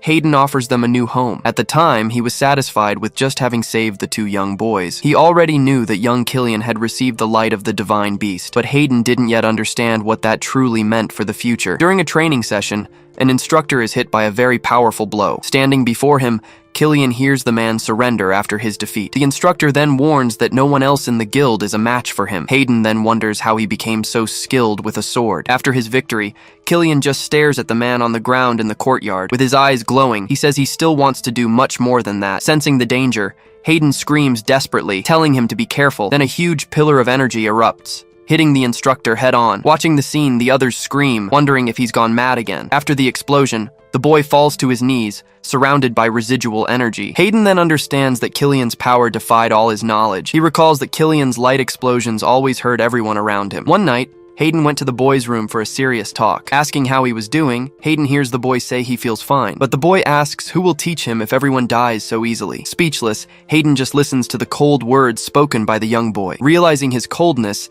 Hayden understood he could no longer contain him. Arriving at the royal palace, the king asks if this is the extraordinary child. Hayden confirms, explaining that he survived the light of the divine beast. Surprised, the king can hardly believe someone managed to withstand the beast's light. Staring at the boy, the king remarks that he finds him truly fascinating. The king then orders Hayden to bring his guild to join Talua. He also announces that the child will be assigned to the training division. Thanking him profusely, he realizes this was the turning point in his life. Because of Killian, his guild became affiliated, and he grew closer to his dream. Years later, the scene shifts to the Talcan training division. Telling him his skill has surpassed their teachings, the instructor speaks with Killian. Killian replies that from that day on, he will grow stronger on his own. From a distance, Hayden watched him with a mix of pride and great fear. He believed the day would come when no one could control his power. Years later, it is announced that Hayden has been appointed the new Archmage of Talua. Pledging his loyalty, he dedicates himself to the peace and prosperity of the entire kingdom. He thought he had finally reached the highest possible position, but young Killian continued to grow, always surrounded by his guards. Entrusting him with the strongest unit, the king appointed him commander. Accepting the post, Killian says it is a great honor. And just like that, the boy he saved became the strongest being in Talua. Hayden then realizes that the child he saved had surpassed him. Because of this, he had to fight not to be left behind, even while giving orders. He knew that any slip-up in his position could cost him his very life. So he decides that to survive, he must always reign above Killian. He then understands he must capture Kella where Killian had already failed. To restore his position, he needed Kella Khaldun's head. If things continued like this, he would end up being destroyed by Killian himself. Clenching his fist tightly, he realizes he has no other choice. With no way out, he decides he must resort to asking those figures for help, the very people he never wanted to be near. Walking through a rocky region, Hayden pressed on through the dark night. He then checks a compass that pinpoints the place with the strongest energy. With the item in hand, he says he never thought he'd use it one day. Using his power, he opens a portal in front of him and says he's found it. For the ritual, he bites his own finger until he draws some blood. He then extends his hand, his bleeding finger pointed toward the dark portal. A drop of blood then falls from his finger and goes straight into the portal. Emerging from the portal, two figures ask who he is and demand he identify himself. He introduces himself as Hayden and says he wishes to find their elder. The scene shifts to a large hall, the base for the mysterious group. Inside, he stands before the leader, who introduces himself as Baltheon. But Baltheon is suspicious of the visit and asks about his true intentions. Without hesitation, Hayden proposes they cooperate to hunt Kella Khaldun, the last heir. Baltheon then asks what his group would gain from hunting the king's heir. He replies that he only needs the head, and they can have the body. Scoffing at the proposal,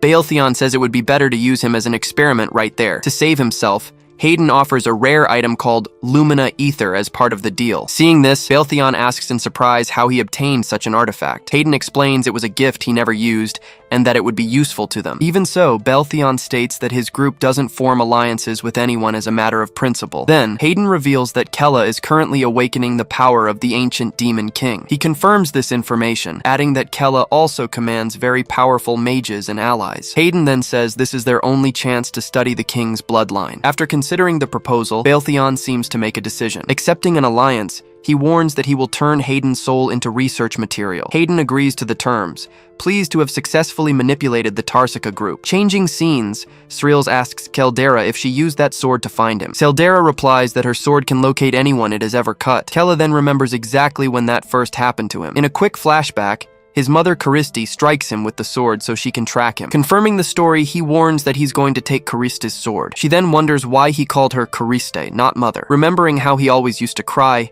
she screams that he is not Kella. He then warns that without the sword, she can't track him and tells her to go. At this, Srills confronts Caldera, asking why she brought Hayden to this place. Caldera denies it, explaining she couldn't have reached Kella on her own. Grabbing him, she explains that she tricked Hayden and begs to stay by his side. He then stares at her in silence and just says her name, Caldera. Without changing his expression, he tells her to stop pretending and get lost immediately. With a clenched fist, she screams, calling him a bastard for his command. Turning suddenly, she decides to call out to Rin, hoping for some help. Running towards her, Caldera hugs her and begs for help to convince Kella. Being hugged tightly, Rin remains motionless, hiding her face for a moment. Her hand then reveals she was holding Carista's sword the whole time. Attacking Caldera, Rin asks how she dares to ask for help after everything that has happened. Rin then says the only thing she can grant Caldera is death. Angered, Caldera asks how a mere servant dares to raise a sword against her, but Kella interrupts the fight, grabbing her arm with great force and anger. Pressing on her face, he asks who she was calling a mere servant. Unable to react, she begins to beg Kella to spare her life. With a swift move, he violently throws her to the ground without any hesitation. Looking down at her, he warns that if she shows up again, he will kill her. Even on the ground, Caldera curses him in a rage for the humiliation she suffered. Getting up in an instant, she uses her speed to flee as fast as she can. After everything, Rin thanks Kella, saying she is just his servant. He then corrects her, saying she hasn't been a servant for a long time. Seeing his gesture, Rin can only look at him with immense gratitude. Then, Srills asks if it was right to let her go, but he replies that she's no match for them. With a smile, he explains that more living heirs create more chaos among humans. He adds that using Caldera can divert the kingdom's attention from them. Now at a distance, Caldera scoffs, saying Kella was a fool for letting her go. Revealing her plan, she explains that she planted a mana spider on Rin's body. During the hug, she managed to hide the small creature on her former ally's back. Now, Rin's body is directly connected to hers because of that trap. Everything Rin sees and hears will be transmitted directly to her without them noticing. With a smile, she declares that sparing her was the biggest mistake he's ever made. Beltheon then summons the Crutuentus group, calling them in for a mission. He introduces the trio, explaining they're the result of years of research. Hayden is stunned, admitting he's never felt mana of that level in his entire life. He adds that the three of them easily surpass the sixth circle of magic. He then realizes just how much Tarsika's research advanced while everyone else was distracted. With a smile, Beltheon orders them to lead the hunt for Kella with Hayden. Their leader, Seraphine, promptly promises to personally bring back the king's heir. Next to her, Kale celebrates, thrilled to finally go out into the world. The third member, Luna, simply clears her throat and continues to observe in silence. Seeing their power, Hayden concludes that they might actually be able to complete the mission. With a determined look, he states that Kella Kaldan will not escape this time. Elsewhere, Kella's group arrives at the Blood Mist Zone. Worried, Wood notes that his shield is trembling and asks if they'll be alright. Trying to calm him, Rin reminds him that they've defeated powerful enemies before. Hearing the conversation, Kella thinks he should also give names to his daggers. Clutching his sword, he notices the mana stabilizing, just like Wood's shield, but he knows it's still not enough,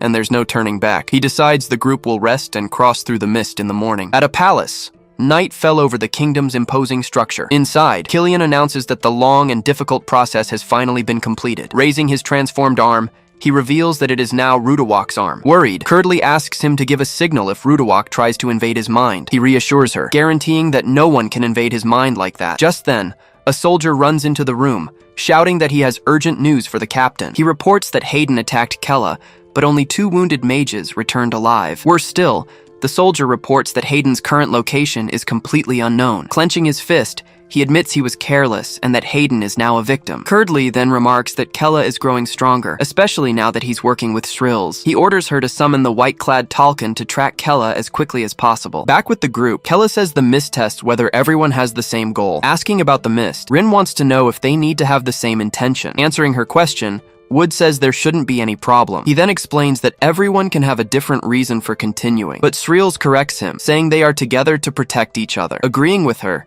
Rin shouts that she will also protect everyone in the group. With his eyes closed, Wood just confirms that the same goes for him too. With a smile, Kella says that as long as they think like that, they won't have any problems. He then tells everyone to trust one another and enter the mist. Following his lead, the group walks together into that strange region. Inside the mist, a strange red crystal begins to manifest in front of them. Suddenly alone, he shouts out, asking if everyone is still nearby. He then wonders why he can only hear strange noises and nothing else. Just then, he notices some kind of rapid movement coming from his right. As he turns his head, his eyes widen at the sight. Right in front of him, a vision of himself appears. seated on an imposing throne. Shocked, he sees himself in a vision as the mighty demon king. Completely paralyzed, he just stares at the image before him, unable to react. In the vision, he was sitting alone on a throne made of skulls. Seeing that, he begins to question if that was really his true desire. He then wonders if he really wants to become the great and feared king. Suddenly, a shadowy creature appears and says it will grant his wish. Floating in the air, he can't understand what's happening around him. Then, the shadow offers him power and calls him by an unknown name, Kang Chi-woo. Shocked, he wonders how that mysterious creature knows his real name. Just then, the shadow promises him the perfect world he longed for in his past life. Agreeing, he says he truly desires the perfect world that he himself ended up creating. The entity then says it knows this and invites him to come to it, but he refuses, saying the version of the future it showed isn't him. He explains that his true companions are the people by his side. Angrily, he shouts, asking what's the point of being the strongest alone without them. The creature is surprised by his answer, not understanding why he refused the offer. Turning around,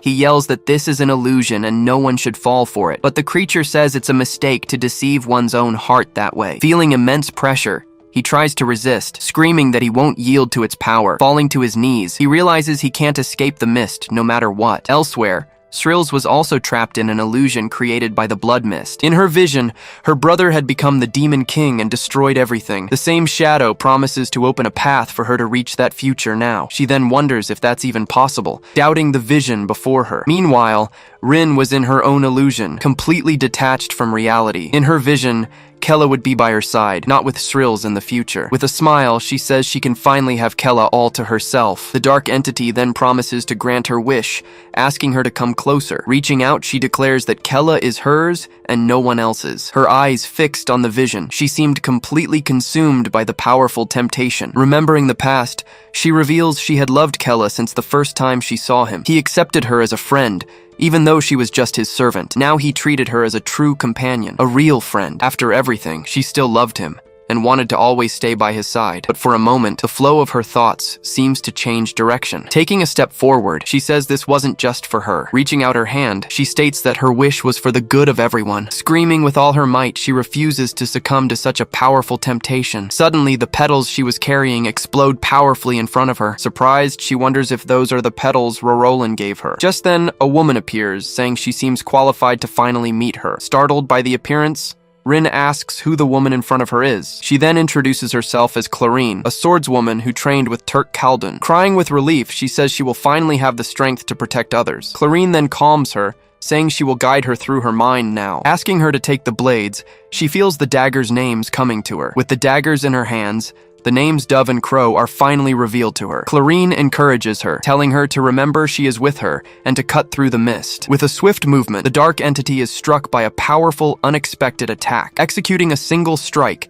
she manages to cut through and dispel the entire illusion. Returning to reality, she notices the blood mist has simply vanished. Confused, Srills approaches and asks what just happened. Kella then asks if she was the one who managed to clear the mist, still very confused. Crying with emotion, she explains that she met Clarine, a companion of Turk Khaldun. Kella asks her to calm down, but Rin replies that she feels great. Srills then congratulates Rin, saying that even she couldn't resist that temptation. Laughing, Rin turns and asks Wood what his temptation was. Wood explains that he wasn't tempted, and that the mist disappeared while he was walking. Kella then wonders if the entity had nothing to tempt Wood with. With a neutral expression, Wood simply replies that he has no real desires. After hearing the answer, Kella falls silent for a moment, just reflecting. He then questions if, deep down, he truly desires to become the strongest. Clenching his fist, he gets angry at himself for not resisting, despite being from the 6th circle. Srills also reflects, wondering if her deepest desires ended up surfacing. Passing through the mist, he announces that their next destination is Mortuorum. In front of the entrance,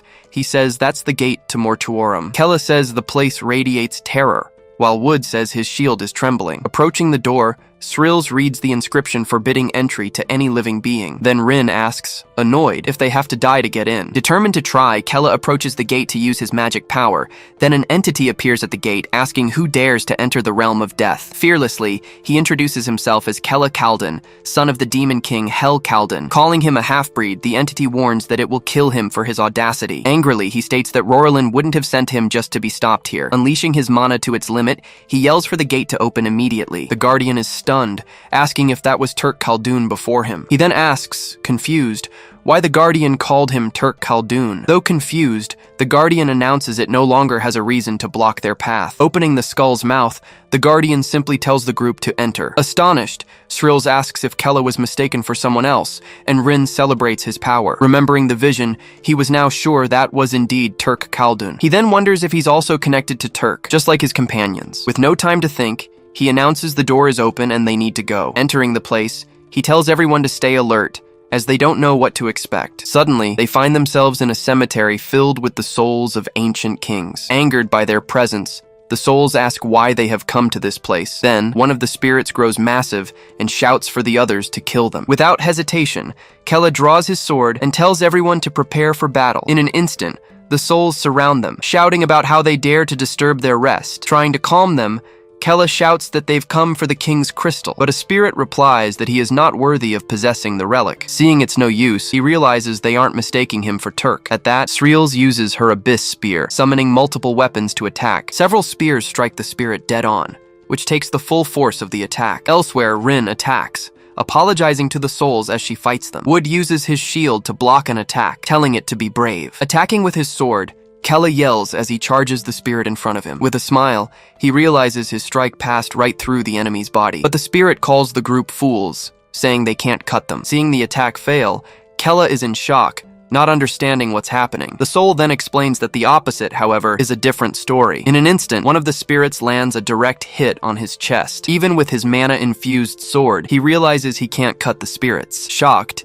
he notices his wounds aren't healing as they normally should. Annoyed, the spirit tells him to abandon all hope and just die there. Unable to defend himself, Kella is hit by another violent blow in the same spot. Desperate, he wonders what to do, since his attacks and healing are both failing. Meanwhile, a spirit asks if Srills is prepared to meet her death. She then realizes her spells have no effect, because they are of the same nature. Rin also complains that her swords can't pierce the enemy's bodies. Knocking Wood's shield away, one of the spirits clears a path for an attack. Watching the scene unfold, Rin is completely paralyzed, not knowing how to react. Then, a spirit grabs Wood and warns that it will shred and devour his soul. Caught by surprise, he begins to be consumed by the spirit's energy. Desperate, Rin screams for the rookie to wake up and snap out of his trance immediately. Trying to protect him, Kella is run through by a direct blow to the chest. With him wounded, the spirit tells him to realize his futility and embrace death. Seeing her fallen companion, Srills screams Kella's name in pure desperation. Even wounded, he tells Wood to hold on, promising he will still save him. Slowly falling to the ground, he can only call out his friend Wood's name. Completely motionless, he lies on the ground, unable to get up from the blow. In a dark place, he wonders if he really died this time. Remembering his friends, he regrets that he couldn't protect them like he wanted. Angrily, he says that once again, he failed to create the world he dreamed of. Just then, the spirit of a demon grabs him and calls him an idiot. The spirit warns that it won't let him die after coming so far. Startled, he recognizes him as Turk Khaldun, the ancient demon king of the past. With a laugh, the soul celebrates that he finally said its name out loud. Confirming its identity, the soul formally introduces itself as King Turk Khaldun. Kella then asks how he's inside his head, and Turk explains that he wasn't able to speak. With a hand on his chin, he asks if there's some kind of binding spell on him. Annoyed, Turk reminds him that he received his sword and Roralin's blessing. Confused, he asks what this liberation ability he just mentioned is. Hitting him on the head, Turk yells that he should know that on his own. Kella then tells him to stop hitting him and explain, as his friends are in danger. With a smile, Turk says that liberation is the hidden power within his soul. Shocked, he asks if he can really use Turk Khaldun's power in battle. Turk confirms, saying that he is unlocking the seals on his body, one by one. The first seal was broken when he gained the demonic energy of Hel Khaldun. The second was unlocked upon meeting Turk and receiving Roralin's blessing. Now he can use liberation mode, and Kella asks how many seals are left. With a smile, Turk says that when the 2 remaining seals are broken, he will become the strongest. Surprised, Kella repeats the phrase, unable to believe he could be the strongest in the world. Turk then encourages him to break the seals and shape the world he so desires. Suspicious, Kella asks why he's helping, knowing he's from another world. Annoyed, Turk replies that all he wants is to break free from the eternal cycle. He explains that he will soon be able to finally reach the end of his soul's journey. Seeing his expression, Kella perceives an infinite loneliness in his gaze. Clenching his fist, he says he doesn't know if he can believe him, but he has no choice. Shouting with all his might, he demands that Turk tell him how to use liberation mode. Turk then attacks him, unleashing a powerful energy in his direction without hesitation. Not understanding the attack,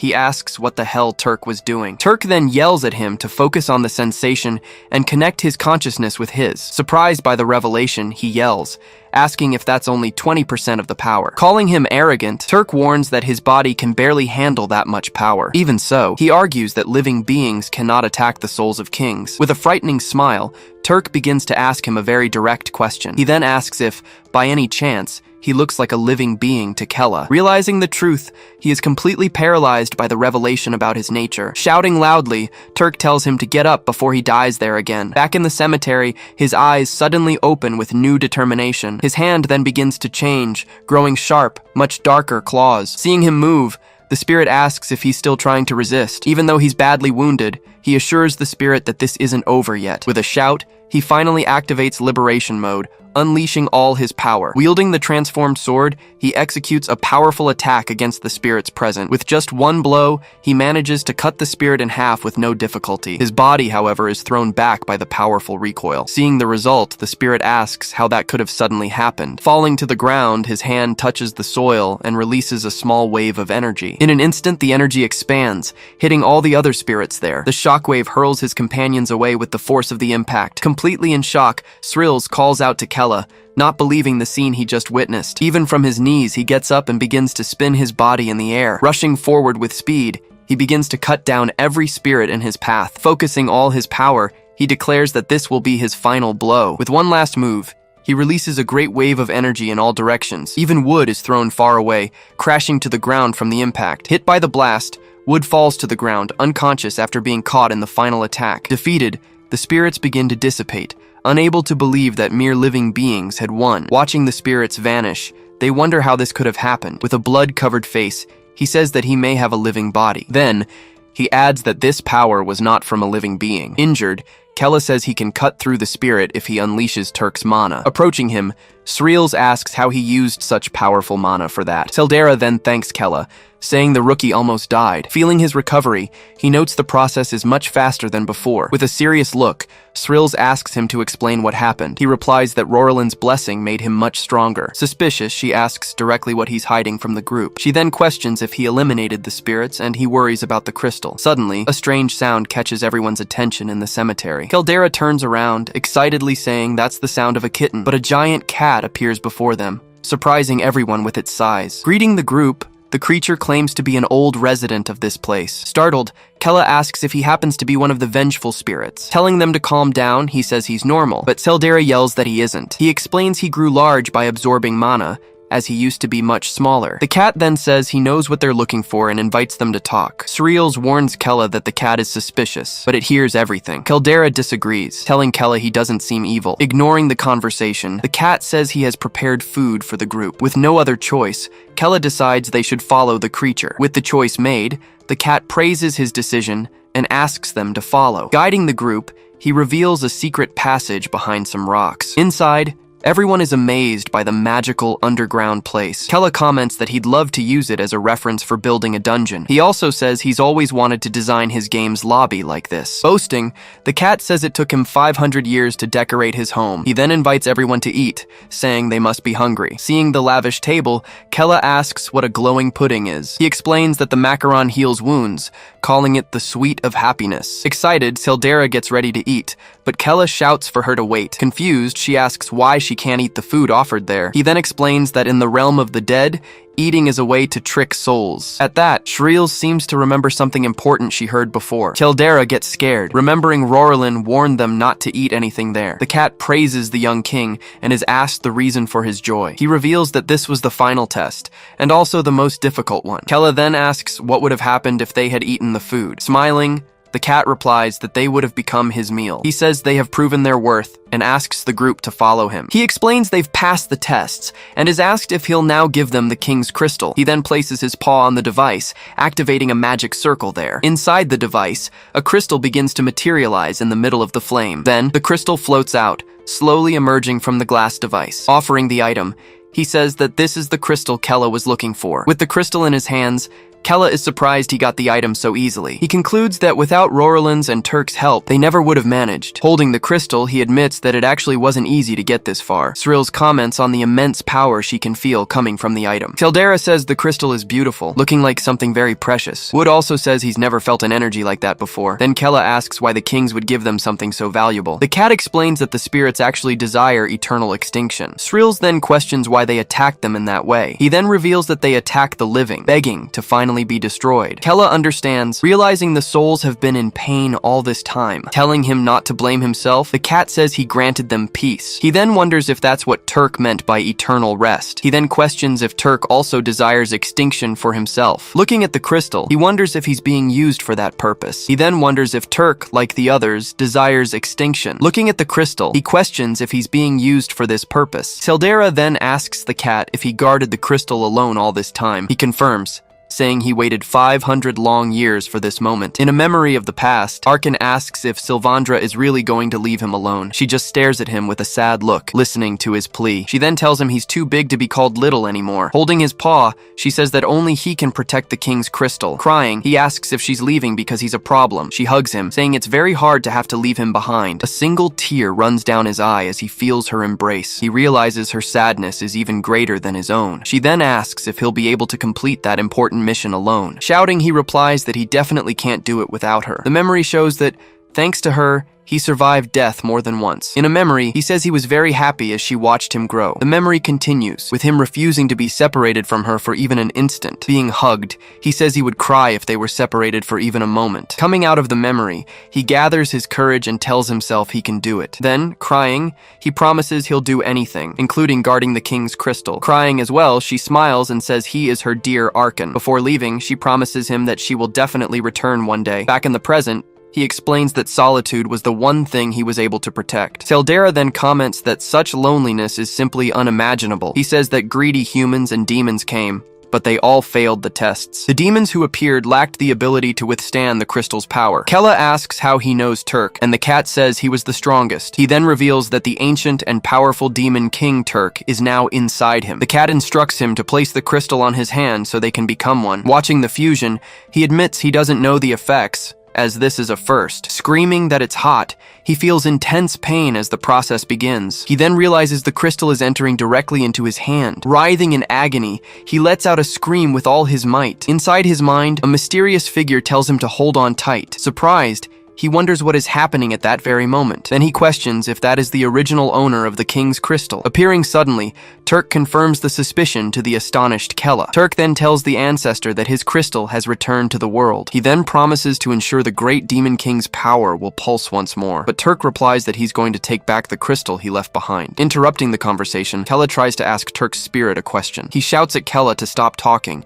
and just accept the crystal's power. Then he warns that he'll kill him if he can't get stronger. Back in reality, the fusion with the crystal is finally complete. Sril's then says the mana is like her father's, only much stronger. In disbelief, Caldera questions if that overwhelming pressure is the power of a demon king. Realizing his own strength, he says that if Turk is right, he can become even stronger. He then says he has obtained the crystal that Hell failed to get before. He then realizes that perhaps he can become stronger than anyone else. Sril's comments on the unbelievable mana and how his body can withstand it. Wood then says the power makes him tremble, feeling the dignity of a king. The cat explains that he would have exploded if he didn't have the necessary qualifications. Seldera then celebrates, saying he was always destined to be king. He then warns that becoming a strong or weak king depends solely on him. With a serious face, Kella can only thank them for all their help. Saying his mission is over, the cat says he can finally escape the long wait. He then lies down, explaining that he's going to enter a deep sleep to rest. Seldera asks if he will sleep forever, but he tells her not to worry. He says he will only sleep until his mistress Sylvandra returns for him. Surprised, Kella wonders what kind of being the master of such a creature could be. Seeing him fall asleep, Kella asks him to at least tell them his name. The enormous creature remains silent for a moment, its eyes already closed. In a memory from the past, Sylvandra gives him the name Arkan, much to his surprise. Overjoyed,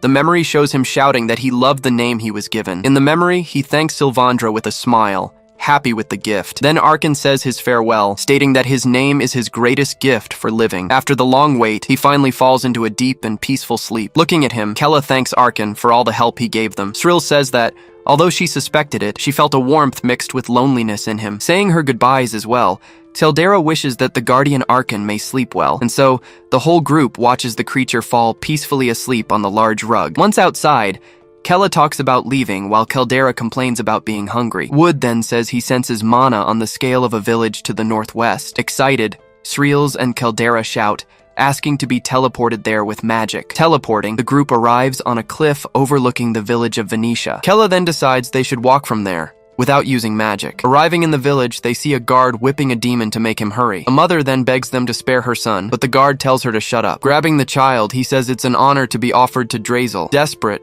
the mother asks if they have no emotions, pleading for her child. Then, one of the guards attacks the father, throwing him far away with one blow. Finding it amusing, the leader says it's hilarious for an object to talk about emotions. He then tells the child to shut up and drags him away by force. Surprised, Sreels says the Sky Guild has even occupied this place. Watching the scene with anger, Kella observes everything that is happening. The guard then grabs the face of the crying boy who is begging for help. In a flashback, Kella remembers his father telling him to go beg for money. He then remembers being beaten, begging his father to stop the assault. Looking at the scene, he says this is worse than anything he has ever lived through. Inside the church, a man praises the beautiful color of the mana in the blood. He explains that he uses mana from elves, dwarves, and demons for his experiments. Holding the vials, he says he will become the god of this world. Drazel Sohn then claims that demons and humans will be in his hands. But a subordinate warns him that they need many more demons for that. Drazel then questions if he feels guilty, saying the number doesn't matter. With a smile, he orders them to capture all the demons, without exception. Throughout the village, the child's cries for his mother can be heard. Coming up from behind, Kella touches the guard's shoulder, who turns around, startled. Upon turning, the guard recognizes him, calling him Kella the Coward. They then pull out a poster, confirming he's the S-rank wanted man. He warns the guard that he hit a child, asking if he's prepared for the consequences. Telling him to get up, Kella says he should take responsibility like an adult. Without a second thought, he lunges forward and lands a heavy punch on the guard. Saying he's just bluffing, one of them orders everyone else to attack him. He then rushes the group, moving with extreme speed between them. He then lands a powerful kick, sending the first guard flying far away. Complaining about his speed, the next opponent takes a punch straight to the face. Continuing the attack, he strikes a third guard with an open hand blow. He then warns that for trash like them, his hands are more than enough. Desperate, the guards wonder what happened to the information they received. With a focused gaze, he prepares to finish off the last ones remaining. He then lands a double blow to the face, finishing off another enemy. He then questions if their information network hasn't been updated yet. Inside, a guard runs to warn Drazel about Kella's arrival. Frightened, the guard explains that the members were annihilated by a wave of mana. With a smile, Drazel says a perfect specimen has come straight to them. Meanwhile, the sun finally begins to set over the small village. Approaching him, the group congratulates Kella for completely crushing all his enemies. He then reflects that the guild is completely rotten, just like when he escaped. Angrily, he decides he will take this chance to rip out all this rottenness. Drazel appears, amused that he came, and Kella asks who he is. Surprised, Caldera asks Wood if he heard the name, and Wood confirms. She explains that Drazel is a lunatic from Turk's generation who hasn't aged. Still in shock, she says this is insane, while Wood looks worried. Kella then directly asks why he is kidnapping these helpless children. He replies that now he only needs demon blood to achieve eternal life. Licking his lips, he says he will absorb the blood to become a god. Disgusted, Kella says every word he speaks is madness,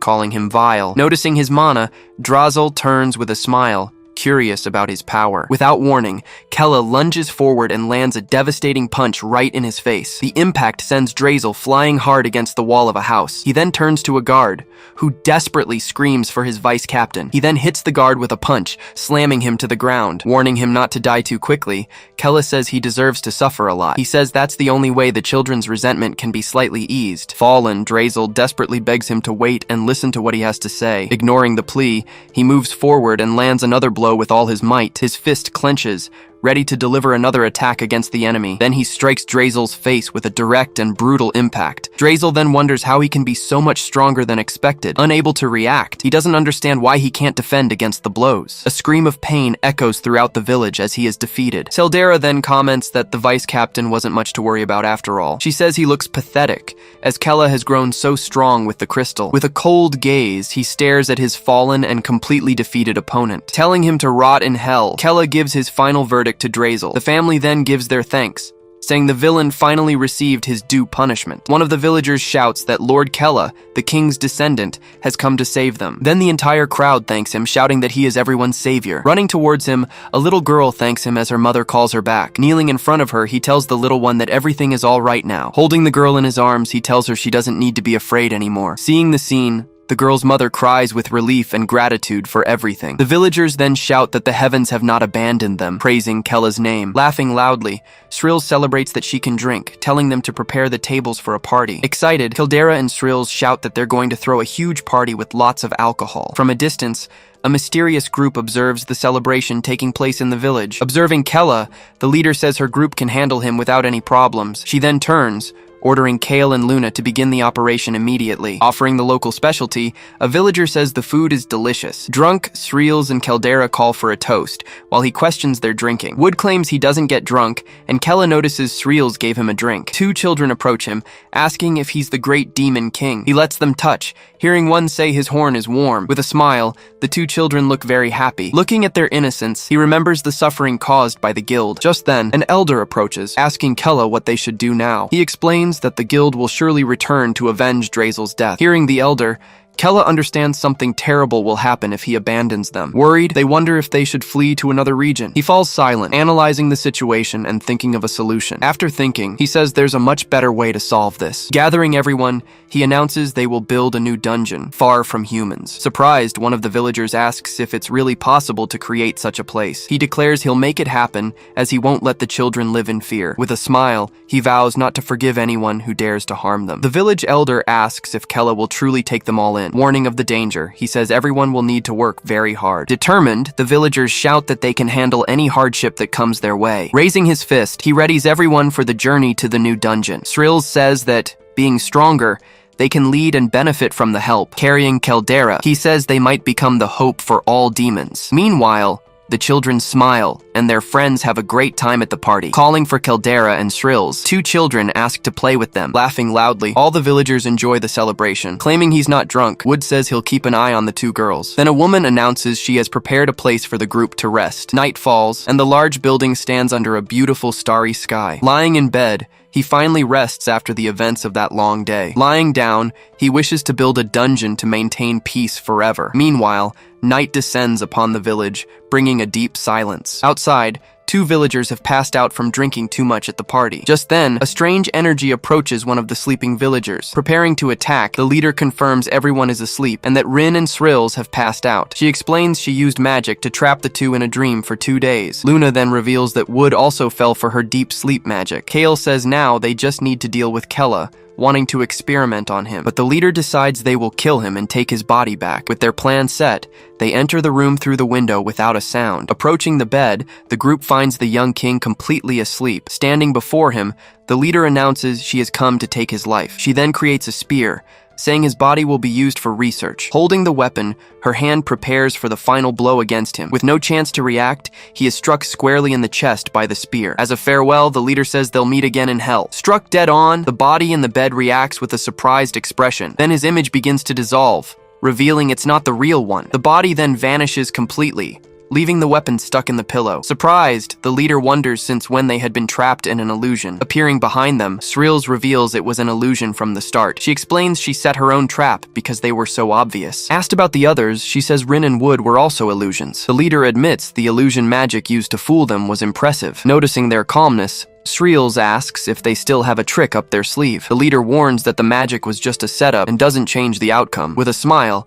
Kale says he'd rather fight like this than assassinate someone. Seeing their power, Shrills realizes these three opponents are very strong. Sensing a strange mana, Shrills notices there's something different about them. She then questions the Tarsika group's interest in the young Kella. Seraphine replies that she has no obligation to answer, calling her a test subject. With a smile, Kale taunts her, saying she can cry if she's scared. Angered, Shrills warns she'll beat the answer out of them. Seeing the space being blocked, Seraphine asks if she's afraid of hurting innocents. Kale then explains that Kella hates to see children hurt during a fight. Luna comments that for a 6th circle spell, it's quite sophisticated. Shrouded in darkness, she decides she needs to find out their true strength. When Shrills disappears, Kale excitedly says he wants to learn that magic too, but Seraphine warns that no magic can hide the scent of blood. Focusing her vision, She finally says she's found her opponent. Without wasting time, she conjures several spears and fires them in her direction. Hit squarely, Shrills is thrown back by the impact of the attack. She then yells that she's never heard of magic like that before. Charging forward, Kale announces that it's his turn to attack. His blow lands squarely on the commander, knocking her aside. She then realizes a toxin is seeping into her wound. Suddenly, she hallucinates her father, accusing her of betrayal. Realizing it's a mental poison, she decides she needs to purge it from her body. Beginning the dark purification, she starts to remove the toxin from her body. Meanwhile, Luna seizes the opportunity and fires a large magical attack. Unable to dodge, she is hit and thrown back by the explosion. She then notices the three of them fight in perfect sync. Faced with this situation, she decides to use a new tactic by creating multiple copies. With her technique, several identical versions of her fill the combat space. Completely confused, Kale shouts desperately, asking which one is the real one. Seraphine then orders Luna to find the real one, since the scent was copied. Promptly, Luna says she understands and uses her mental exploration magic. However, she gets confused, saying they all emit the same mental frequency. Mockingly, Shrills explains that her avatars are physical, coming directly from the abyss. Annoyed by the taunt, Luna yells that she's just a test subject. Urging calm, Seraphine tells Luna not to fall for such a silly provocation. She then declares they just need to wipe them all out, initiating a devastating spell. Taking the hit, all of Shrill's copies are destroyed at once. Then, Seraphine comments that in the end, there's only one real one, just as she expected. Further back, the real Shrills appears, seeming to have taken some damage. Impressed, she admits that Seraphine is much stronger than she imagined. Seeing his chance, Kale charges forward, shouting that he'll finish her capture. Faced with the situation, she understands this is truly dangerous and braces herself. Shouting that the information gathering is over, she releases a massive wave of power. Pushed back by the force, Kyle wonders what that sudden power is. When the dust settles, she says that was a close call, revealing several silhouettes. Revealed to be Killman and his squad, he congratulates Shrills on a job well done. Seeing the reinforcements, Kale realizes she was just buying time to analyze them. Taunting her opponent, Shrills asks if this was also part of her calculations. Faced with the question, Seraphine remains silent with a less than friendly expression. Then Shrills points out that she stuttered, mocking her for not predicting this. Furious, Seraphine shouts that it's ridiculous, as there's nothing she can't predict. Feeling the pressure, Killman is impressed by the overwhelming mana. She then orders her group, Cruentus, to bring them all back as corpses. Recognizing the group, Killman realizes the hunt for them has intensified, so he calls out that he'll fight the one with glasses, warning of the danger. Shrills says she'll handle the mage, since it would be a bad matchup for the others. Her companion confirms that she and Wood will fight the other guy. Charging forward with his sword, he thinks that he needs to end this quickly to help his team. In response, Seraphine prepares a spell, manipulating the blood around her. His attack is successfully blocked, causing a huge impact against her defense. Surprised by this, he realizes she used her own blood for the defense. She then comments that close quarters combat seems to be his specialty, but she warns him that she's about to show him how the amount of mana means nothing. Right after, her blood attacks him, taking the form of several serpents. Trying to shake off the attack, he slashes at the creatures with his sword. However, the blood serpents regenerate instantly after being cut. He then understands that physical attacks are useless against that regenerative ability. Explaining her magic, she says that no matter how many times he cuts them, it's useless. As he's pierced by the blades, Killman screams as the blood immobilizes him. He then realizes she's reading his movements to adapt her magic. Switching scenes, Shrills attacks Luna with a powerful abyss spear. Using her staff, Luna creates a barrier to protect herself from the incoming blow. Then, Shrills notices that the staff is emitting an unknown and very powerful energy. With a smile, Luna activates a new ability called Draconis' Memory. An enormous energy dragon then emerges from the staff, charging at Shrills. Hit head-on, she is thrown back by the force of the charge. She understands the energy comes from a dragon, a different magical system. Luna just smiles, telling her to brace for what's coming next. Charging with full force, the dragon bites down hard on her energy barrier. With the impact, her defense begins to crack under the immense pressure. Shocked, she screams that she can't believe her shield was broken so easily. With a victorious look, Luna says she can struggle all she wants. Immediately after, she's hit head-on and sent flying by the dragon's attack. As she's thrown, Shrills screams in frustration at her opponent's strength. In another fight,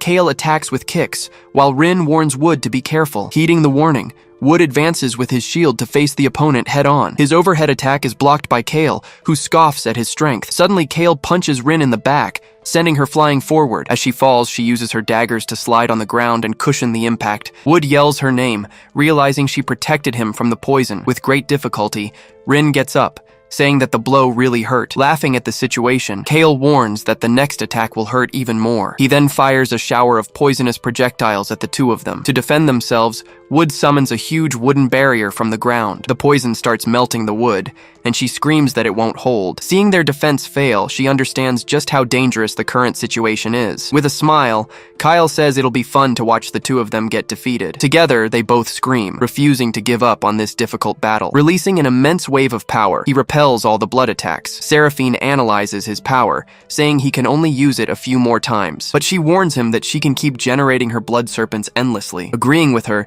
he understands that defending himself like this isn't efficient, so he decides he needs to stop her from using one of her two grimoires. Knowing he can't maintain this power, he realizes there's no other choice. Unleashing his power, he charges forward, yelling for her to hand over one of her books. She then notices his mana has suddenly and sharply increased. With a smile, she says he really was hiding his true strength. Saying everything went as expected, she traps him in a blood cage. Completely trapped, he despairs and screams, asking what this is. Seraphine explains her magic, saying it's a cage made of blood. Trying to escape, he screams that he can't break the bars, even with all his strength. She continues, saying the spell uses her own blood and gets stronger. Right after, sharp spikes begin to sprout all over the cage. Seeing this, Killman screams that the whole situation is insane. With a cold look, she warns that the spikes will pierce his body. Threatening the young man, she says she'll tear him apart with no chance of regeneration. Changing scenes, Kyle scoffs, asking how long the wooden shield will last. He continues his taunt, saying he can't wait to see their skin melt. With great difficulty,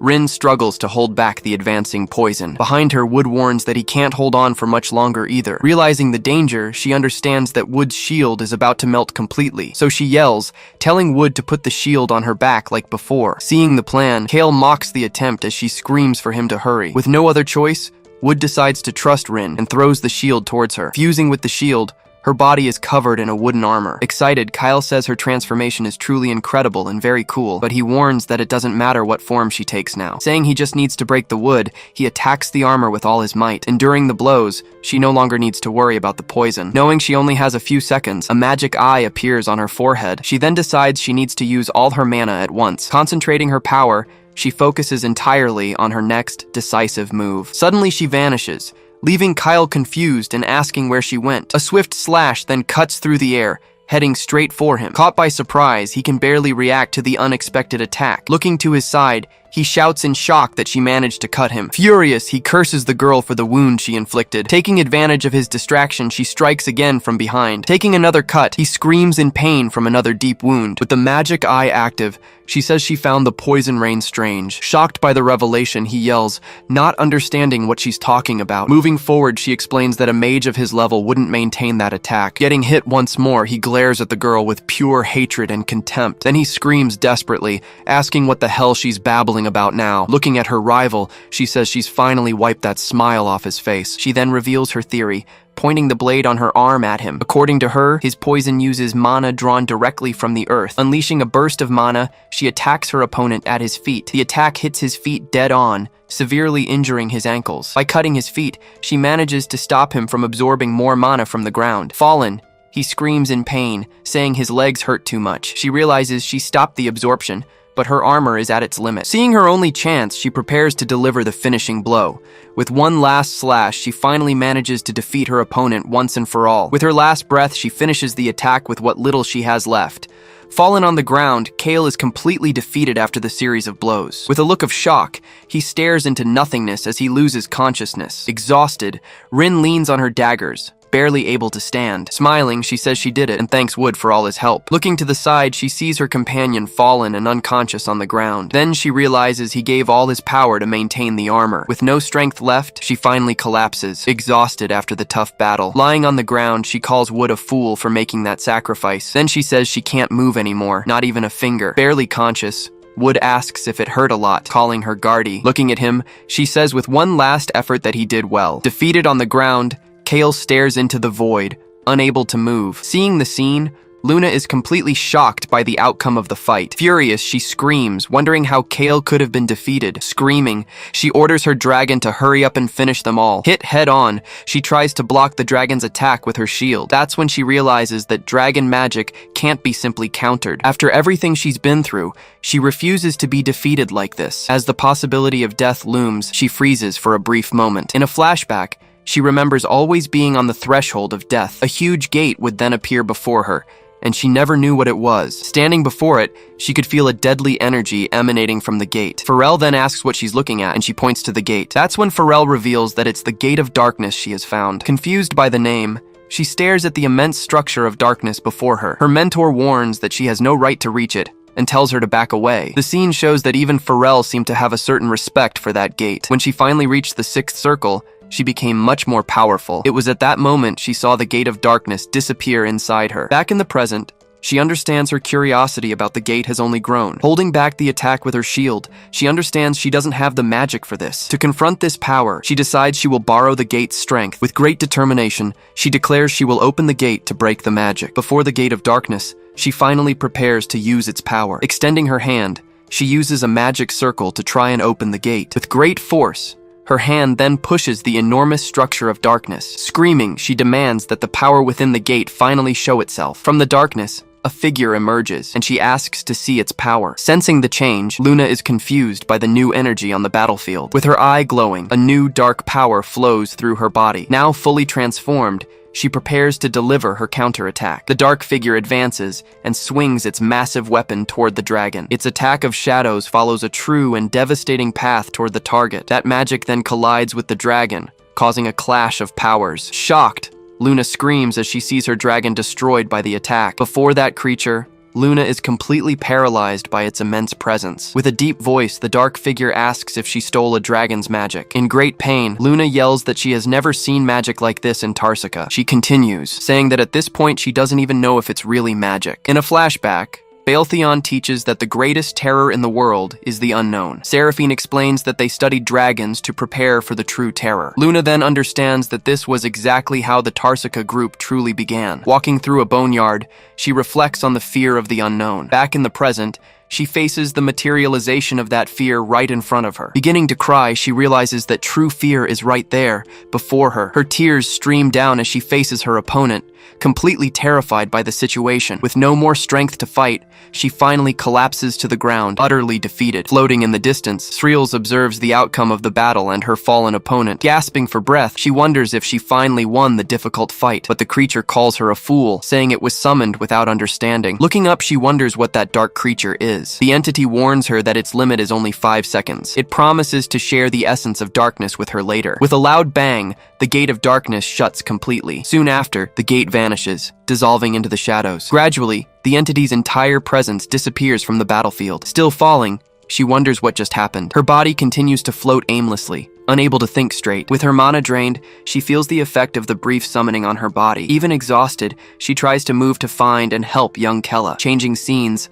the blood prison mercilessly pierces Kella's body. Being impaled, he screams desperately from the pain of his wounds. Seraphine observes the situation, saying that this is still within her expectations. Seeing Kella subdued, she prepares to deal with the rest of the group. He screams in pain once more, being pierced by new spikes. Bidding him farewell, Seraphine warns that the blood prison has begun to pierce him through. Shouting to break the bars, he attacks the blood prison with his sword. With a calm look, she warns him that struggling is useless against her magic. He then yells that she's about to find out this isn't just a struggle. Asking if he still doesn't get it, she explains the difference in their magic. Telling her to shut up, he prepares another attack with his sword. He then fires an energy projectile at the mage, but she blocks the attack, saying it was a completely useless and predictable move. Seizing the opening, he yells the word "now," launching his real plan. Just then, a small slime appears out of nowhere, holding one of her grimoires. Surprised by its appearance, she questions what that creature in front of her is. Looking closer, she screams in surprise when she realizes it's a slime. Without wasting time, the slime flies away with the book,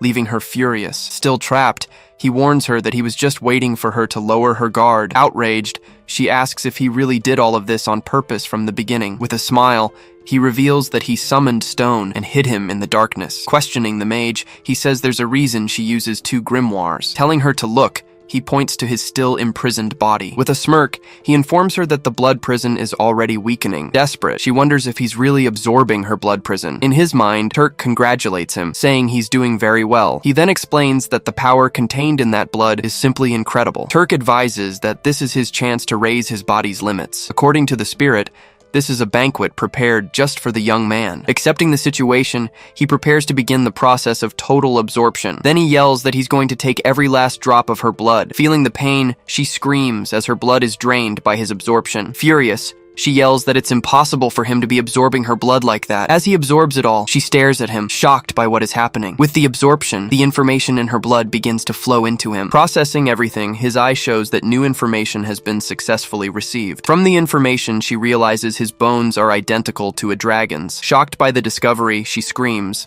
asking if he's a dragon half-breed. Kella just stares at her, looking completely confused by this revelation about himself. That's when she understands his absurd regeneration comes from dragon blood. Not understanding a thing, he wonders if he's really half-dragon. Suddenly, Turk yells at him to stop, as they need to keep her alive for now. The spirit explains that she is a better mage than he expected. Angry, he says he'll stop there, even though it's a waste. When he stops, the remaining blood prison returns to her body. Exhausted, she cuts her own hair to get rid of the young man's blood. Kneeling on the ground, she feels the impact of having so much blood stolen. With half her blood stolen, she no longer has energy for magic. Looking up, she realizes the situation is beyond her expectations. Approaching her, he informs her that he left her alive for a reason. Then he demands that she explain what she was saying about him earlier. The scene changes. A lone crow flies over the rocky mountains. It lands on Baelthion's arm, delivering a message to its master. Furious at the news, he shouts, asking if the Cruentus group has been defeated. His followers say they must support the group immediately, but Baelthion warns them it's useless. They would only be defeated as well. Saying that the two of them are still alive,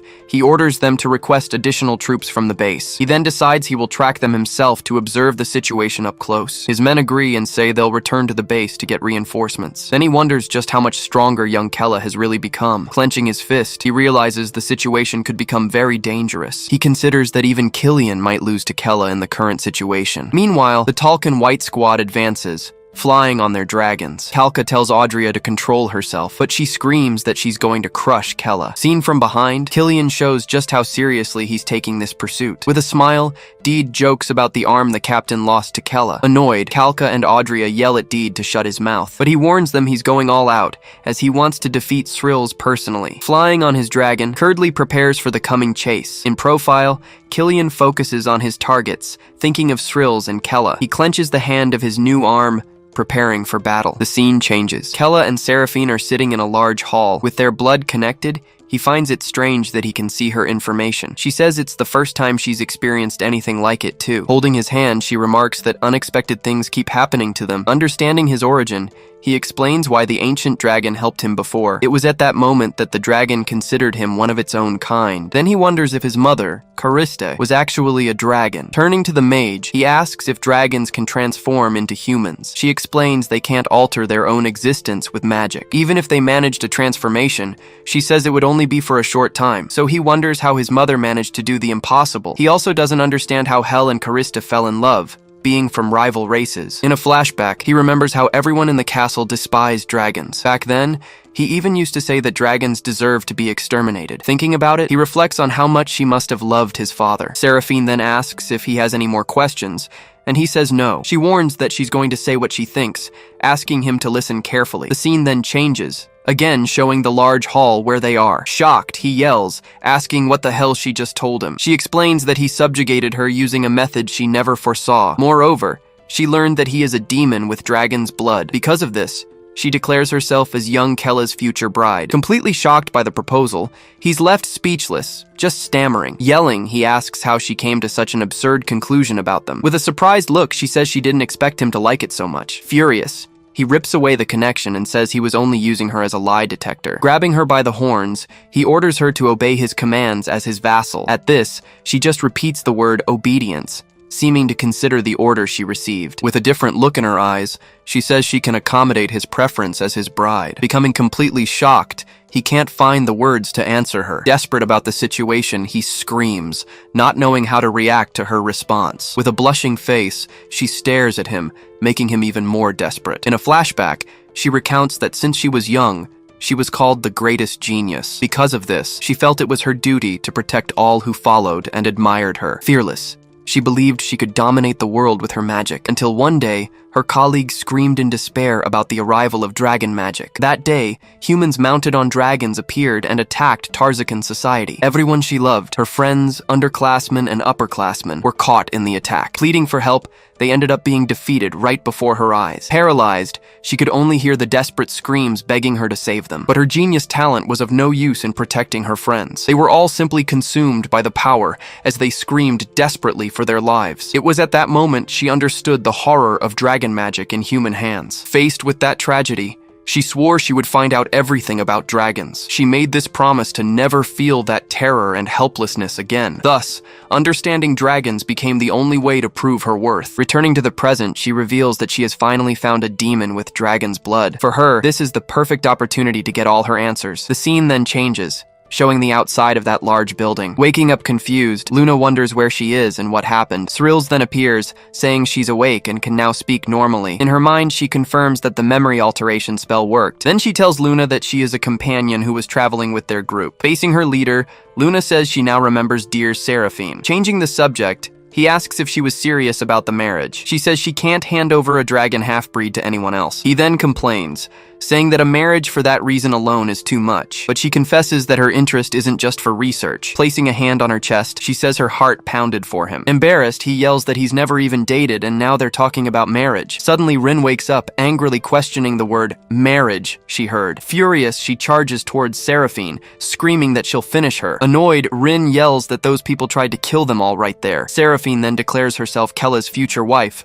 no longer an enemy. In response to the declaration, Seraphine says the other girl is just jealous. Seeing the commotion, Thrills asks everyone to discuss the situation calmly. A high window shows daylight entering the main hall. In another room, she asks for calm, remembering that the Tarsika mages are monsters. He agrees, saying that without stone, the situation would have been very dangerous for him. She then proposes that the two of them join their group as new allies, but Wood warns that the marriage would turn the Tarsika group into enemies. He agrees with the young man, saying they would be a great help with construction. Furthermore, the two of them would be very useful against the Talcan White Squad. Thrills also remembers that the Tarsika hate humans, especially those who control dragons. Rin still doesn't accept it, saying a marriage makes no sense at all. With a smile, she reveals her plan, saying it will be a sham marriage. The plan is to use the two of them until they can build the strongest dungeon. Annoyed with the situation, Rin clicks her tongue, showing all her irritation. Wood then says they should follow Thrills' opinion for now. Facing the girl, she asks what Rin thinks of the marriage idea. Irritated, Rin says she hates it,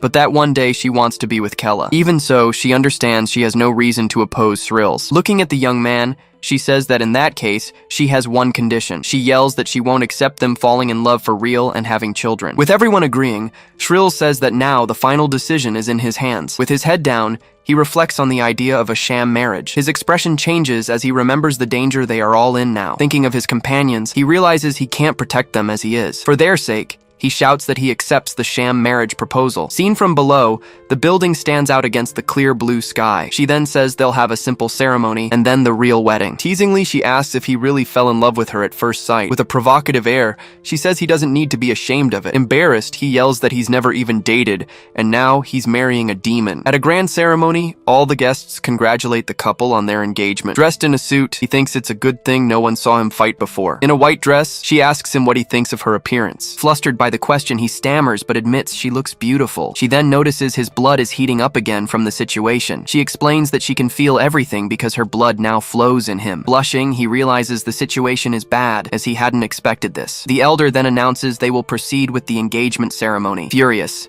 Rin says she'll finish her, but Wood tells her to calm down. She screams that she's the one who loves Kella, while the other woman just appeared out of nowhere. Thrills asks her to understand that he can't do anything about the situation, but clenching her fist, she thinks there's no way she can understand it. Looking at the bride, she yells that she will never accept this union. The elder finalizes the ceremony, saying this is proof of their engagement. Approaching him, she says the two of them are now one. He then wonders if this was really the right choice to make. Focused on her goal, she thinks that he is the key to the dragon's power. 4 days later, the group continues their long journey along the forest road, leading 200 people. The journey proves to be more complex than he imagined. With supplies running out, only the 50 children in the group are being fed. Without complaining, The adults understand that the children are the priority. After 2 more days, Wood's clairvoyance becomes even sharper and stronger. Thanks to the Dragonstone, they finally find the ideal location for the dungeon. Remembering the ancient dragon, he wishes he could meet that creature again one day. Suddenly, Wood announces he feels a strong flow of mana 20 kilometers away. He explains that they are earth spirits, perfect for building the new dungeon. Finding it interesting, Seraphine wonders what synergy might arise from that combination. He then realizes that her research into his lineage is her main focus. Later that night in the tent,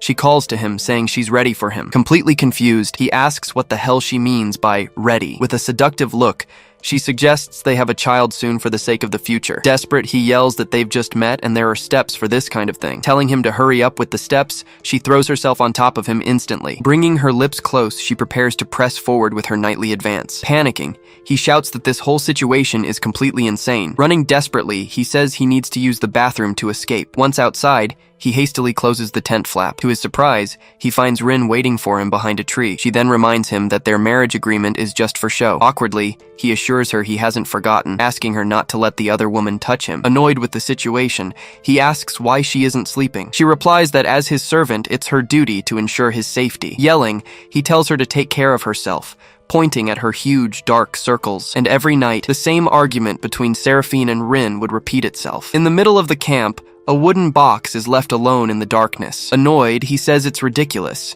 since the marriage is just a facade. But Turk informs him that she is now the best partner for him. Kella then asks if that's why he insisted on keeping her alive. With his arms crossed, he yells, asking if the boy thinks he's that calculating. Pointing at Kella, he explains that the mage is stronger than he thinks. Looking at the young man, he becomes confused by the spirit's revelation. In a silhouette, Turk says that a demon king needs a worthy wife. To him, the fact that Seraphine came to him is destiny itself. Kella states he can feel her sincerity through the blood they share. Turk then asks what the problem is, and he says he knows she's a good person. In profile, he shows that something else is bothering his thoughts now. Furious, Turk asks if he's hesitating because of that other girl. With a distant look, he admits that yes, it bothers him a lot. Shouting in anger, the spirit calls him an idiot for worrying about that. Then he orders the boy to stop with the nonsense and accept her as his wife. In silence, he stares into nothingness, lost in his own troubled thoughts. His eyes close for a moment as he reflects on everything. Lying with her, he wonders if he really has to do this with Seraphine. Back in reality, he announces a break so everyone can rest. In the background, he sits down exhausted while 2 children talk in front of him. Completely drained, he realizes he hasn't slept at all in the last few days. A boy then asks how much longer they'll have to keep walking. Excitedly, he asks if villains like those from the Sky Guild won't be able to invade. Focusing on the horizon, he reflects on the difficult question the boy asked. With a smile, he promises that everyone will be safe when they reach their destination. The boy smiles, thanking Kella for everything he has done for them. Watching the scene, he gives a slight smile, feeling more determined. While they rest, Srills announces she's going to review their combat skills. Whenever she had free time, she taught basic techniques to the demons. Showing them swords, Wood says they can use weapons if they don't have magic. Rin then teaches that they need to aim for the enemy's vital points. With a dagger in her hand, she yells that they need to predict their opponent's movements. The demons train together, striving to learn the new combat skills. Others practice magic, creating small circles of energy in their hands. Seeing the scene, he realizes that hope is returning to their eyes. Because of the children, he feels even more determined to protect them. Changing scenes, the Sky Guild's headquarters stands out against the sky. Sitting in his chair, Hermison announces that all the allied masters have gathered. Master Barok says he can't believe Drazelson was defeated by them. Rappa says that's reason enough to summon all the allied guilds. Artemis then announces she will leave the tracking and assassination to them. The alchemist master says they cannot leave Kella Khaldun in peace. Hermison warns that Kella has become much stronger than they expected. Showing the banners, he declares that this is now a matter of survival. Showing a map, he warns that Kella is moving towards that region. Annoyed by the news, Barak questions if they are trying to establish a base. Hermison then declares that the allied guilds cannot allow this to happen. Artemis agrees, saying they need to leave at once before it's too late. With a serious look, he warns everyone to remember Drazel's fate well. He then proclaims the expedition of the allied guilds to subjugate the young Kella. Shouting, he says it will all be for the infinite glory of all humanity. 4 days later, the group is just 1 day away from reaching their destination. As they ride, it's noticeable that the demon's combat skills have greatly improved. But even with everything going well, he feels a certain unexplainable unease about it all. Suddenly,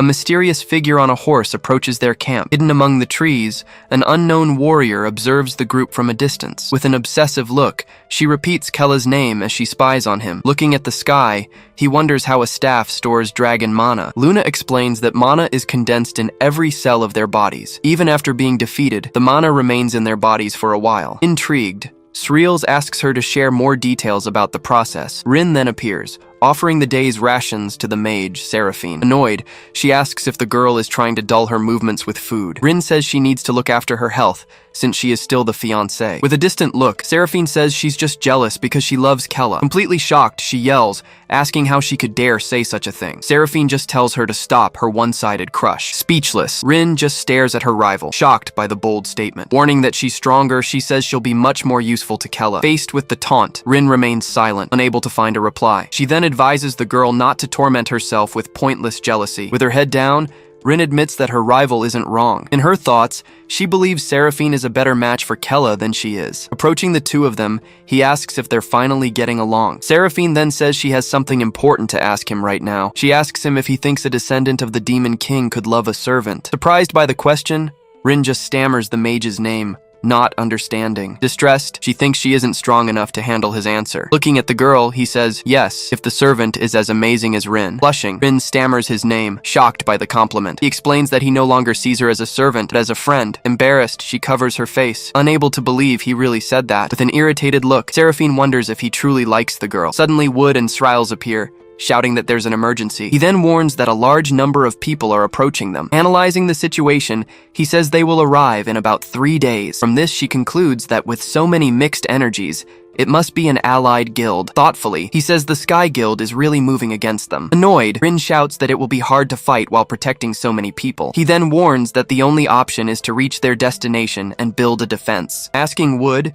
he questions how much time is left to reach their destination. Angry, he yells that it's too late and they need to arrive by dawn, but Sreels points out that everyone is exhausted from the forced march. With determination, he says there's no choice but to keep going. With a firm step, he prepares to announce the plan to everyone. Climbing onto a rock, he warns that an allied guild is pursuing them. Scared, the demons wonder what they should do in this situation. Telling them not to panic, he announces they will face the guild. He then orders everyone to move at full speed toward their destination. Raising his fist, he yells for them to trust him and follow his orders. Shouting, all the demons agree to follow Lord Kella to the very end. Watching the scene, Srill senses a newfound dignity coming from the young man. Meanwhile, the human army advances, ordering an increase in their marching speed. On horseback, Hermison shouts that they must exterminate the demons as quickly as possible. The huge army runs across the field, getting closer and closer to its target. As night falls, he shouts for everyone to hold on, even though they're exhausted. Tired, the demons start saying they can't move anymore. Carrying the children, they notice people are fainting from the march. Shouting at Sreels, he warns that they need to conserve their mana for the battle. With great determination, he grits his teeth, ready to lead the group. He then orders them to bring all the pieces of cloth they can find. Gathering the cloths, he tells them to place the children and the exhausted on top. Holding the ends, he prepares to pull them all with his own strength. As he struggles, the others beg him not to overexert himself. Screaming in pain, he uses all his strength to pull the group. Watching his effort, the others realize it's incredibly heavy. Seeing the children, he understands that their lives are on his shoulders. Shouting with all his might, he begs them to hold on just a little longer. At this, the demons are filled with energy and shout that they will keep moving forward. Watching the scene, Srills realizes he's pushing beyond his limits. The belief that he is their core pushes everyone past their limits. Looking toward the horizon, she understands that Kella is growing stronger. Announcing their arrival, Wood says they've finally reached their final destination. Panting heavily, he says they barely made it to the location in time. From the entire mountain, a powerful spiritual energy flows endlessly. Suddenly, he notices something strange and becomes alert. He then asks Wood about an energy he feels coming from underground. Kella insists, questioning if his companion really can't feel it. Feeling a massive energy, he could barely put its true scale into words. Excited about the place, he says they can build the strongest dungeon there. Celebrating the news, the demons thank Lord Kella for guiding them there. With that, they decide to start their exploration by inspecting the cave first. He comments that the cave is ideal, with plenty of space and good ventilation. Completing the analysis, Wood adds that the structure connects in several directions. Seraphine then finds it strange that a naturally formed cave could be so perfect. Agreeing with her, he suddenly notices something deep in the darkness. Inside the cave, several pairs of glowing eyes appear and stare at them. Startled, Rin warns that there's something in there. feeling a very strange energy. From the darkness, several dragons emerge, all lying in a large nest inside the cave. Kella then wonders if this place is actually a dragon's nest. Afraid, Seraphine and Luna freeze in the face of this unknown terror. Beside him, a red dragon stares at him, making him very tense. The large creature then growls, preparing to attack the invading group. Without wasting time, the dragon unleashes a huge blast of fire at them. Shouting for everyone to be careful, Kella releases his mana to defend himself. Using his staff, Sreels creates an abyss shield to block the attack. Wood also helps with the defense, summoning a large wooden barrier from the ground. A blast of fire then collides with the barriers, causing an explosion. Realizing its power, Sreels says that it's a high-ranking dragon. Annoyed with the situation, he yells that he doesn't have time to fight dragons. Shouting, she warns that her defense magic won't hold for much longer. Desperate, Seraphine begins to cast a spell in the dragon tongue. With the spell failing, the dragon continues its attack relentlessly. Frustrated, she yells that the creature won't accept the dragon communication. Faced with the situation, he decides there's only one way to solve this. Asking them to hold on, he prepares to put his plan into action. Activating his power, his magic eye glows as he connects to the target. Looking to the side, the small dragon is surprised by the sudden connection. Their eyes meet, creating a mental bridge between the two creatures. Scared, the little dragon wonders what is happening to him. Suddenly, he finds himself in a mental space, facing a giant Kella. He understands that the dragon language is working just as he expected. Screaming in fear, the hatchling calls for its parents, saying it's scared. Asking it to calm down, he says he only invited it to the abyss to talk. With a suspicious look, the little dragon asks if that's really true. Revealing his nature, he says he is also of mixed dragon blood. He then explains that because he's part demon, he can speak with the creature. Agreeing with him, the little dragon says he smells like one of them. Kella explains he doesn't want to hurt its family, as he's also being hunted. He asks for permission to build a safe home, but the hatchling questions the decision. With a sad look, he says he has nowhere else to go. Surprised, the dragon shouts upon learning that dangerous humans are coming here. The hatchling says its parents taught it to fear demons and humans. Kella states that he is different and would never put its relatives in danger. If they stay together, he promises he will protect everyone's family. Swearing on his name, he introduces himself as an heir to the great demon king. Begging for its trust, he looks at the dragon with great sincerity in his eyes. With no other choice, he understands this is his only option right now. With a calm gaze, the dragon says it can feel his sincerity and warmth. Surprised by the response, he stares at the small creature, not knowing what to say. With a smile, he thanks it, and the dragon agrees to talk to its parents. But before leaving, the dragon warns that there is just one condition. Not quite understanding, he asks what the condition for this agreement would be. Then, the little dragon begins to explain its one condition. Hearing the condition, his expression shows pure shock at the unexpected request.